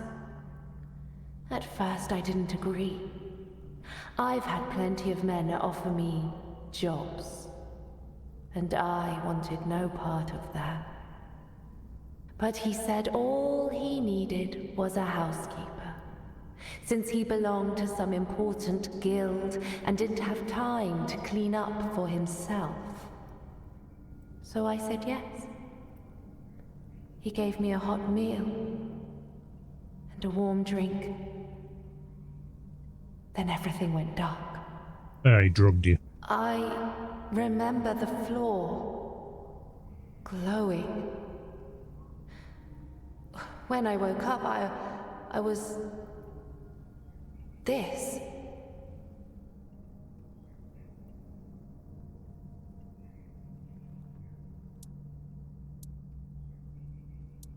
Do you have any idea how I can help you? The plant in the cave. We're linked. Oh. If you destroy it, I'll be free. I'd like to be free again. Not Calum's. Not the plant's. Just mine. Even if only for a little while. Do you know where the cave is? Not exactly. I've never seen it. Only felt it through the plant. It's vast. But it doesn't seem far away. At least, it doesn't feel far. I'm sorry. I can't explain it any better. I'll see what I can do. Thank you. That's very kind of you. Just be careful with the plant. It always feels angry. And you wouldn't like it when it's angry. Anger.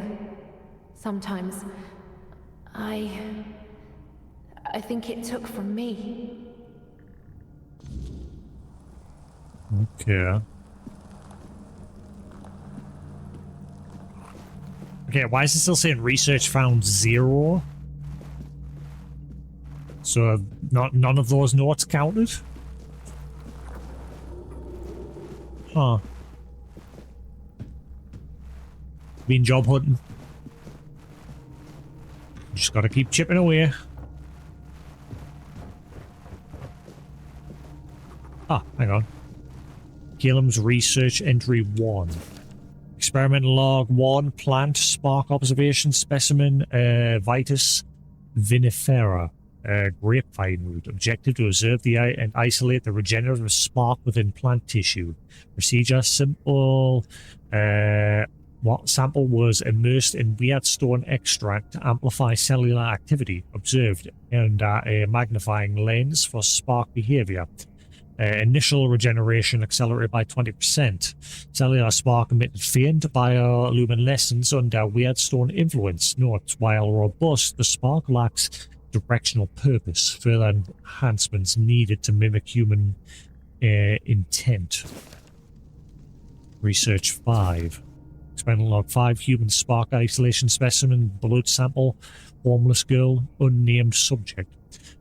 Objective to identify the spark within human cells to determine its compatibility with plant tissue.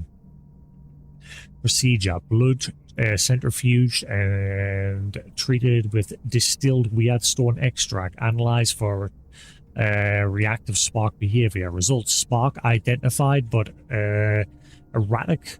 Reacting violently to weird stone. Notable degradation in cellular structure within 30 minutes. Notes the human spark is volatile. Requires stabilization before grafting attempts proceed. So he got there in the end. He stabilized it and then grafted and turned her into a Trent. No, Dryad, sorry.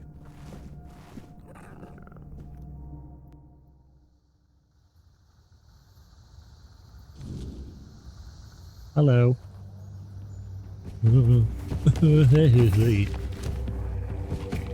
Curlgast?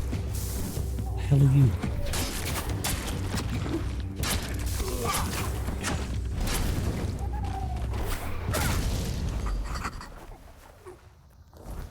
Curlgast. Deep within the caves where the air is damp and the light barely lingers, a curlgast often waits. Does not hunt by sound. Its hearing is poor, dulled by centuries of isolation, but its eye pierces the dark like a lantern, searching, unblinking. When threatened, it withdraws into its hardened shell, curling into a near impervious sphere before launching itself with terrifying speed.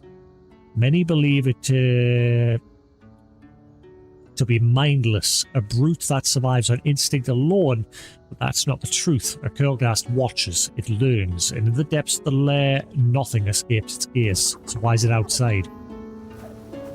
Sorry, why was it outside? Dead now. Yeah, I'm sure I saw this tree. Yeah, weird stump.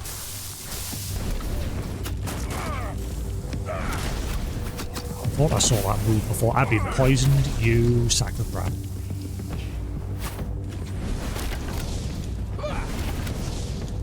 Keep my distance.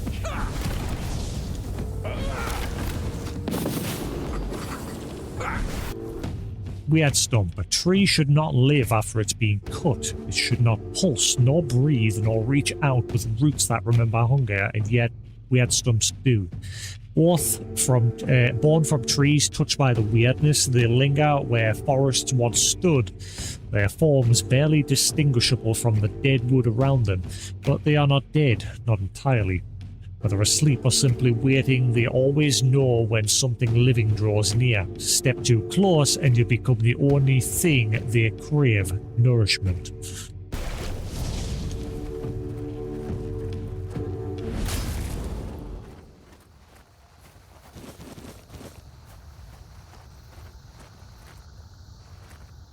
Ah, is that like a weak spot there? We had some poison gland, we had some wood. Oh yeah, it's got a mouth there. Right, you, come here. Oh, I thought I had some sage. Yeah, I have a vegetable. Okay, okay, that does nothing. I need some sage so that can make it so it does regen.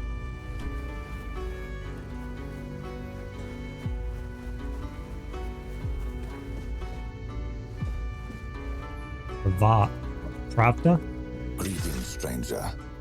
May the word bless your day. Is there something you need?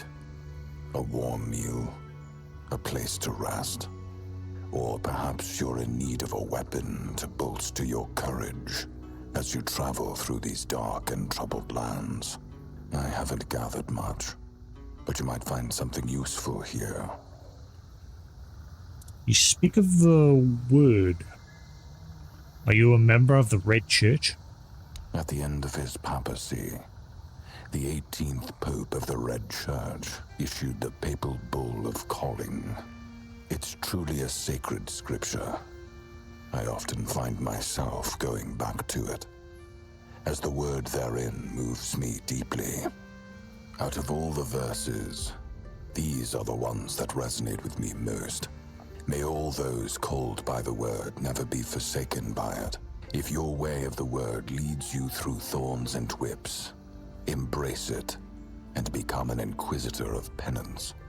If your way of the word is that of the sword, blood, and fire, shed the blood, fuel the fires, and become an inquisitor of pain.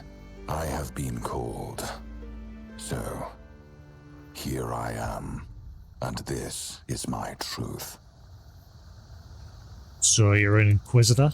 Unless my interpretation of the papal bull of calling is wrong, then yes, that's an apt description of what I do. Therefore, if it's words of comfort you're seeking, I'm afraid you've come to the wrong person. I don't perform priestly duties. Cool. Let me see what you're selling. Certainly. Here's what I have. Ooh, what are these? Summon a crystal crawler to fight by your side. You cannot... Ah! Summon a master assassin. Oh, I want these. Gimme.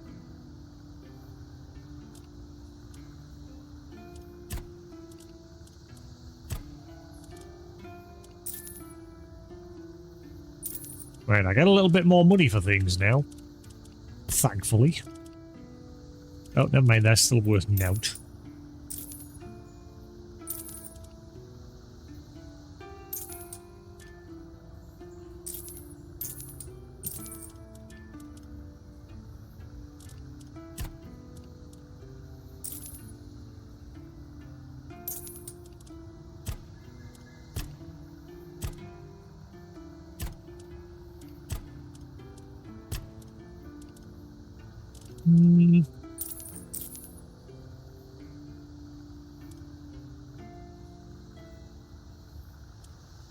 I need money. Help, I'm poor.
Wonder what that's like.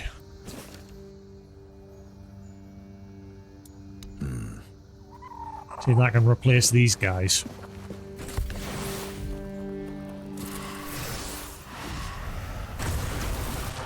Really?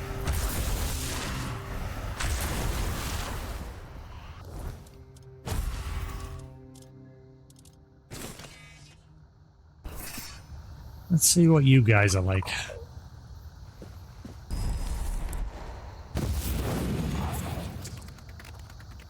Oh. I was like, that looks nothing like that. It looks like it's some sort of floating diamond with an eye.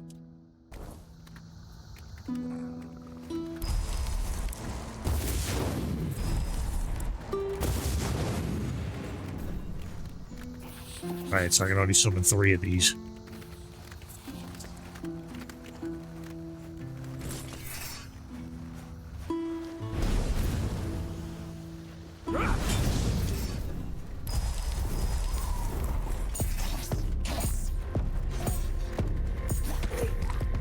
Ooh, these guys might be harder to hit. Yeah, these guys seem a lot harder to hit because they're just jumping all over the place.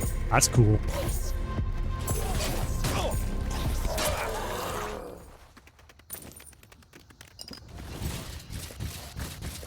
Sweet.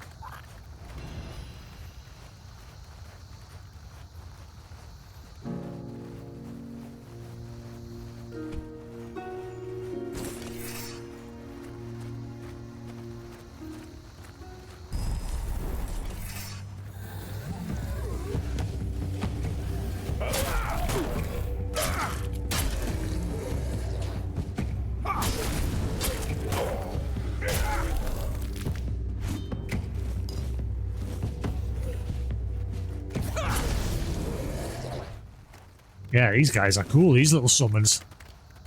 I think the enemy's having a hard job hitting them because of how small they are and because like they're constantly jumping around. Wait, where's that cave that I'm supposed to be going to?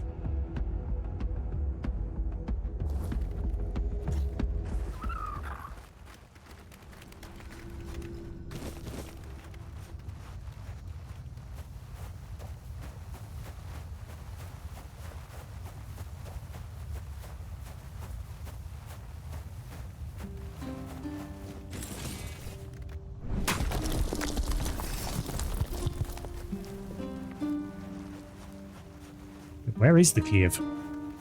Any?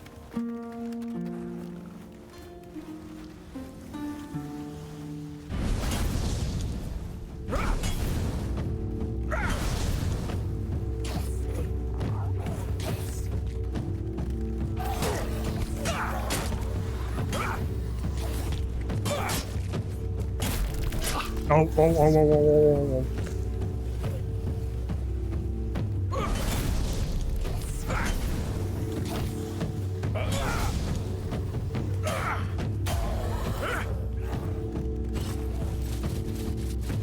Give me all that, I want to sell it.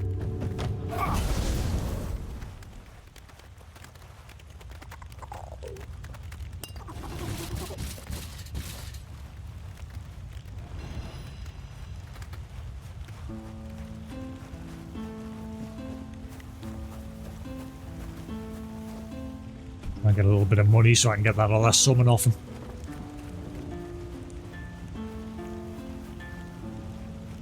As long as he doesn't move away from here. Welcome back, sir.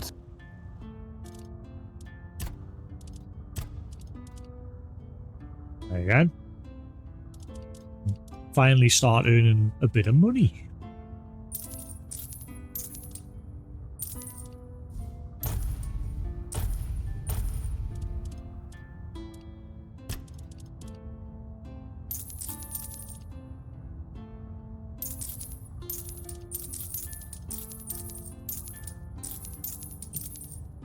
Wait, yeah, they got enough already. Hey, Sephiroth. Welcome back. Finally earn a bit of money now by selling things. Ah, stupid mouse cursor. Where the fudge is the mouse cursor? What? Hey, no. Just use my damn controller. Oh.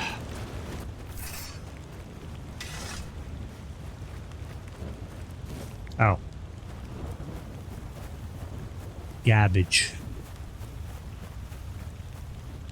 Got some new summons. These tiny little critters that The enemies seem to have a hard job hitting because they just jump all over the place.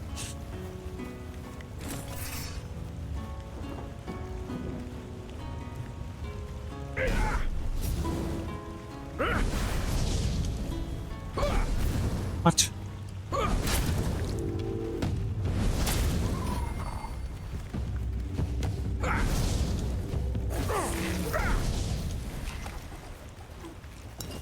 Why wasn't I hitting you there?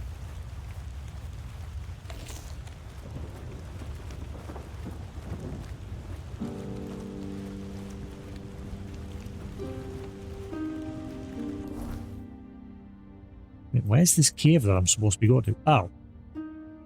She said it wasn't far away, it's miles away. I'm just getting quest after quest that's miles away.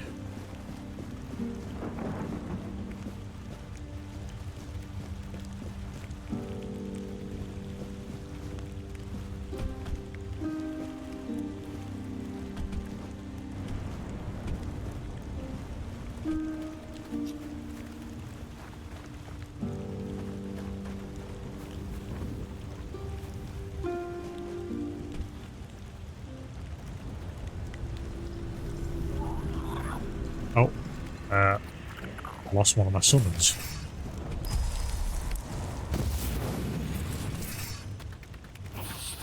Would I walk 1,000 miles? Would I walk 100 miles? Are we referencing this? Yeah. Referencing the song? 1,000 miles? Yeah, that thing looks like it's straight out of Stranger Things.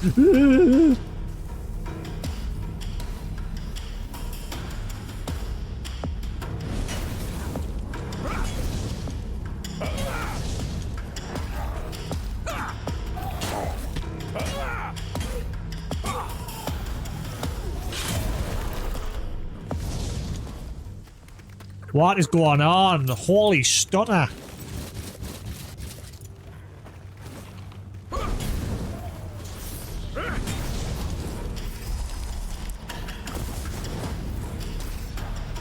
Yeah, my little critters can hold their own.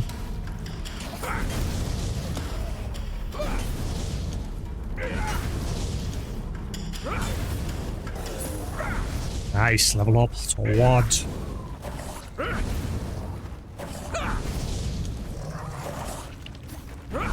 That thing takes a kicking.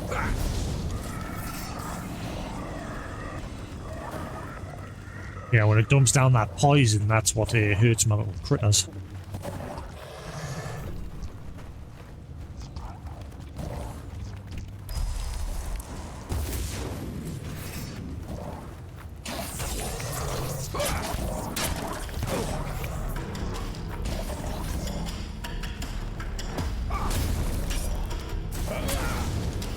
Scale that away.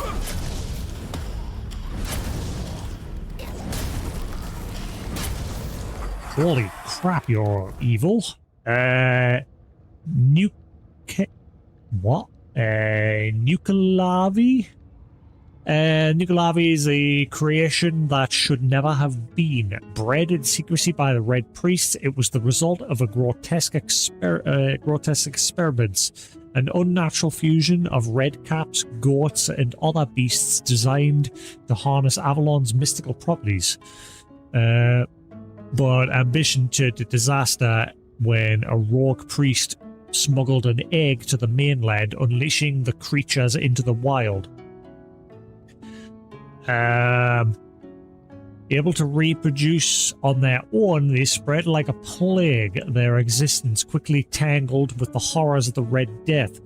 When panic took hold, the Red Priests burned their mistake, destroying their research and silencing those who knew the truth. But the Nucalavi still roams Avalon, a living testament to their arrogance.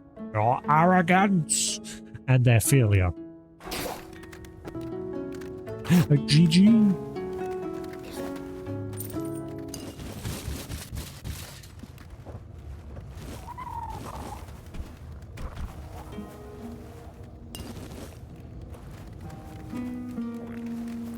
Did I get the other poison knight's gear?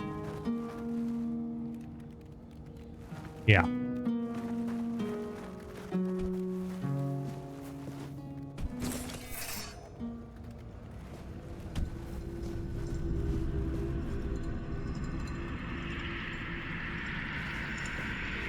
What?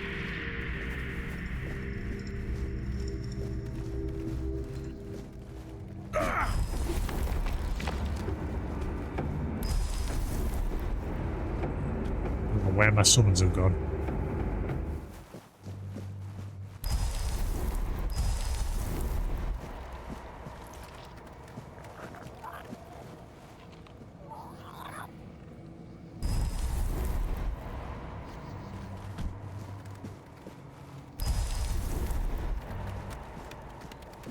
Wee! Just started spinning like crazy there. What the?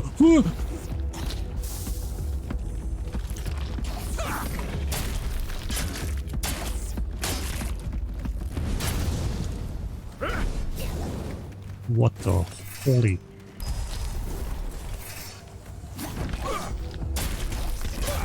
I can't pause that war!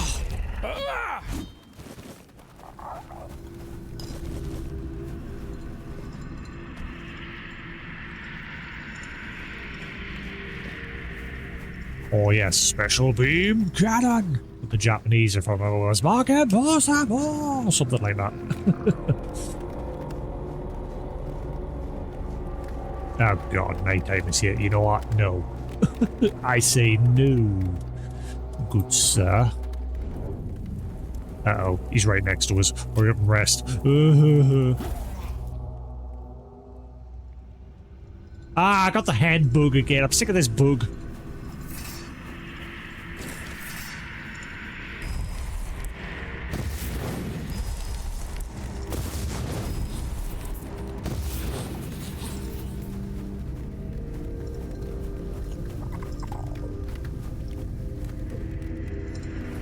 So I'm just wandering at the minute. Like, I'm going towards the quest, but, sorry, I'm going towards the quest. But I'm just exploring and trying to level up along the way. Elder Worm.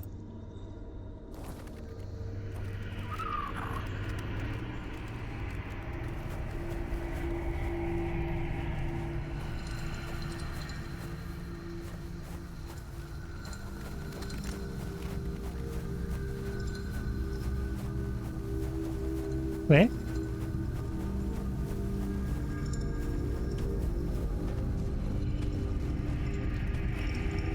Oh, this is the mouth.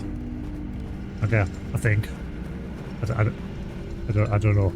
Is this the mouth? Yeah, it is the mouth. Big mouth. Huge. This thing was massive.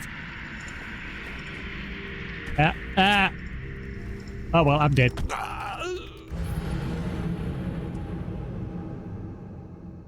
I hope it checkpointed. I fell through the tree.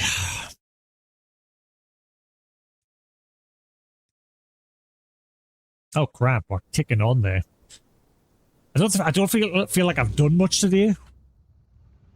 I'm probably gonna have another stream a little bit later after I have food, but in terms of like this stream, it doesn't feel like I've done much.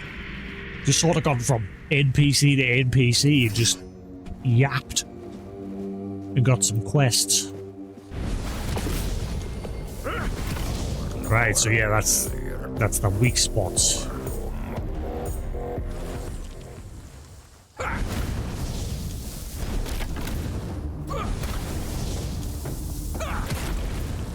Pretty much, just getting a lot of lore at once and multiple different quests, but not really completed any. Today has been a weird one. Hit him.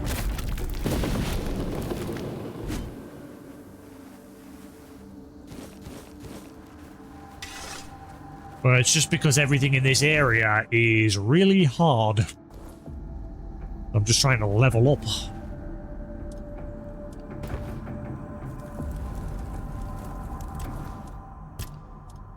As well as putting points into practicality so that I get more money.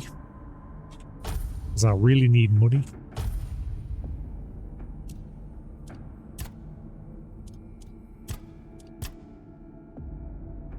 Summons gain health regen.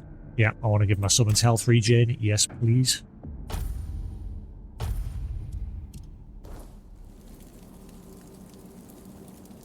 Champion.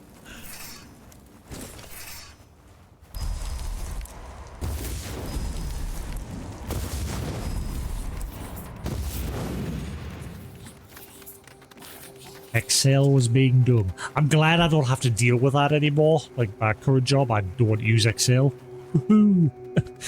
My last 2-3 jobs was just all I did was use Excel.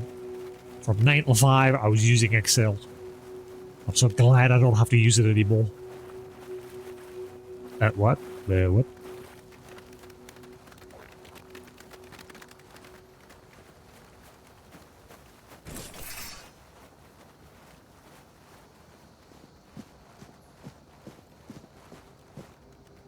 On the road again, again.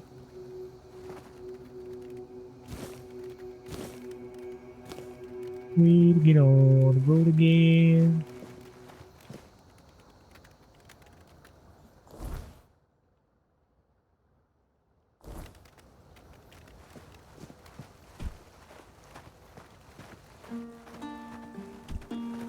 So I don't like using the horse. One, the horse has got this weird animation, like every move that the horse makes is like it's running at a lower frame rate to everything else in the game. And two, I just like the maps, again, the maps aren't that big, so it's fine just walking on foot. And I like exploring this way. Pretty much. Everything else is running 60 FPS and the horse is running at 25.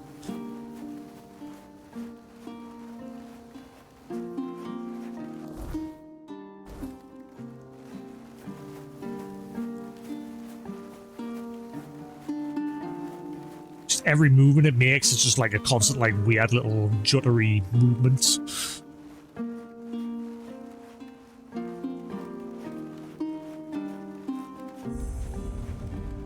Ah, swamps, here we are.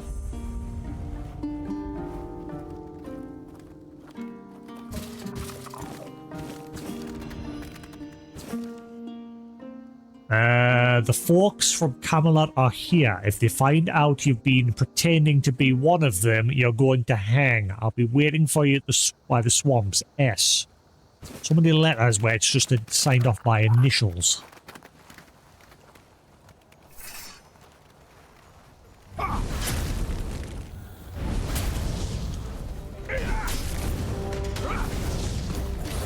Ow. Oh, that's a bounty. Who are you? Sinmar the Firebreaker. Oh, you're gonna have the other sword.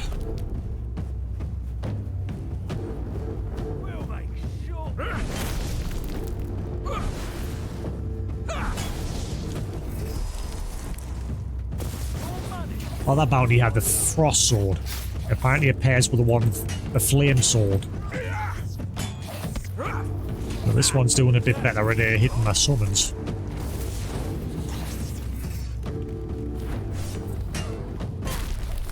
You made a big mistake.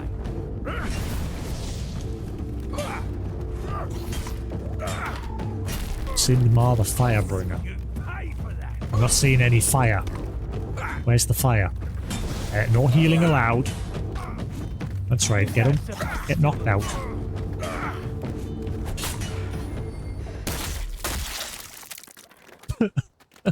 Okay.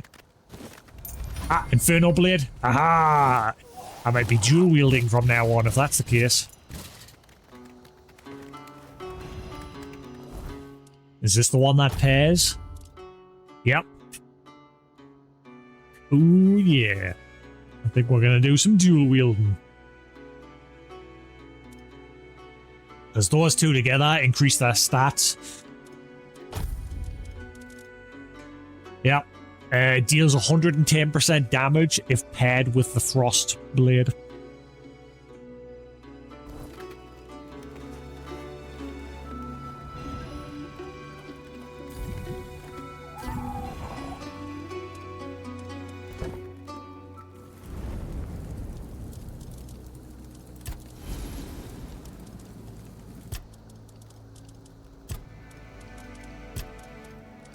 There it is, Frostblade.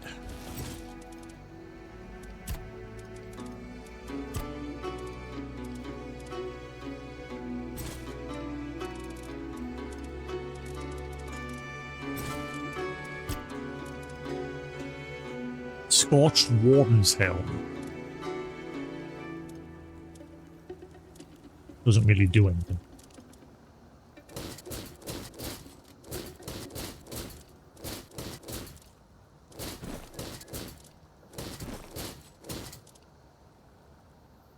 Increase incoming healing by 25%. Ooh. That along with my little pet. If I feed me pet some sage so he's got that healing regen AoE, that'll be pretty good.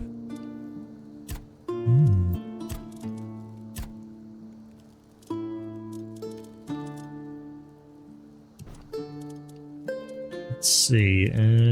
Take...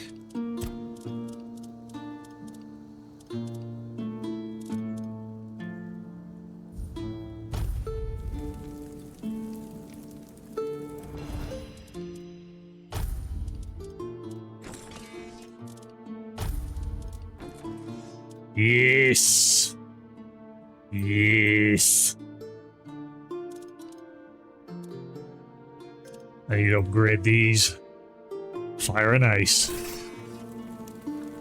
There we go.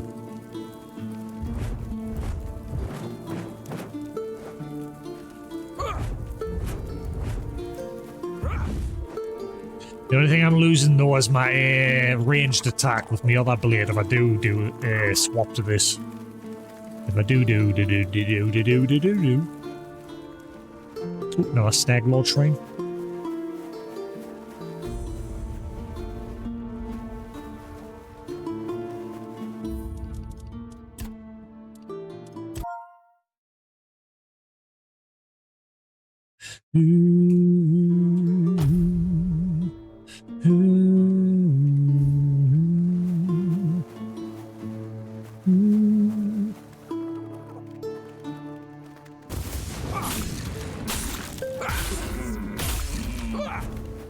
Get him. Get him. Die. Yep, this does some damage. Thank you. I just block like that when I need to.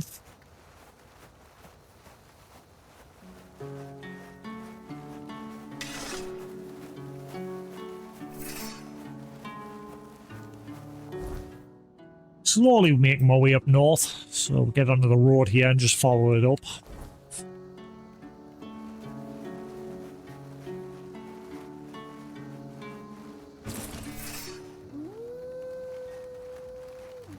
That's a lot of peeps. Get 'em. Destroyed. Die. Who's friend? Who's for? Are they all for? Die.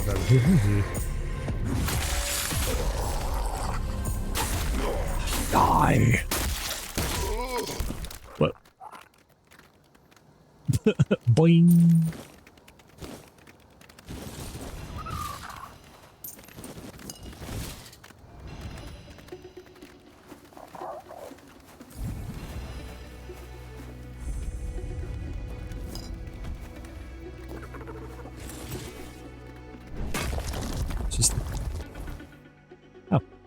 Wait. Lover's Hollow.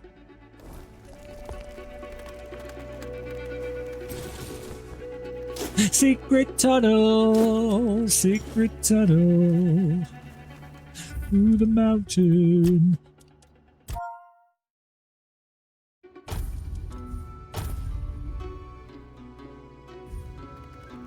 Secret tunnel, secret tunnel. Secret tunnel. Yeah. Is this an Avatar reference? This cave?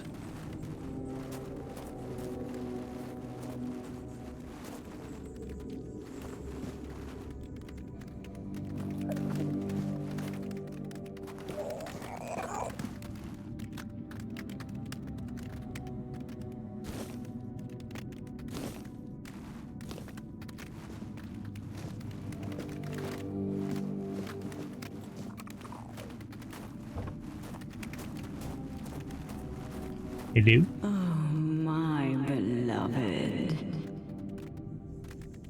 I wanna.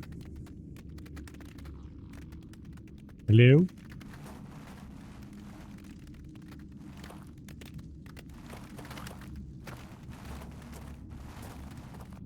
Fragrant letter. My dearest, the days grow longer without your presence. Meet me in our cave where the world fades and only our love remains. I long to feel your touch and hear your whispers. Until then, my heart beats only for you. Yours eternally, E.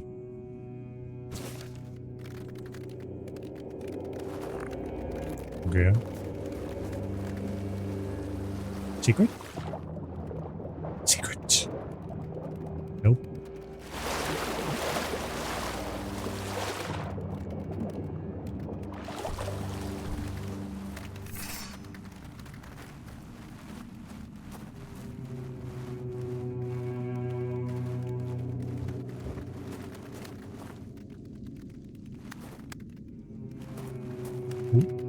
Letter from a grandmother.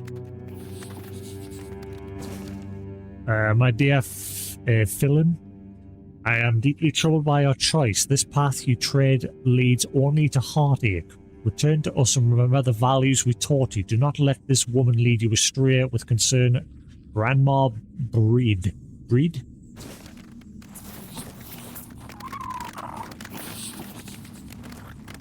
Okay.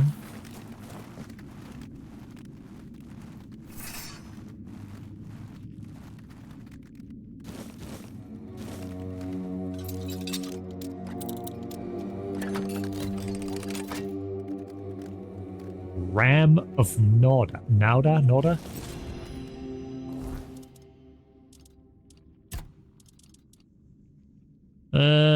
Sprint attacks cost 30 more mana and apply a massive force to the enemies in front of you. Fusrudar. Someday I'll sit down and I'll play through Skyrim. I played it when it first released, but I never beat it. And it's because in typical Bethesda fashion, when it first released, it was a broken mess.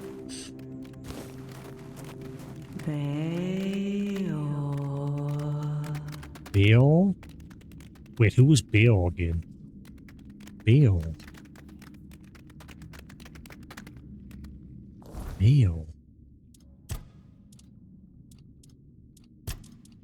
Didn't I meet someone called Baal? Or read about them? Baal. Too many people, too many names. Baal.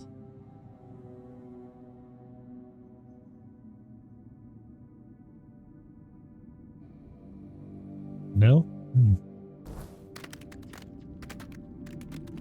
Well, obviously they've got that complete version that they released like a year or two ago.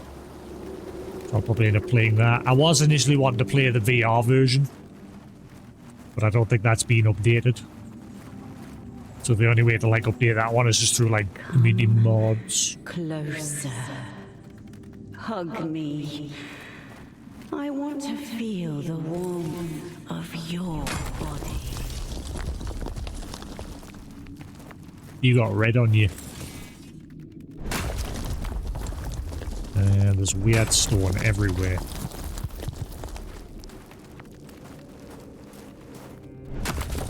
I missed you so much.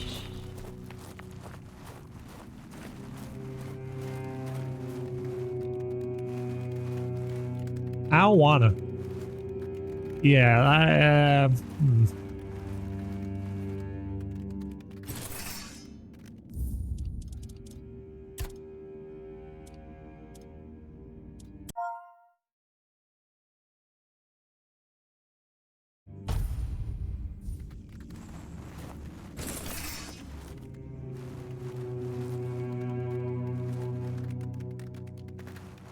Here. Attack, gentlemen. Oh, unless it's going to be a cutscene first. Letter from Auntie. Dear nephew, Have you no regard for your parents? This affair brings shame upon them. Think of their sacrifices and the love they have given you. Forsake the dangerous path and restore honor to our family. Your loving aunt, Crier?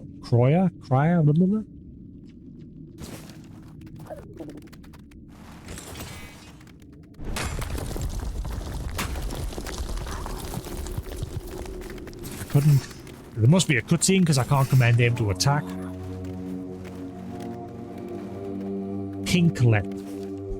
My love, every moment apart is agony. Meet me in our cave where the shadows hide our secret tryst. We can forget the world and lose ourselves in each other. I await you with bated breath. Yours always is. Not yours always anymore.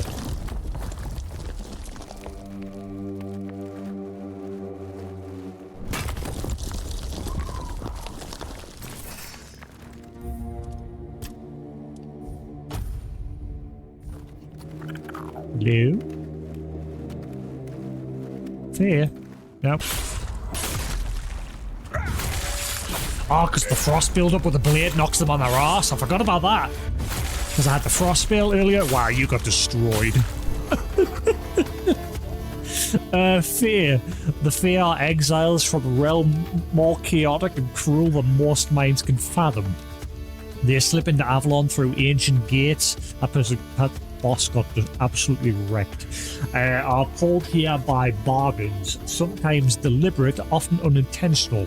While some Fae seem harmless, even helpful, most are far from it. Their deals are riddled with traps designed to ensnare the desperate and unwary. They rarely lie, preferring to twist the truth into a weapon sharper than any blade. Far more dangerous, lol. In the Fae host. Ah, right, okay. So it's weak because it's in our world. A merciless force of hunger and fury. They offer no riddles and no bargains, only blood and ruin. Few survive such an encounter, and those who do carry the scars forever.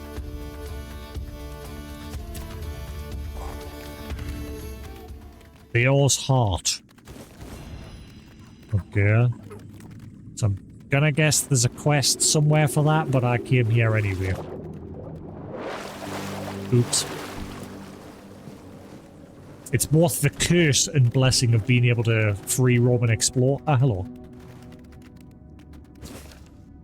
Dear Father, please do not leave us. We love you dearly and need you here with us. This woman cannot replace the bond we share. Stay with us and let our family remain whole.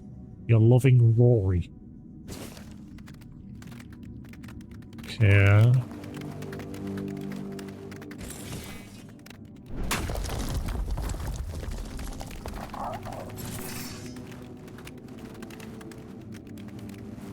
Is that everything?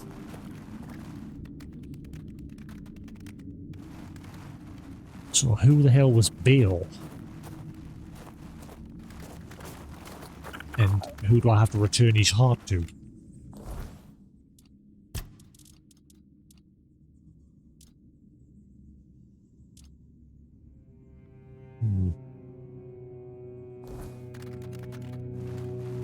I have a heart and nowhere to take it.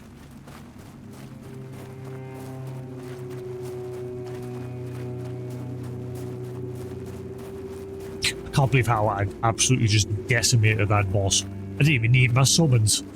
Once that frost kicked in and knocked her on her arse, that was it. GG.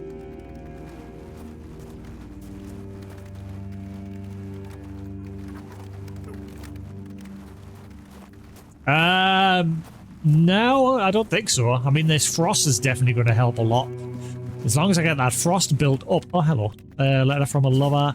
Beloved, the days apart are a torment I can hardly bear. In our cave, our sanctuary, we will find each other once more. Let us escape to our haven, where love flourishes and we belong to one another. Yours, devoted F. So they were all being lured to this cave and consumed one by one. Guess we'll find out the full lore whenever we'll find the quest giver.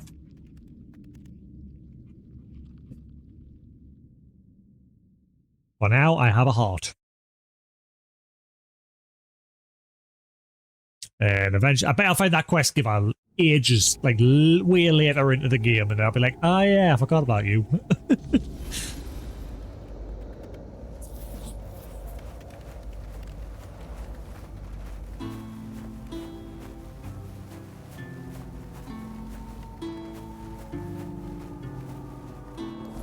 For now, we continue north.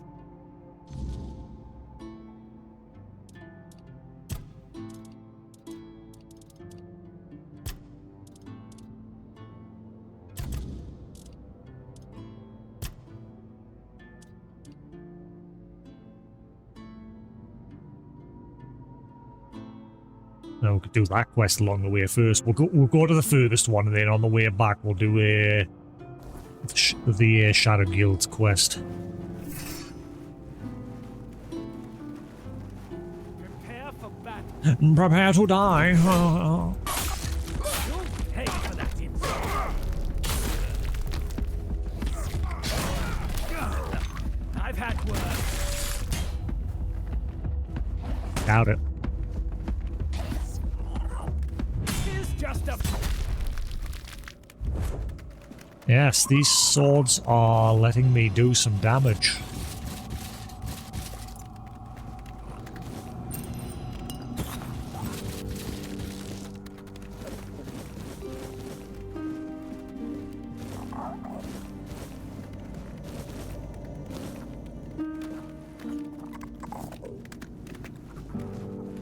I think this is how we're going now on our dual wielder. Get him!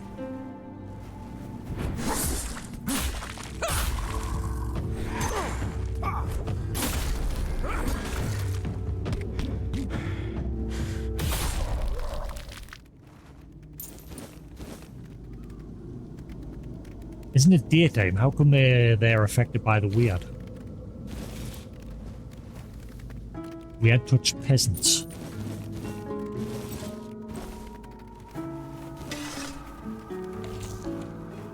Oh look! It's a big deer. Earlier today I saw something massive wandering in the background. I couldn't get a good look at it. It's a huge, like, deer.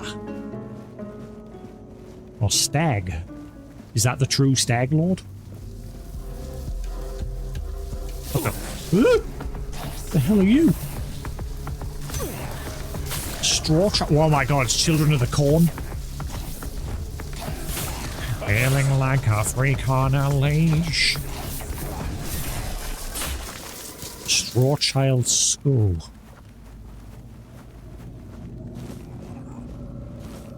Man, I remember they tried to bring back Children of the Corn, and they absolutely ruined it.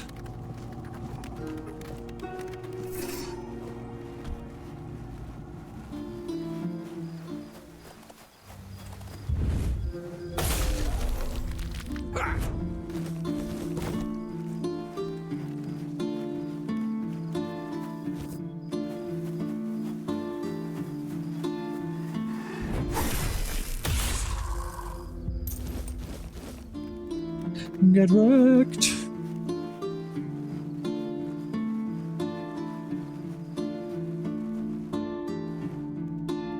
Deirdre's house?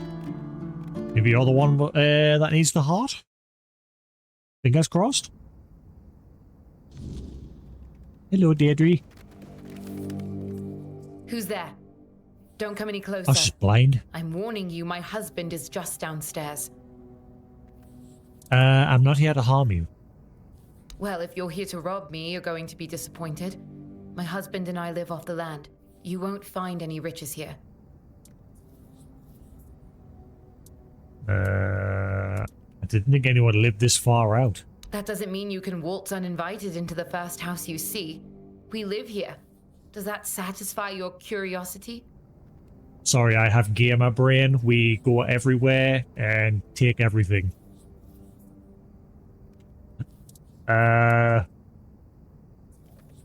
Living without your eyesight must be difficult. I can't think of any place on Avalon where living without eyesight is easy. But I make do. I know my way around the entire area. I've had years to learn it. Besides, my husband takes good care of me. Can I talk to your husband? No. No, he's very busy at the moment. Why do I see I'd a rather you blood didn't trail disturb there? him. Do you see the blood trail down there? Sorry for disturbing you then. Then please leave before my husband catches you here. Yeah, I'll leave after I look in the basement. Please just go.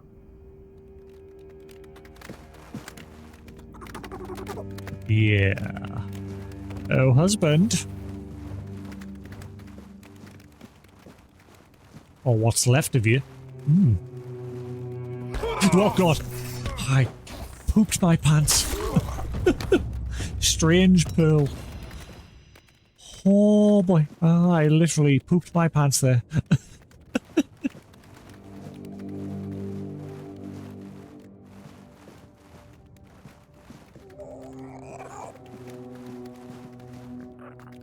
Oh.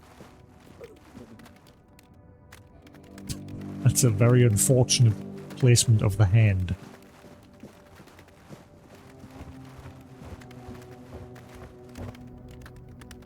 Oh no. What have you done? What have you done? You monster! You killed my husband! I'm not a monster. I did just kill one. You're welcome. Gods, you're heartless. What kind of monster would bring me fresh berries every day for our morning porridge? My husband was kind, gentle, and caring. And you expect me to thank you she's for blind. killing him? You're sick. There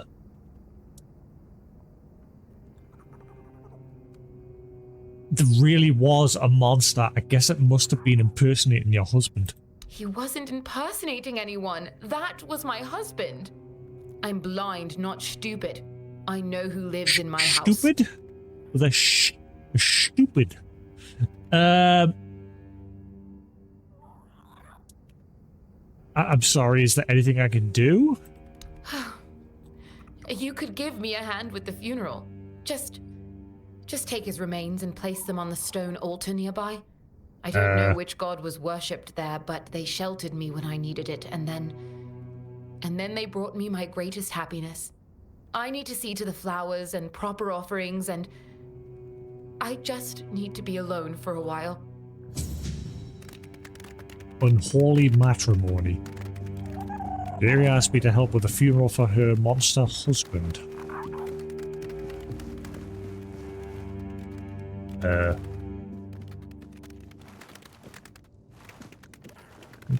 Okay. You know that meme? Okay.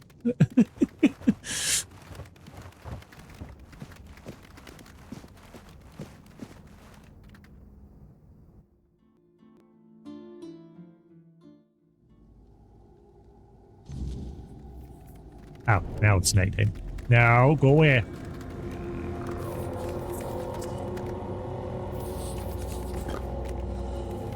Let's say I've got a funeral to attend to. You be gone.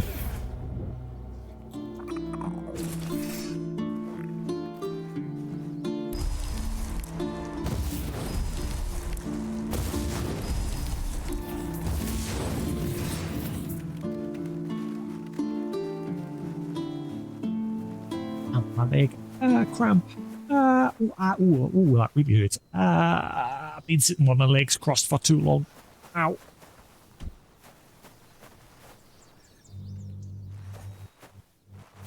Hello. Die. Oh, hello. Another bounty.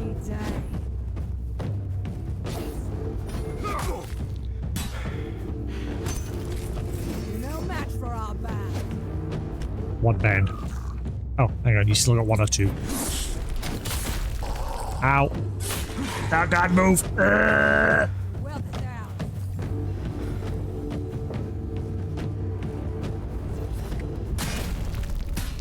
We'll make short work of you.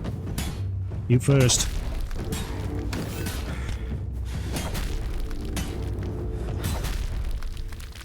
Another one bites the dust. And another one gone, another one gone, another one bites the dust. Right, so that's another bounty. So you don't even need to get the bounties off the board, you just naturally run into them.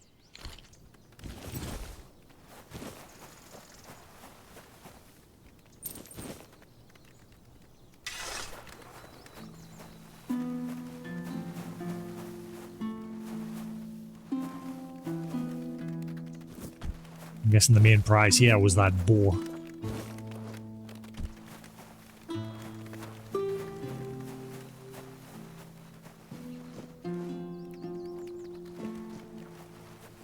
Ooh. Ooh. Right, okay. Let's not get sidetracked. Ooh, more. Ooh, actually, this is where I'm supposed to be going. Hey. Wait, no, it's not. I know, yeah, this is where we're burying the dude. Yeah, I'm still thinking I'm doing the other quest. One at a time. I've got too many quests.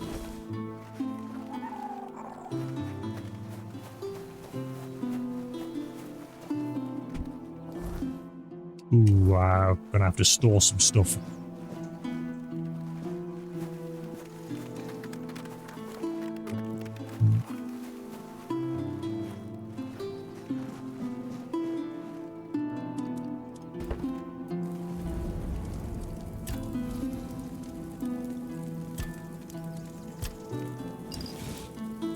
Red Death Shield. Ooh.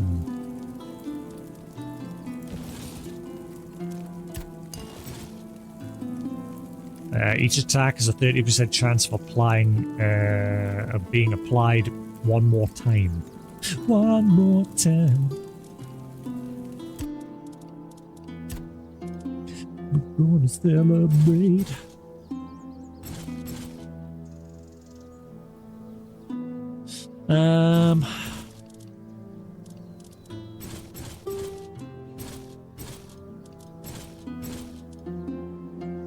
Strong ball that can pierce through opponents.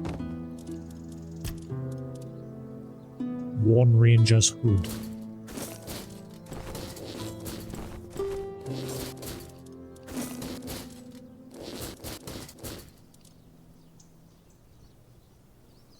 Oh.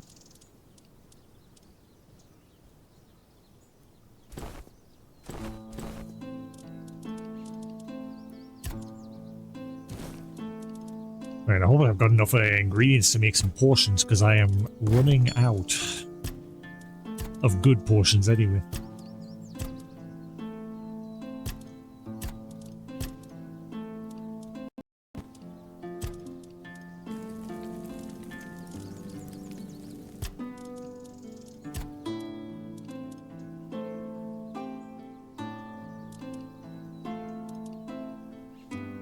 Health, 20 health, 30 health.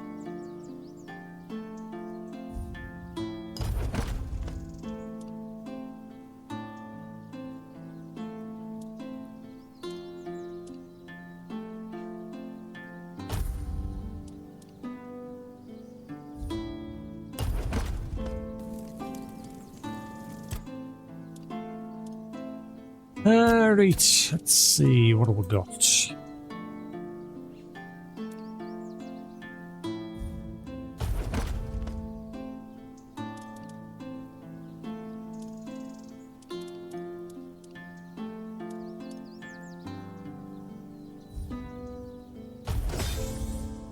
Champion.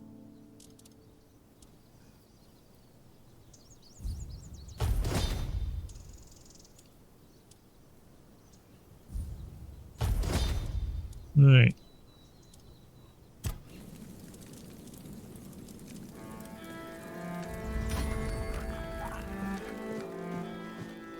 Yeah, this place.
Right, I have no idea how long my microphone's been dead for. It's the one thing with these clip-on mics. I don't know when they run out of battery with them being on the side of my head there. But yeah, I'm going to take a break, get some food, guys. I'll see if there's anyone on that I can pass you to in the meantime. Let's have a look-see. Okay, I'll just pass this to Koos. Where are we? Koos. Feel free to head on over to Koos's. He's currently playing his retro games. Why is that happening?